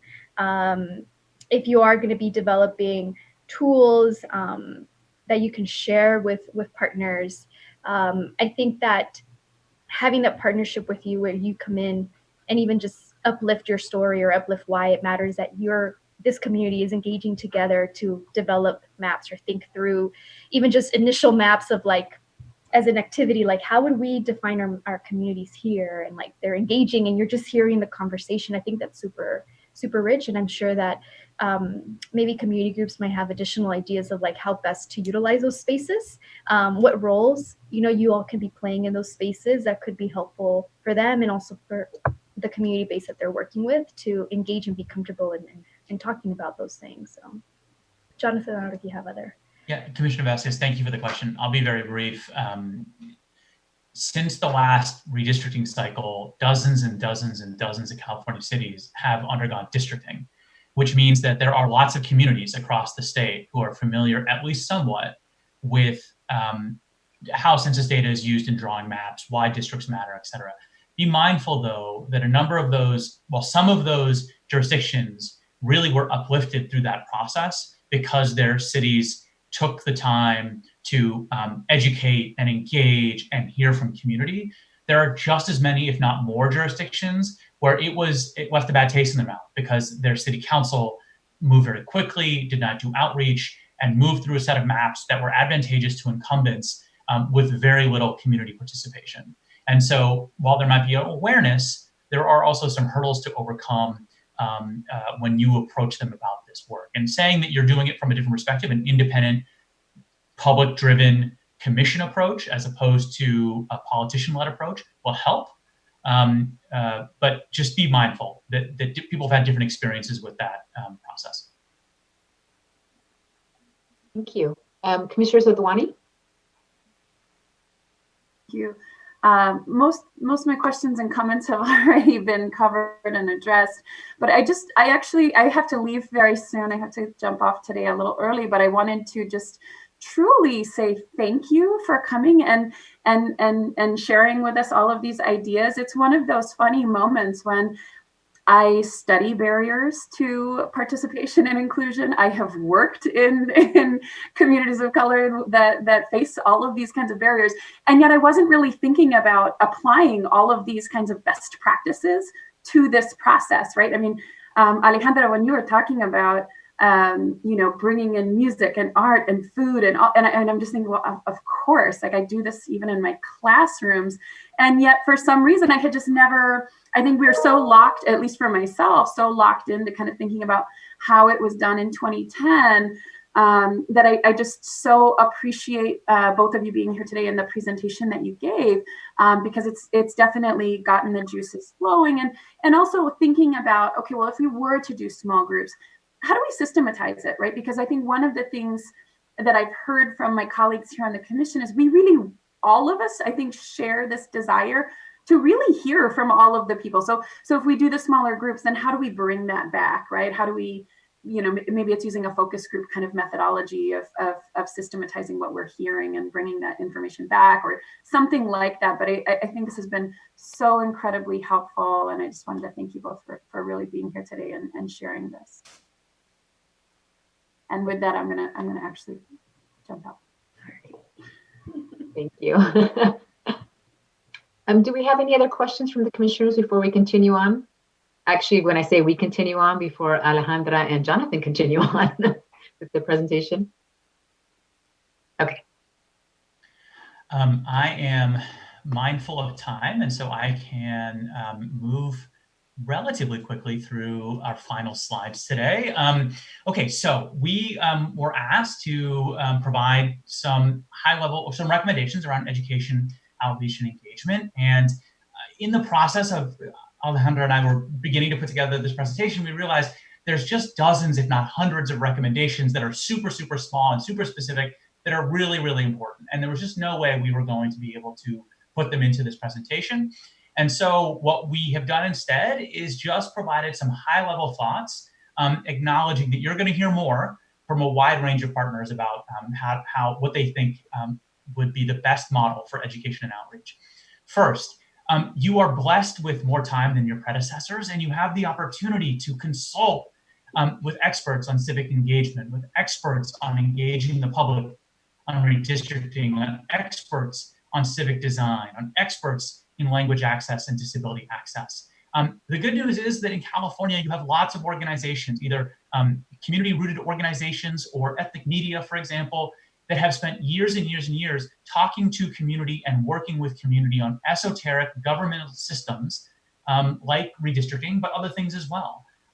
You're talking about school funding formulas as one example, right? A really specific, very complicated governmental process that has huge implications in the lives of California's families. And there are organizations that have been translating those really difficult topics for families on the ground, right? So there's people you can learn from. You have the opportunity to consult and consult broadly. With respect to actual recommendations, I want to provide just the broadest of thoughts here. With respect to all of your education, all of your outreach, and all of your hearings, please, we urge you to use easy to access systems and language and prioritize plain language wherever possible. Prioritize also language access and disability access. And I just want to flag something that's probably already obvious, but if you can get plain language right, you're solving a lot of other problems at the same time. So a lot of voting information, like for example, your voter pamphlet that you've probably just received in the mail in the last few days, feels sometimes like it's written at a high school graduate level or a college graduate level. Other governmental information is often written at the same level. But best practice around plain language is you're supposed to be writing at a much, much more basic level than that. And if you can accomplish that, you're ensuring access for everybody because that plain language is easier to translate into other languages and it's easier to make accessible to people with disabilities. And so if you can achieve plain language, it's a win, an access win for everybody across the board. And also, we urge you to provide a range of formats for people to engage. And there's been a really robust conversation about this today already, and so I don't need to go into it in great depth. But some folks will want a low-tech solution. Some folks will want a high-tech solution. Some people will not need much outreach, and a low-touch approach is fine. There are others where that high-touch approach is necessary. I'm thinking of the Afghan community members where we sat and had tea and with a handwritten map. It was through building bonds, building community, as Alejandra mentioned, that we were able to draw out that really important community interest testimony. Some folks will need assistance and some folks won't. I'm thinking of language assistance and disability assistance. And then some folks will want to provide input solo and some will come forward in groups or with a community-based organization. And hopefully you can create systems that are flexible enough to fit all of these different formats. And then lastly, I'll just note one thing I said again, which is that you will get detailed recommendations, I think, quite soon from a wide range of community organizations and partners that we work with who want to bring a more granular and more detailed set of recommendations to you. Last thought, the virtues of moving slowly. Because of certain practical realities, one, that you're seated earlier than your predecessor, so you have more time available to you, and two, COVID places us in this period of flux where we don't know when census data will be available, and we don't know how the community will be able to participate in your process. There's a lot left to be figured out, right? And so you have the opportunity to slow down, and in some ways you're forced to slow down. And that presents you with this beautiful opportunity to listen to California. I am so jealous of the work you get to do. You get to go to every corner of this state and listen to people talk about their families, their neighborhoods, their communities, and what they hope their community means to the broader California story. I don't know if you've ever had the opportunity to sit at a districting hearing or sit at a redistricting hearing and listen to people give community of interest testimony. Some people are just saying, my community is bound by Lawrence Expressway on to the east and Homestead Avenue on the south or whatever. But other people are truly opening their hearts and sharing their story of struggle and presence and participation. And you have the opportunity, you have the privilege of doing that across the state, up and down, for people of all kinds. And so I will hope that you were able to take the time to build the most effective, most accessible, most inclusive processes you can so that that California story can be told. And that's it. That's all Hunter and I have for you. We have deeply appreciated the opportunity to join you today and to share our thoughts and to engage in this conversation, knowing that it's the first of many. So we want to say thank you. And we also want to make ourselves available right now for further questions, but also in the future for further communication by letter at one of your meetings or in any other format. Thank you so much. I got a little chuckle when you said, that's it, that's all we've gotten. I'm like, well, you actually gave us quite a bit, so thank you so much. I'm going to open it up for questions from the commissioners, and then after that, we'll be going to public comment. So if Alejandra and Jonathan can stay for that too, because if there are public comment, it would be associated with this agenda item, so that'd be very beneficial to us. So let's see, I've got Commissioner Kutagawa, Commissioner Kennedy, Commissioner Fornaciari. Okay, there we go.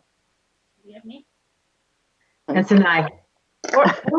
There you are. Thank you. I'm sorry, I didn't realize I was. Jonathan, thank you very much for that wonderful recap. That was actually thought, wow, that was really a nice way to encapsulate everything that you both just talked about. I will say that I feel the privilege too of being able to know that we'll be able to talk to so many of the people from across California, although I will also confess to feeling a little frustrated and constrained because of COVID, and that we can't just go out and do it the way we would have thought we would have been able to do it. And I think, but I hear what you're saying about slow it down and to really think about how we can both hear and invite all of those stories from across every corner of California. And I know that that's something of great interest to me. I have maybe a somewhat detailed question, I guess. And part of it is what you were just saying about easy access to language and utilizing plain basic language. And, I'm going to probably say whether, I don't know, Marian, if I start to stray into places where I should not be straying, can you just cut me off then? I'm sure you'll do fine. Well, I'm thinking of, I'm figuring, okay, I want to take advantage of both Jonathan and Alejandra here, because I'm just thinking about this COI tool that, we've been having this discussion about, and about, language access. And for me, I'm just kind of like, what's been on my mind is like, what's that sweet spot? How, besides beyond what is state mandated, what is that kind of right number of languages should we be looking at to ensure that we're going to offer the broadest, most balanced prospect of language access without breaking the bank too? Because I think that's what I understand. It's unfortunately not that extensive in terms of how much we could spend. And then the other question I have around that too is, we've also talked about taking into account not just the questions, but also in terms of providing access through the COI tool or the communities of interest tool for people where they may have more of an oral or verbal kind of language, or even like their preferences to understand and to process is more verbal versus written. I'd be interested to hear what your thoughts would be on both the suggestions on, how many languages, what languages should we be looking at, and then also video, and how do we make it in such a way that is also going to be the most accessible to the broadest people? Thank you for the question. I'll say a handful of things. First, Alejandra and I have partner organizations that have worked on language access for years and decades, and we should allow them to come forward and give their thoughts on that question. And so I won't attempt to speak for them. I'll just say that if you can, there are certain very large language communities in California where I think the translation is a no-brainer. And then where you determine that you don't have the finances to translate into additional languages, really intentional outreach to community organizations in those communities may pay dividends. That is to say, they may do outreach in their own language or outreach to local ethnic media. They may do publicity for you free of cost in language because you've just made the investment of time and staff capacity, right? Instead of an investment of money.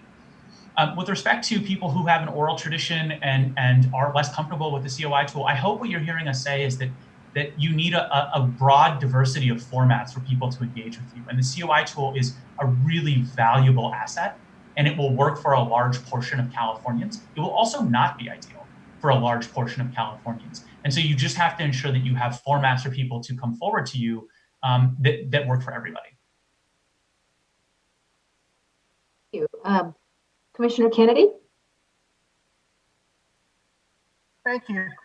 Jonathan, I know Common Cause is a member of the Future of California Elections collective. I've participated in a number of their events, and I guess I've been surprised that to date they haven't mentioned redistricting or the commission. So I wanted to get your thoughts on how we could engage with the collective and maybe, you know, tap into them and their networks to help us. Well, I would be happy to be a liaison if it would be useful and to connect you. I think the reality is that it is an all hands on deck situation with respect to the election. And so you may get more engagement from that network after November 3rd, assuming that things are resolved on November 3rd, and I may mean after January something. So there just may be a capacity issue at the current moment, Commissioner Kennedy. But I know a number of the groups that are very focused on the election will be able to turn more attention to the redistricting soon. And specifically with respect to that group, we work together all the time, and I would be happy to sort of forward your message verbally that you hope that they will engage, and the commission is ready to engage with them. Thank you. Commissioner Fornaciari? Yeah, I just want to say thanks for your energetic, thoughtful, really creative presentation and ideas. It's given me an awful lot to think about, and to echo Commissioner Sadwani, I was kind of stuck in this mindset of what they did last time, and I'm envisioning all these great ideas that you have, how we might implement those great ideas to be more effective in getting the participation we want. So thank you very much. Commissioner Sinai? Gracias. Thank you. You guys, I think you hit it out of the ballpark. So thank you. I know it took a lot of time and effort to put this all together. But that time and effort really, I think, has moved all of us in the commission way forward in our thinking. We were looking for an opportunity to start not get away from administration and think of the other stuff. So thank you very much for giving us that. I would like to actually not receive a plan, if it's all right with all the other commissioners. It would be better if the partners actually presented it to us and we could make a time on the agenda. We have space, and I have it on kind of in our thought, in our thoughts and planning it out. So Jonathan, if you could have whoever is Jonathan and Alejandra, I'm sorry, just connect with me. Agendas get made way in advance, so the sooner they can connect with me so I can make sure we put them in an agenda. But I think everybody here is very excited to see your face, Alejandra, since we've heard your voice so many times. Jonathan, I think we've heard it a couple of times, but Alejandra is, she hasn't called in the last 2 days, and I've missed her. But, I know people also want to see some of the other faces that we've heard. And so we do want this to be something that we're doing together and we're learning together. None of us, as you all said, you all don't have the answers and we don't have the answers, but together, I believe in the wisdom of crowds and we'll get there. And so if just have whoever or whatever, let's, you guys have my email and we can figure out where to put it on the agenda if all the commissioners agree. Okay, yeah.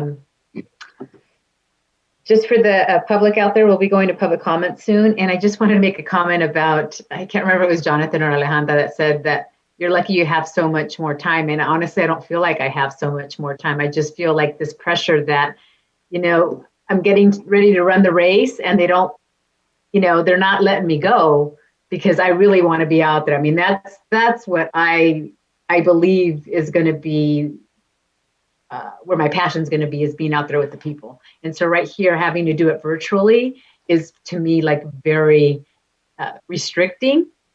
And I feel that for some of the public may love it. I have a nephew that absolutely loves social distancing, but many of them do need that interaction.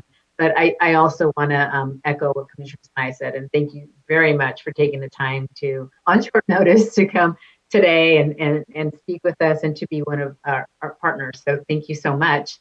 If there aren't any more questions, I'm going to go, Commissioner Anderson. Thank you. One quick thing. Well, two. One, I was so pleased to hear Commissioner Sadwani and Commissioner Fornciari say they hadn't, this is sort of a break in that they're looking at the way it was done is not the way we should do it, because I actually brought that up when I was interviewed. I think that might be one of the reasons why I stayed in the group. To me, I've immediately gone, we need to work in small groups and we need to get people working with the map because ultimately that's where we need to go. And I really appreciate the input and the different ways of doing that, because that's what I was not able to actually to really put into words. And I really appreciate that you're helping on that. But then I have a very specific question, and it goes more to the how do we get out there. And this goes to for Common Cause. Since you actually were part of the actual supporters and architects of the propositions which created us, could you help us please research the intent behind, it's a very specific question, our posting, the Bagley-Keene is usually a 10-day notification, but then it says 14 days for public meetings. And what we want, and we've just been doing 14 days for everything. And the 10-day window could help us just a little teeny bit, but we're concerned that if we go to 10-day, then we can't actually take the public input about redistricting because it wasn't given 14 days. So if you could sort of help us research the intent there, because we don't want to do anything that's inconsistent. We just wanted a little bit more information. So. Commissioner Anderson, thank you for the question. I anticipated that might come up, and we can do our homework on our end and come back to you either in a written format or in some other way. Commissioner Lamont? Chair, I have a question. Are we going to have an opportunity to discuss amongst ourselves in this meeting the presentations that we've heard today? Or like what's happening after public comment? So after public comment, this is the last thing that we have on our agenda. If you'd like to discuss it further as a commission, is that what you're asking? Yeah, because I don't have questions for our presenters. Thank you, by the way, for your presentations. I don't have so much questions for them. Okay. But I have several comments that I'd like to make with regard to us as a commission. Okay. Around this particular issue. Okay, so we'll go to public comments now, and then we can still discuss after. Okay. I don't think there are any other questions. So Raul, can you please read the instructions for public comment? And this is for agenda item number 12. Number 12, yes. Thank you. To the public, the commission will advise the viewing audience when it's time to submit public comment. At this time, we are soliciting public comment for agenda item number 12. The commissioners will allow time for those who wish to comment to dial in. To do so, first, on your phone, dial the telephone number provided on the live stream feed. Second, when prompted, enter the meeting ID number provided on the live stream feed using your dial pad. Third, when prompted to enter a participant ID, simply press the pound sign. Once you have dialed in, you will be placed in a queue from which a moderator will begin unmuting callers to submit their comment. You will also hear an automatic message to press *9 to raise your hand, which indicates that you wish to comment. When it is your turn to speak, the moderator will unmute you, and you will hear an automatic message. The host would like you to talk and to press *6 to speak. You will then be provided time to make your comments. Please make sure to mute your computer or live stream audio to prevent any feedback or distortion during your call. Once you are waiting in the queue, be alert for when it is your turn to speak, and again, please remember to turn down the live stream volume. The commissioners will take comment for every action item on the agenda. At this time, we are soliciting comment for agenda item number 12. The process for making a comment will be the same each time. Begin by dialing the telephone number provided on the live stream feed, and then follow the instructions. As I have stated, these instructions are also on the website. Madam Chair. Thank you, Raul. You're Katie, welcome. do we have anyone? We do not have anyone in the queue at this time. Okay.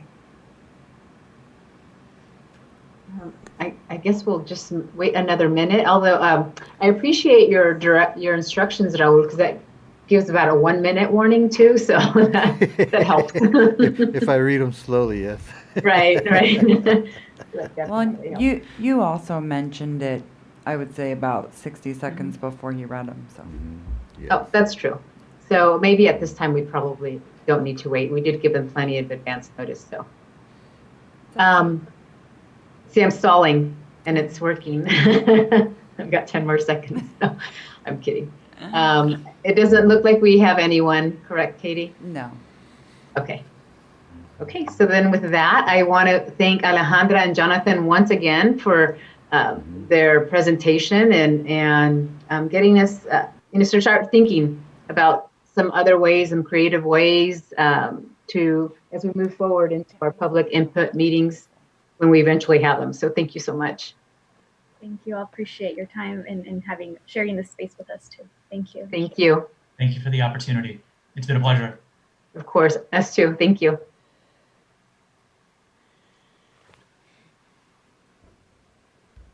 Okay, so this is our last agenda item, but I'm going to open it up to Commissioner Lamons. So I thought it was a great light agenda today in terms of we didn't try to, stuff everything in here, and we're able to really take in the information. So I want to thank the individuals that put this meeting's agenda together. It felt like there were breathing moments, etc. So I appreciate that. I think we're getting our rhythm on that part. What I found interesting, let me preface by saying I'm glad to hear that fellow commissioners sort of thinking around this issue has been cracked open, and I think it maybe is setting us up to be prepared to have some poignant discussions about how we want to move forward. I know we have a subcommittee that's focused on this, but I think that this is one of the most important aspects of the work, probably next to drawing the maps themselves that we're going to be doing. And I don't see where we had built in today any opportunity to really synthesize the information that we received today and how it really informs where we want to go as a commission. So that's not a criticism. It's just sort of, to me, a logical next step. And I don't know if we've agendized it. I don't think we have for our next meeting. So I'm kind of concerned about the amount of time and space that will happen between now and whenever it is going to be agendized. And I think some probably pretty significant time needs to be made available for us to begin to figure out what our plan is. I mean, I took a lot of notes just on like, who is our audience? I mean, who is the commission talking to? And I'm not asking to answer that today, but I think we need to define that. Who are we talking to? Things like partnering versus facilitating, organizing versus outreach. I mean, I think we really have to define our strategy and what our goals and objectives are, because is it advocacy? I mean, there's all these questions that I think as a commission, we have to decide, because that's going to influence our strategy and approach.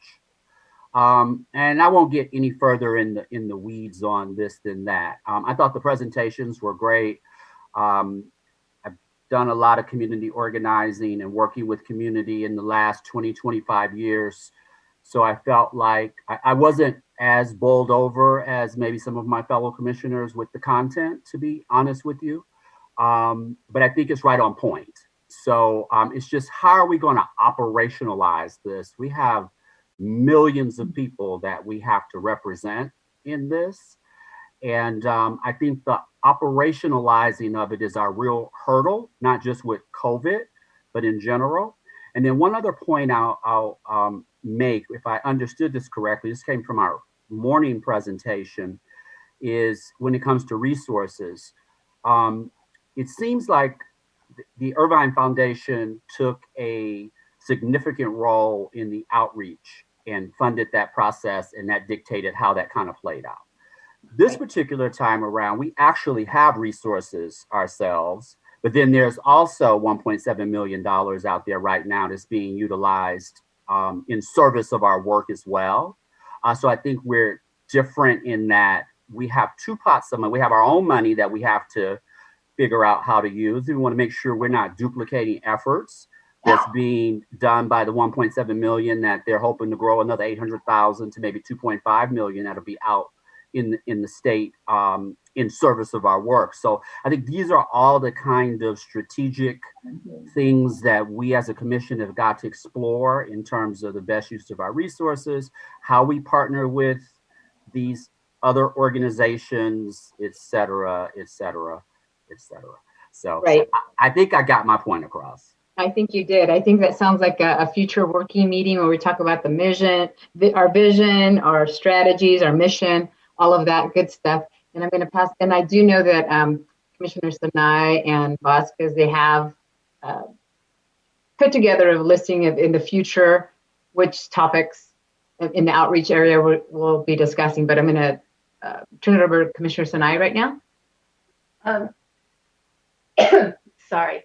A couple of things. First, on the 1.7 million, we need to be careful. A lot of that money has already been spent on the recruitment of the commissioners.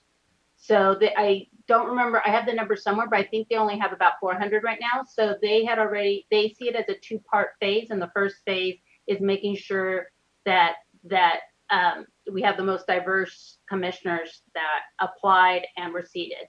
So if you attended any of the webinars that were presented by the different groups to how do you apply, what is a commission, if you got any coaching at any point or practicing questions or just handouts and mailings, all of that was funded by this money. So I think that part is really important to understand, that they really have a limited pool. But you're right, Commissioner Mons, that last time it was kind of done separately. Now, this time we've got the funding, but there's some major barriers. If you remember the conversation we had yesterday. The hardest thing about the agenda is how fast it comes up. The other hardest thing is being able to present information with on the agenda, but also what needs to be approved, it's scary to kind of bring things forward because it can't be vetted by too many people ahead of time, but it's also a public document. And just like you said, Commissioner Boss, a lot of us, this wasn't news. A lot of us, we do it in other ways, but we haven't brought it over here, but we're not all at the same place. And we all are going to have to remember that we were brought together because we have different expertise.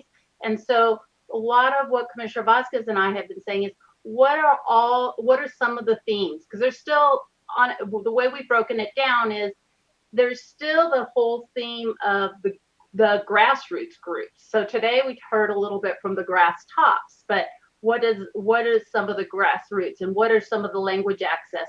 And so we've tried to break it down into smaller pieces.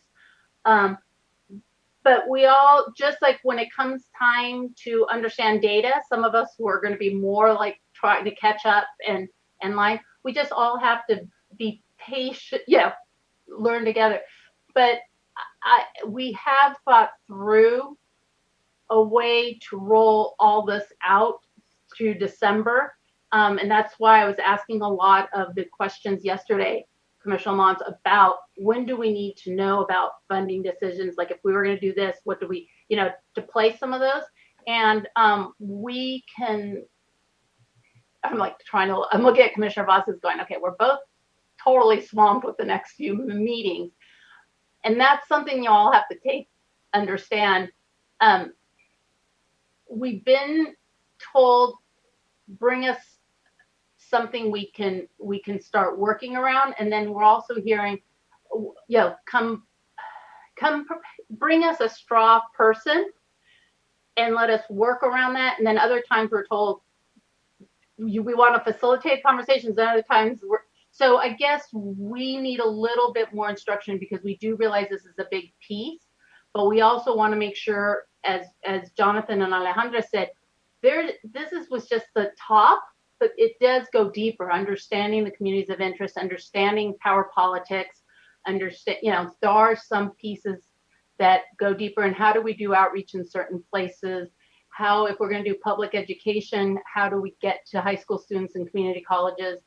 There's all those questions you've all thrown out. We've actually played with and tried to figure out who could be speakers for all those topics. Commissioner Lamont, and then Commissioner Turner.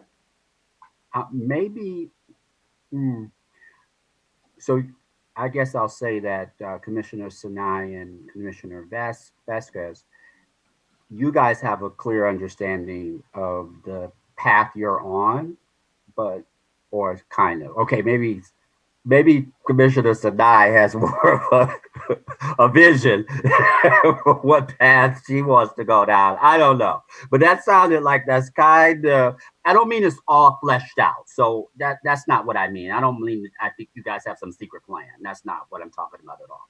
But I think even at this high level of, because when I think of the various speakers that may come in, if you have some sense of what is the intersection of that, because to me, when they're coming in, they're giving us information that unfortunately in these formats, we get to ask questions, but they're usually clarifying questions. They're sparked by different commissioners' curiosity, but very little of that information gets operationalized. And that's not just with this, that's almost with any of the groups that we have come in and talk to us, because we haven't had the luxury of the actual concentrated time to do that piece. So when I hear that, okay, there's potentially speakers coming in over the next couple months, just based on knowing how far out our agendas are, et cetera, at what point do we get to work? And I don't mean get out in the community talking to people. Like, we don't even have a plan. Like, when do we get to work on the plan? That's kind of what I'm curious. I know we're about to wrap up for like next time, and I know next time is focused on employment things by and large. So I'm just like, when does this come back up? How do we put any of what we learned today into service? It's more like that. So I hope my attempt is not to put either of you on the defensive. I think you're doing awesome work, and I thought the presentations were awesome. I really do. And the fact that it cracked open listening on a whole nother level is valuable beyond belief in and of itself with the commission and a group of 14 people. So yeah. Okay. Yes, thank you. Yeah, I was looking at our future schedules, and I'm thinking maybe like our meeting in November, the first week. The first one is the 4th through the 6th. That might be a good time to schedule like a working type meeting to try to bring all of this together.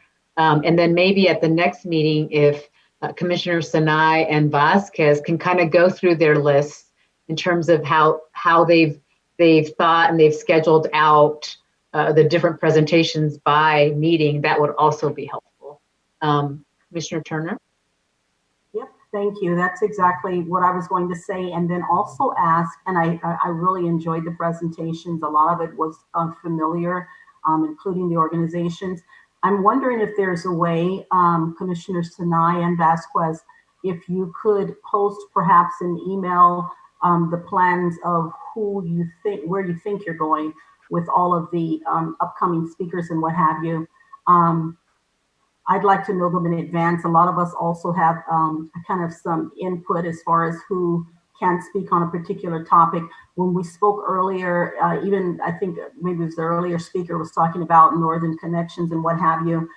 Being, you know, a PICO Federation, I also have close ties with True North in that area that covers that whole Klamath Trinity River Basin area.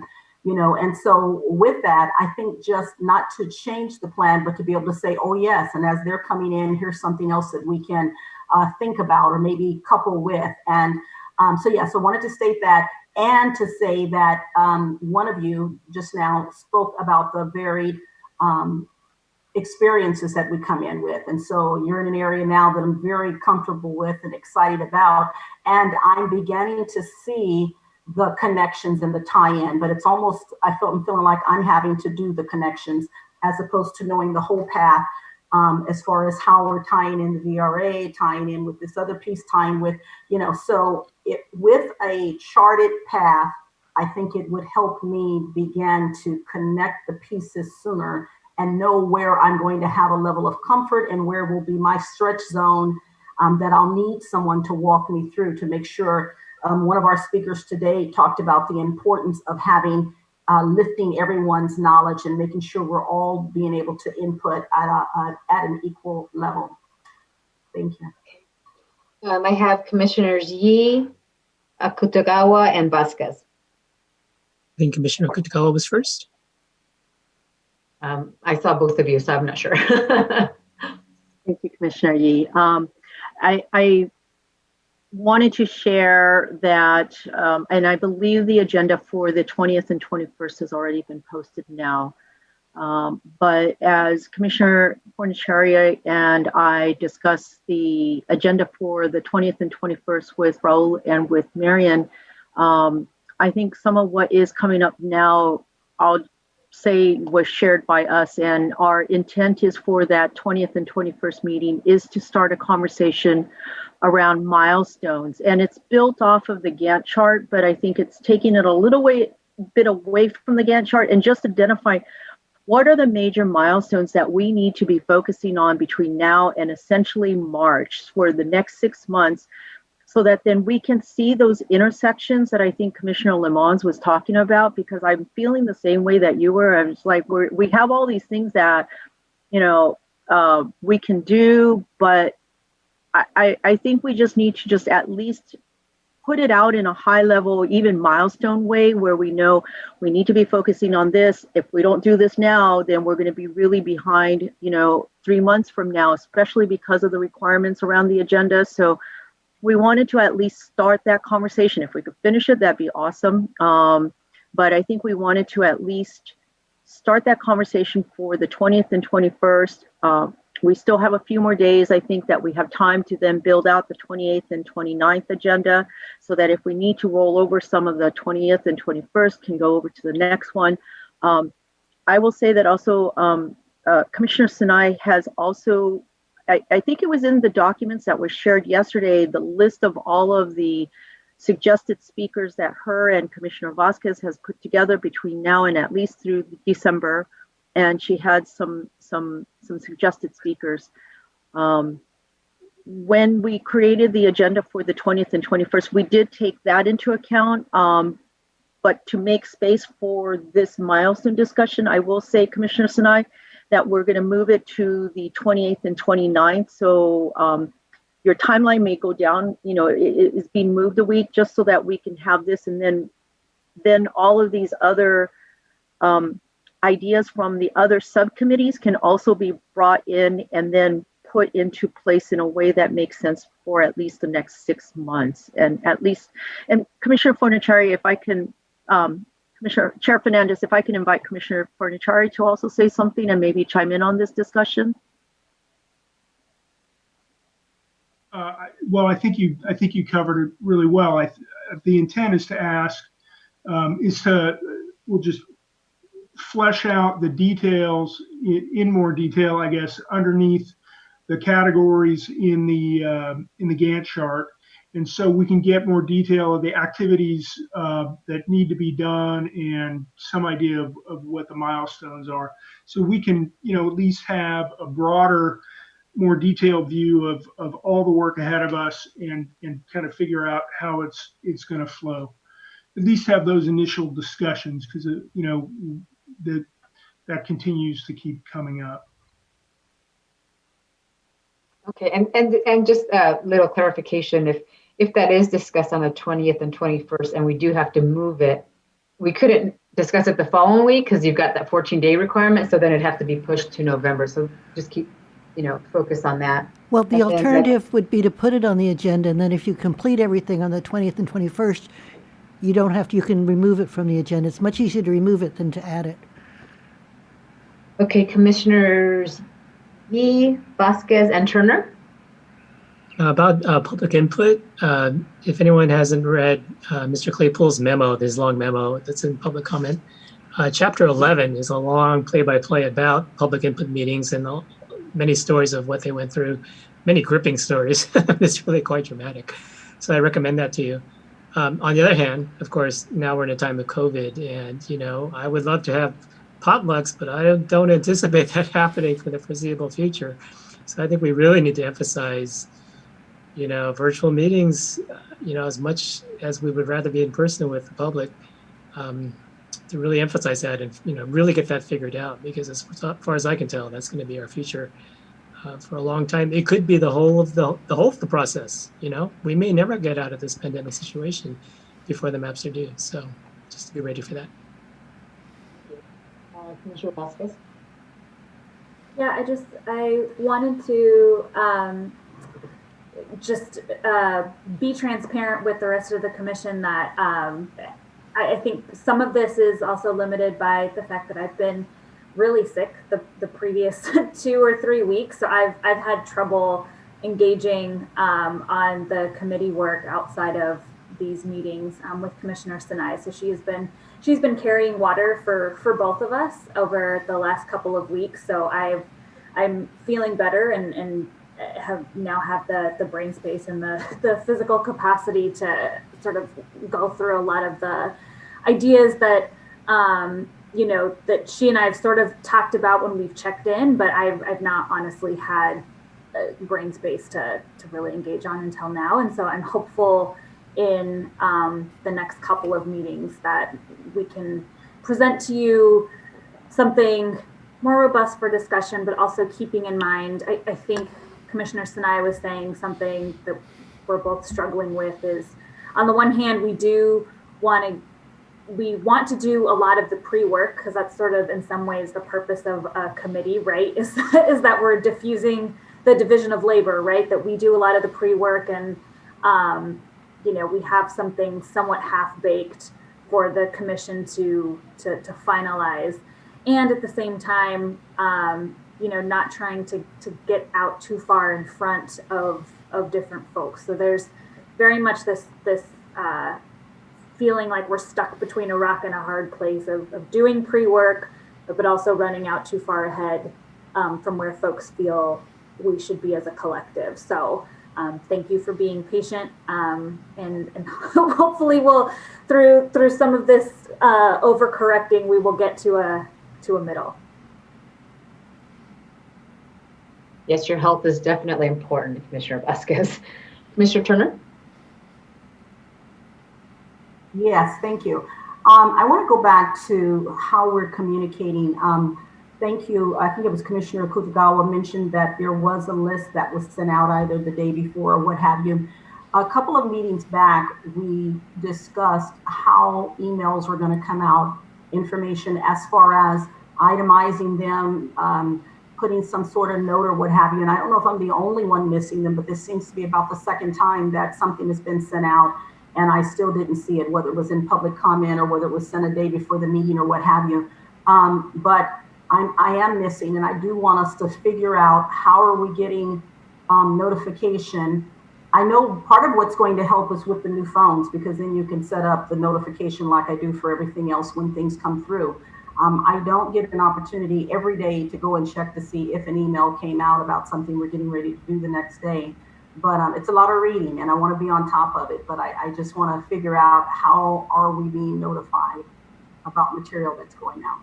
No, I don't think you're missing anything. I think it's a working document that Commissioner Sanaya and Vasquez have right now. Oh, Commissioner Vasquez, you want to respond quickly? Yeah, I believe, so I think only Commissioners Akutagawa and Commissioner Fornishari have, as we shared it with future chairs in order to build out the agenda. Again, because the conversation, we either build agendas collectively via large committee, or, we have to be very, very focused in who we're sharing information. And I think that also is not always clear. It's not always easy to remember, oh, did I just send it to that person, or is that for everyone? So I think also when we receive emails, it's also not clear, did everyone get this, or was this just me? So you are not missing anything. Okay, that's helpful. I was thinking, oh man, I missed something. Yeah, no. And that's what I was thinking, brought it up maybe at the next meeting, is that Commissioner Sanai and Vasquez can share that information with everyone instead of just the future chairs. That way we all have an idea of, and plus it's going to be a discussion item, as Commissioner Kutagawa mentioned. So Commissioner Lamont, you had something, and then Commissioner Sanai. I have a question. Is there a way, and I don't know if this is a council question, and it's probably too late for the next agenda, but is there like a catch-all category, like miscellaneous, or I don't know, because it seems like there are things that we need to talk about, come up, and we need to decide something about. Yeah. Well, miscellaneous I'm struggling. wouldn't cut so it. I guess so the other thing would be, is there, maybe we need some more guidance on our limits. No, maybe not. I think we're just frustrated with our limits. I don't think we're not clear on our limits. Well, I think if you have ideas that you might think we want to put them on the agenda. If we don't have something in there, it's easy to skip over it. But if it's not on the agenda, and the purpose of the agenda is not only to give you notice, to give notice but to the public. So that's why a miscellaneous category wouldn't work. You have to be specific, correct? Right. Okay. Okay, hold on. I've got Commissioners Sanai, Akutagawa, and Vasquez. I just have a response. Oh. Sorry, okay. But I do have a response on that particular thing, in that I think we need a better way to come up with these agenda items, because as an example, we just found out we have a requirement to come up with mask policy, a face covering policy for our business. And there was a whole conversation about, okay, who's the chair? What meeting would that come up in? Who's the chair? And then there wasn't really anyone assigned to write down, put this on the agenda item. So because it's important, well, I didn't know that. So it's important to me. So I went through the process of coming up with that agenda item and then sending it to the chairs whom I figured out were the chairs for a potential meeting.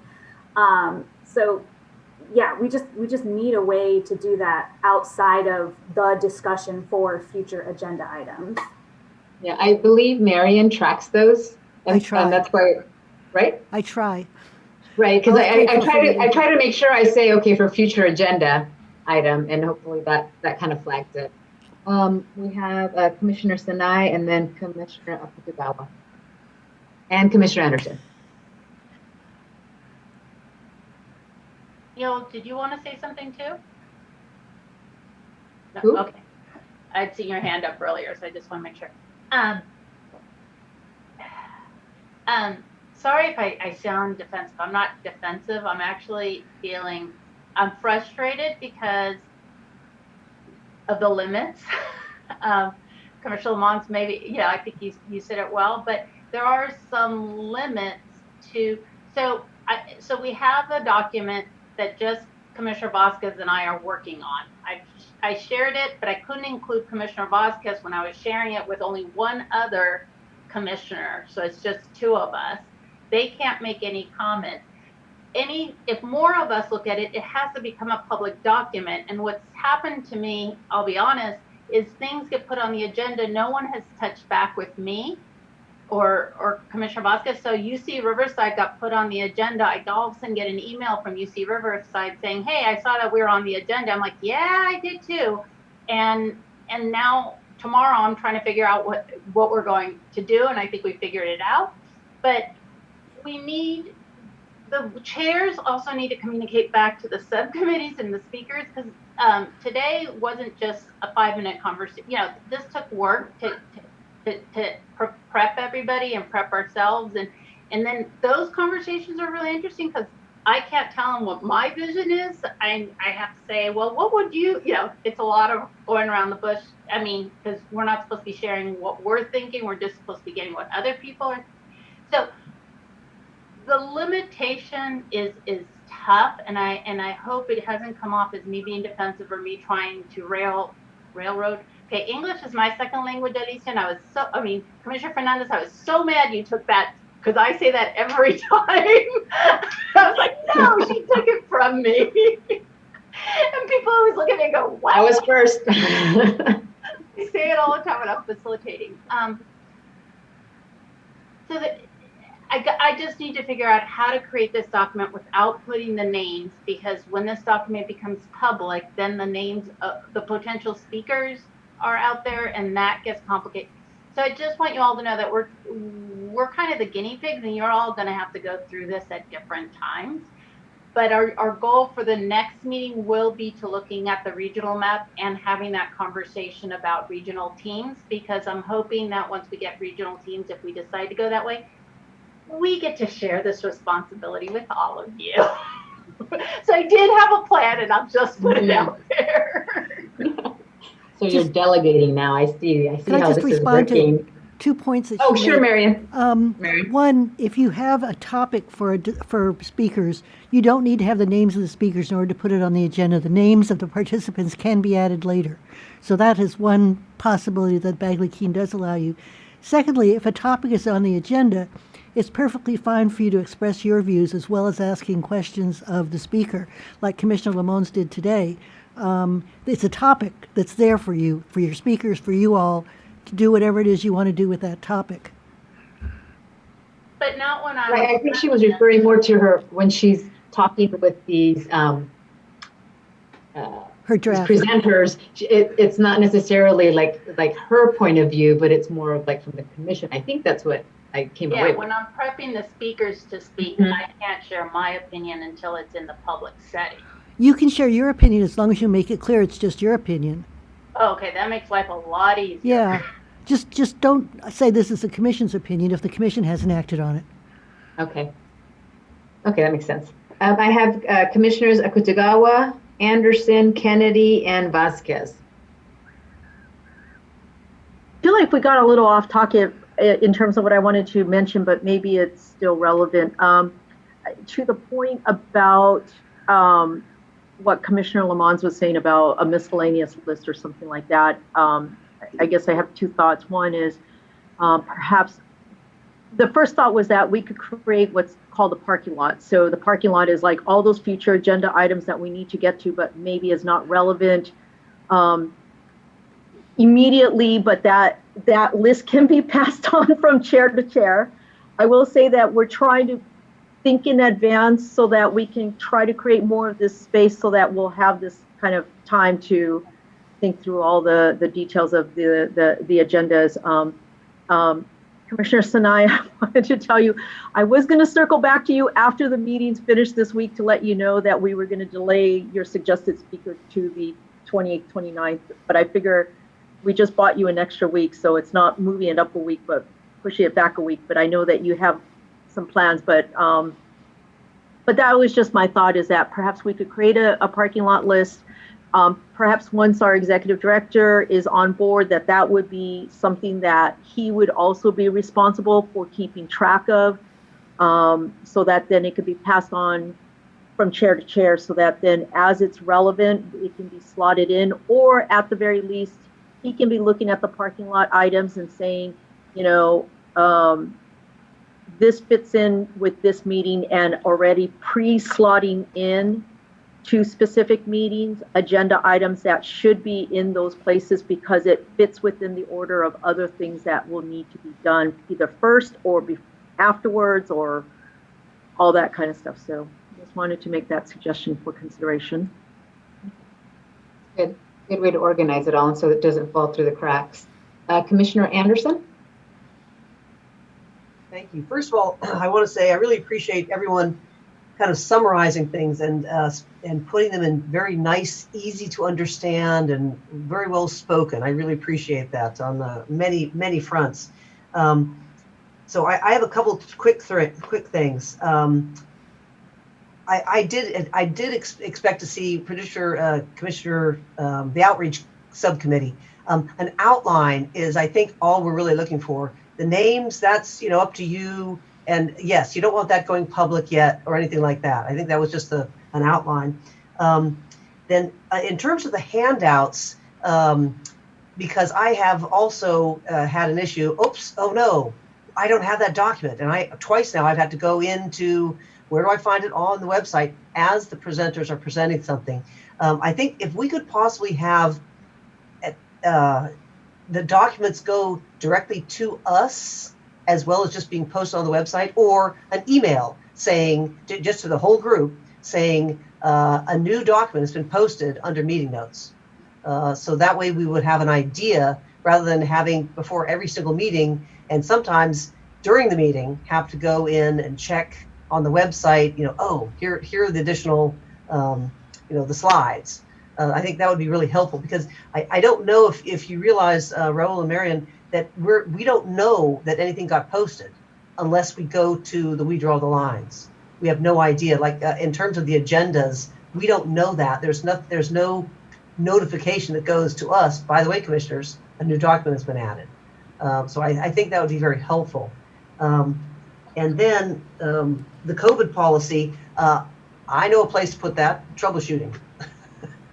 So we could do that. And I was going to present all the ASHRAE and the work I had already done. I was going to actually pull that together and send that to everybody. If I want to just, if we want to, I can, since that could be public record or not. I don't know how we want to do that. If you want to send comments to the subcommittee, i.e. through the, through the staff, and then come to the subcommittee, then we could bring that up at the very next meeting. Okay. That was my thought on addressing that policy, now. Okay. Just a quick question to Marion on that. If the troubleshooting subcommittee comes up with a draft policy on COVID and we want to discuss it, can we discuss it during the subcommittee, or does it have to be a separate action item? If it's something you want to adopt, it should be an action item. But Okay. just another layer on all this, the state has its own rules for state employees and state buildings. Right. And probably that's what we ought to be looking at, rather than which county we're in, or. Right. Right. I have a draft policy that state Okay. that we use here in the office. I mean, I can provide that to the troubleshooting subcommittee. Yes, that would be great if you can provide it to the troubleshooting. And then at the point in time when the troubleshooting subcommittee is ready, to let us know so that we can agendize it as an action item. Then the soonest that would be for the October 28th, 29th, whenever it is. Right. Well, yeah, and that'd have to be pretty soon. Then can we go ahead and put it on that 28th? Just that'll be our date. We can go ahead and put it on that agenda. Up to you. Again, that's only a 2-day meeting, so I'm not sure if Commissioner Fujikawa already has a full agenda for that We don't meeting. have an agenda for the 28th, 29th yet. I know, but I think she's already thinking about what she's going to put on that agenda. So I'm just saying, if there's time. We had that discussion on Monday, and Okay. yes, she's shaking her head. Okay. Yes, we'll just follow through, Commissioner. Whatever you need, let Marion and I know. We'll get together. Okay, I have Commissioner Kennedy Vasquez, and Sinai. Thank you, Madam Chair. Just if council can go back over, clarify a little bit, when the subcommittees provide updates, how far can we go in discussing topics under the responsibility of a given subcommittee? I know that we can't necessarily take votes on anything, but how far can we go in discussing matters that have been referred to a subcommittee when that subcommittee's report comes up on any agenda? That's more of a question for the chair, and I suggest that if it's a lengthy report, you work with the chair of that for that meeting ahead of time to see what else is on the agenda and how much time should be allotted for each report. I believe as long as it's within the topic of that subcommittee and you don't take action, you can discuss it. But once it becomes an actionable item, it has to be on the agenda. That has to be agendized. No, all I was talking about was the depth of the discussion. Should be a decision between the subcommittee and the chair, knowing what else is going to be discussed at a particular meeting. Did that answer your question, Commissioner Kennedy? Right. Okay, Commissioner Vasquez.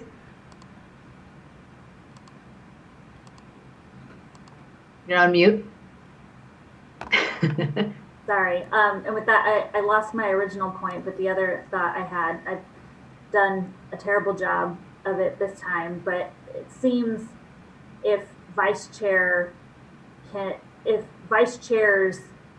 take the responsibility of trying to track those future agenda items and sort of kicking them down that parking lot.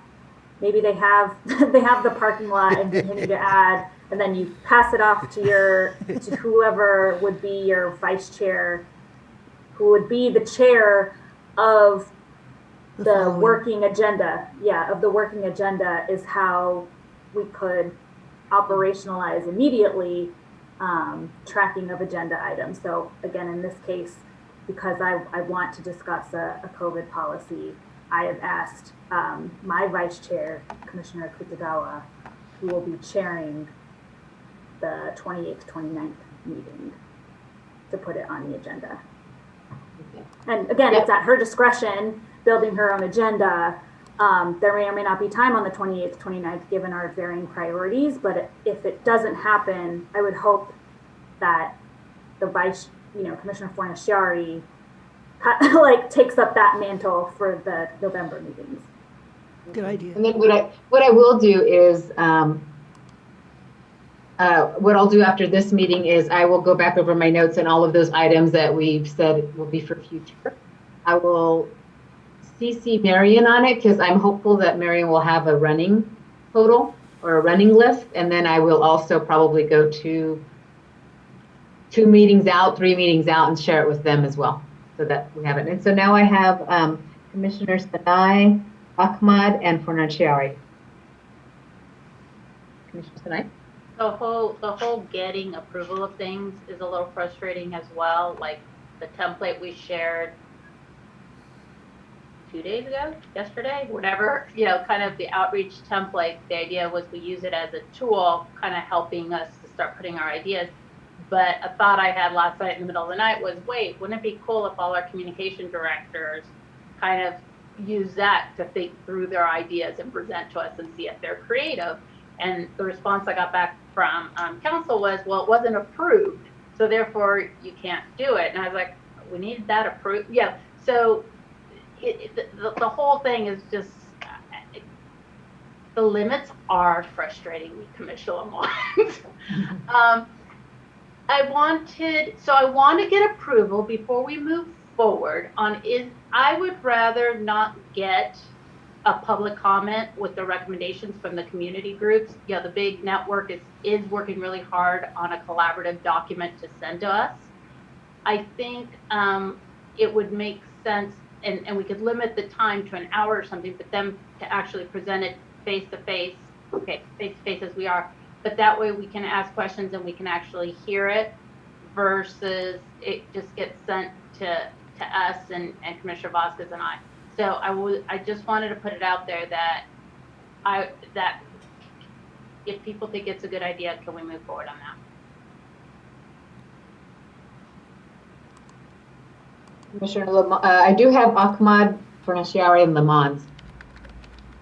Thank you, Madam Chair. Just really quickly, next week's agenda item number 8 is introduction of executive staff. I wanted to bring to then Chair Commissioner Vasquez and Vice Chair Commissioner Kutagawa, if you all would like myself and Commissioner Fernandez, if she's willing to introduce our executive staff, and that within that agenda item, if it's permissible to allow each commissioner 1 to 2 minutes to speak directly to the executive director about your vision of the role for the commission. I just wanted to throw that out there for consideration for next week, and for folks to think that through prior to agenda item 8 for next week, if that's something you are interested in.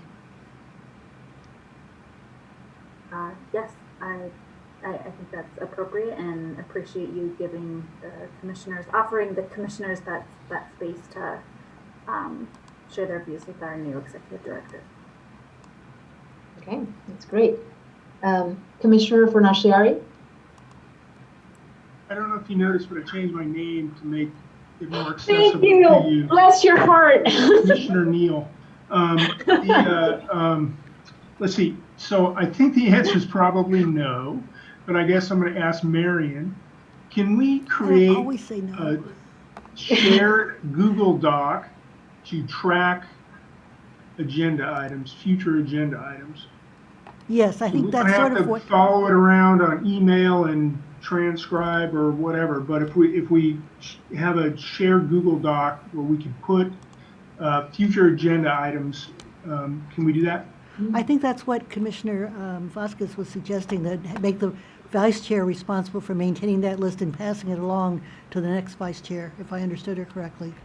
Right. And that could be in a Google Doc, yes.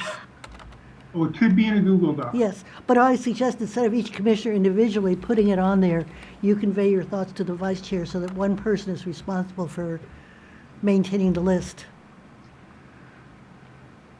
Okay, so so my vision was a shared Google Doc where we all have access to the Google Doc. All have access, but not all add to it.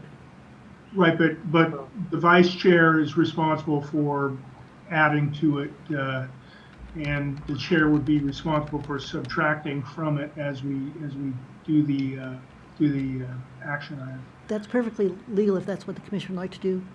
Well, okay, so if we can do that, then I don't know the comfort level with all of my peers with working with the Google Doc, so I just would throw that out. That's a good idea. And she didn't say no. Right? What a reputation I'm getting. Neil, I already created it, so okay. I'll share it with everybody. It's shared? Okay, beautiful. I will make it shareable, but I started doing that because Commissioner Akutagawa asked me to. Okay. Yeah, if you could share it, and then I can, I'll just compare it to what we had for this week, and I can add if I need to add. That'd be great. Thank you. Commissioner Lamont? In response to Commissioner Sanai's question, since they're planning to submit this document as public comment, I would recommend letting them go on and do that, and then give up, that way that's a mechanism by which we could all have an opportunity to review it. And then based on the content, we can decide how we might want them to focus their presentation rather than coming and presenting a document to us. So it might sort of manage for some of the concerns that some of us has raised in wanting to have information ahead of time. And then we can more tailor the presentations, particularly as we're getting closer to a working plan that we're creating. Then we can zero the presenters in on the content that we're particularly interested in hearing, as opposed to just more global. That would be my thought on that. And we'd have the benefit of their more detailed information as well vis-a-vis the document. Right, and I mean, personally, I like to have something ahead of time because it triggers other questions than, real time. Because then, tomorrow I'll think of a question and it's gone. Any other comments?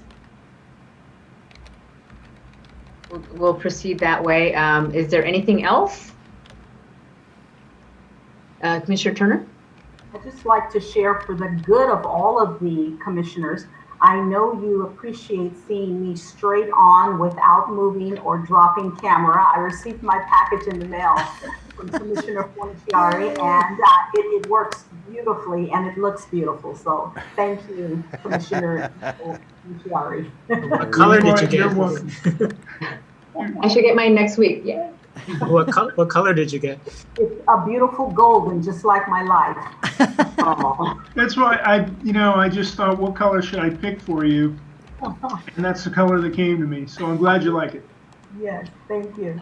I'm kind of afraid what color I'm going to get if that's what you were going for. Marian, do we have to do public comments? Yes. Okay, so if there is nothing else, we're going to go to public comments. And Raul, this one would be for items not on the agenda. If you could read those instructions, please. For general items, correct? Yes.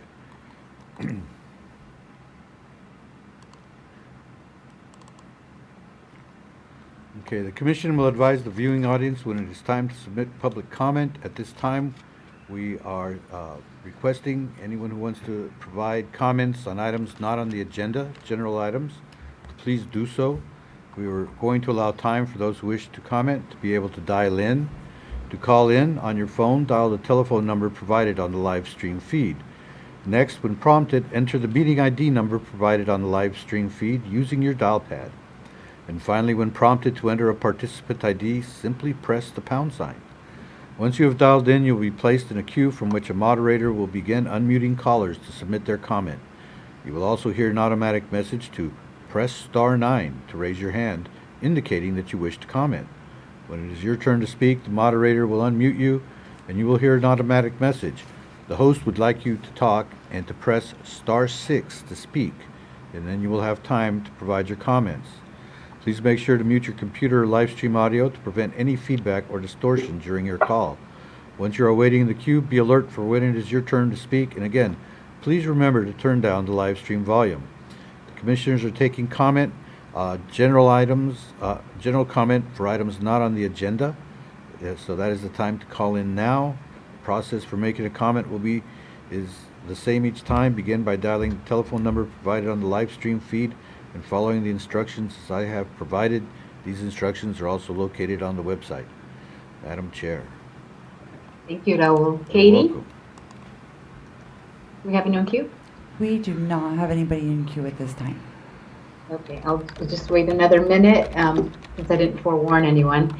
Just a reminder regarding interviews next week, or if any of the commissioners plan to be present in the Sacramento office, please let Marian and Raul know. And then if you have any questions for the Chief Counsel interviews or the Communications Director, to forward that to Marian as well by the end of tomorrow, I believe is what she asked.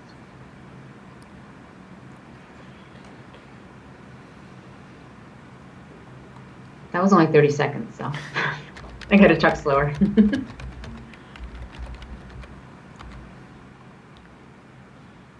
I'll plan to be in Sacramento for the council interviews. For the 2 days? For 3 days? Just the council, I guess. Just for the council? Yeah. That's Tuesday. Yeah, I will as well. What day was the council again? Tuesday. That was on Tuesday. 13th? The 13th, I thought it was. 13th. The 13th. Yes. So I will as well. Okay, very good. Thank you, commissioners, for letting us know. Let Marian and Paul know, but for the rest of you, I'm out next week, so I'll see you in a couple. Have fun. All right, Katie? We still do not have anyone in the queue. Okay, thank you so much. And with that, since there is nothing else, I will close the meeting. It is 5:08, and I wish everyone a great rest of the week, and we'll see you on Monday, except for Commissioner Turner. Bye.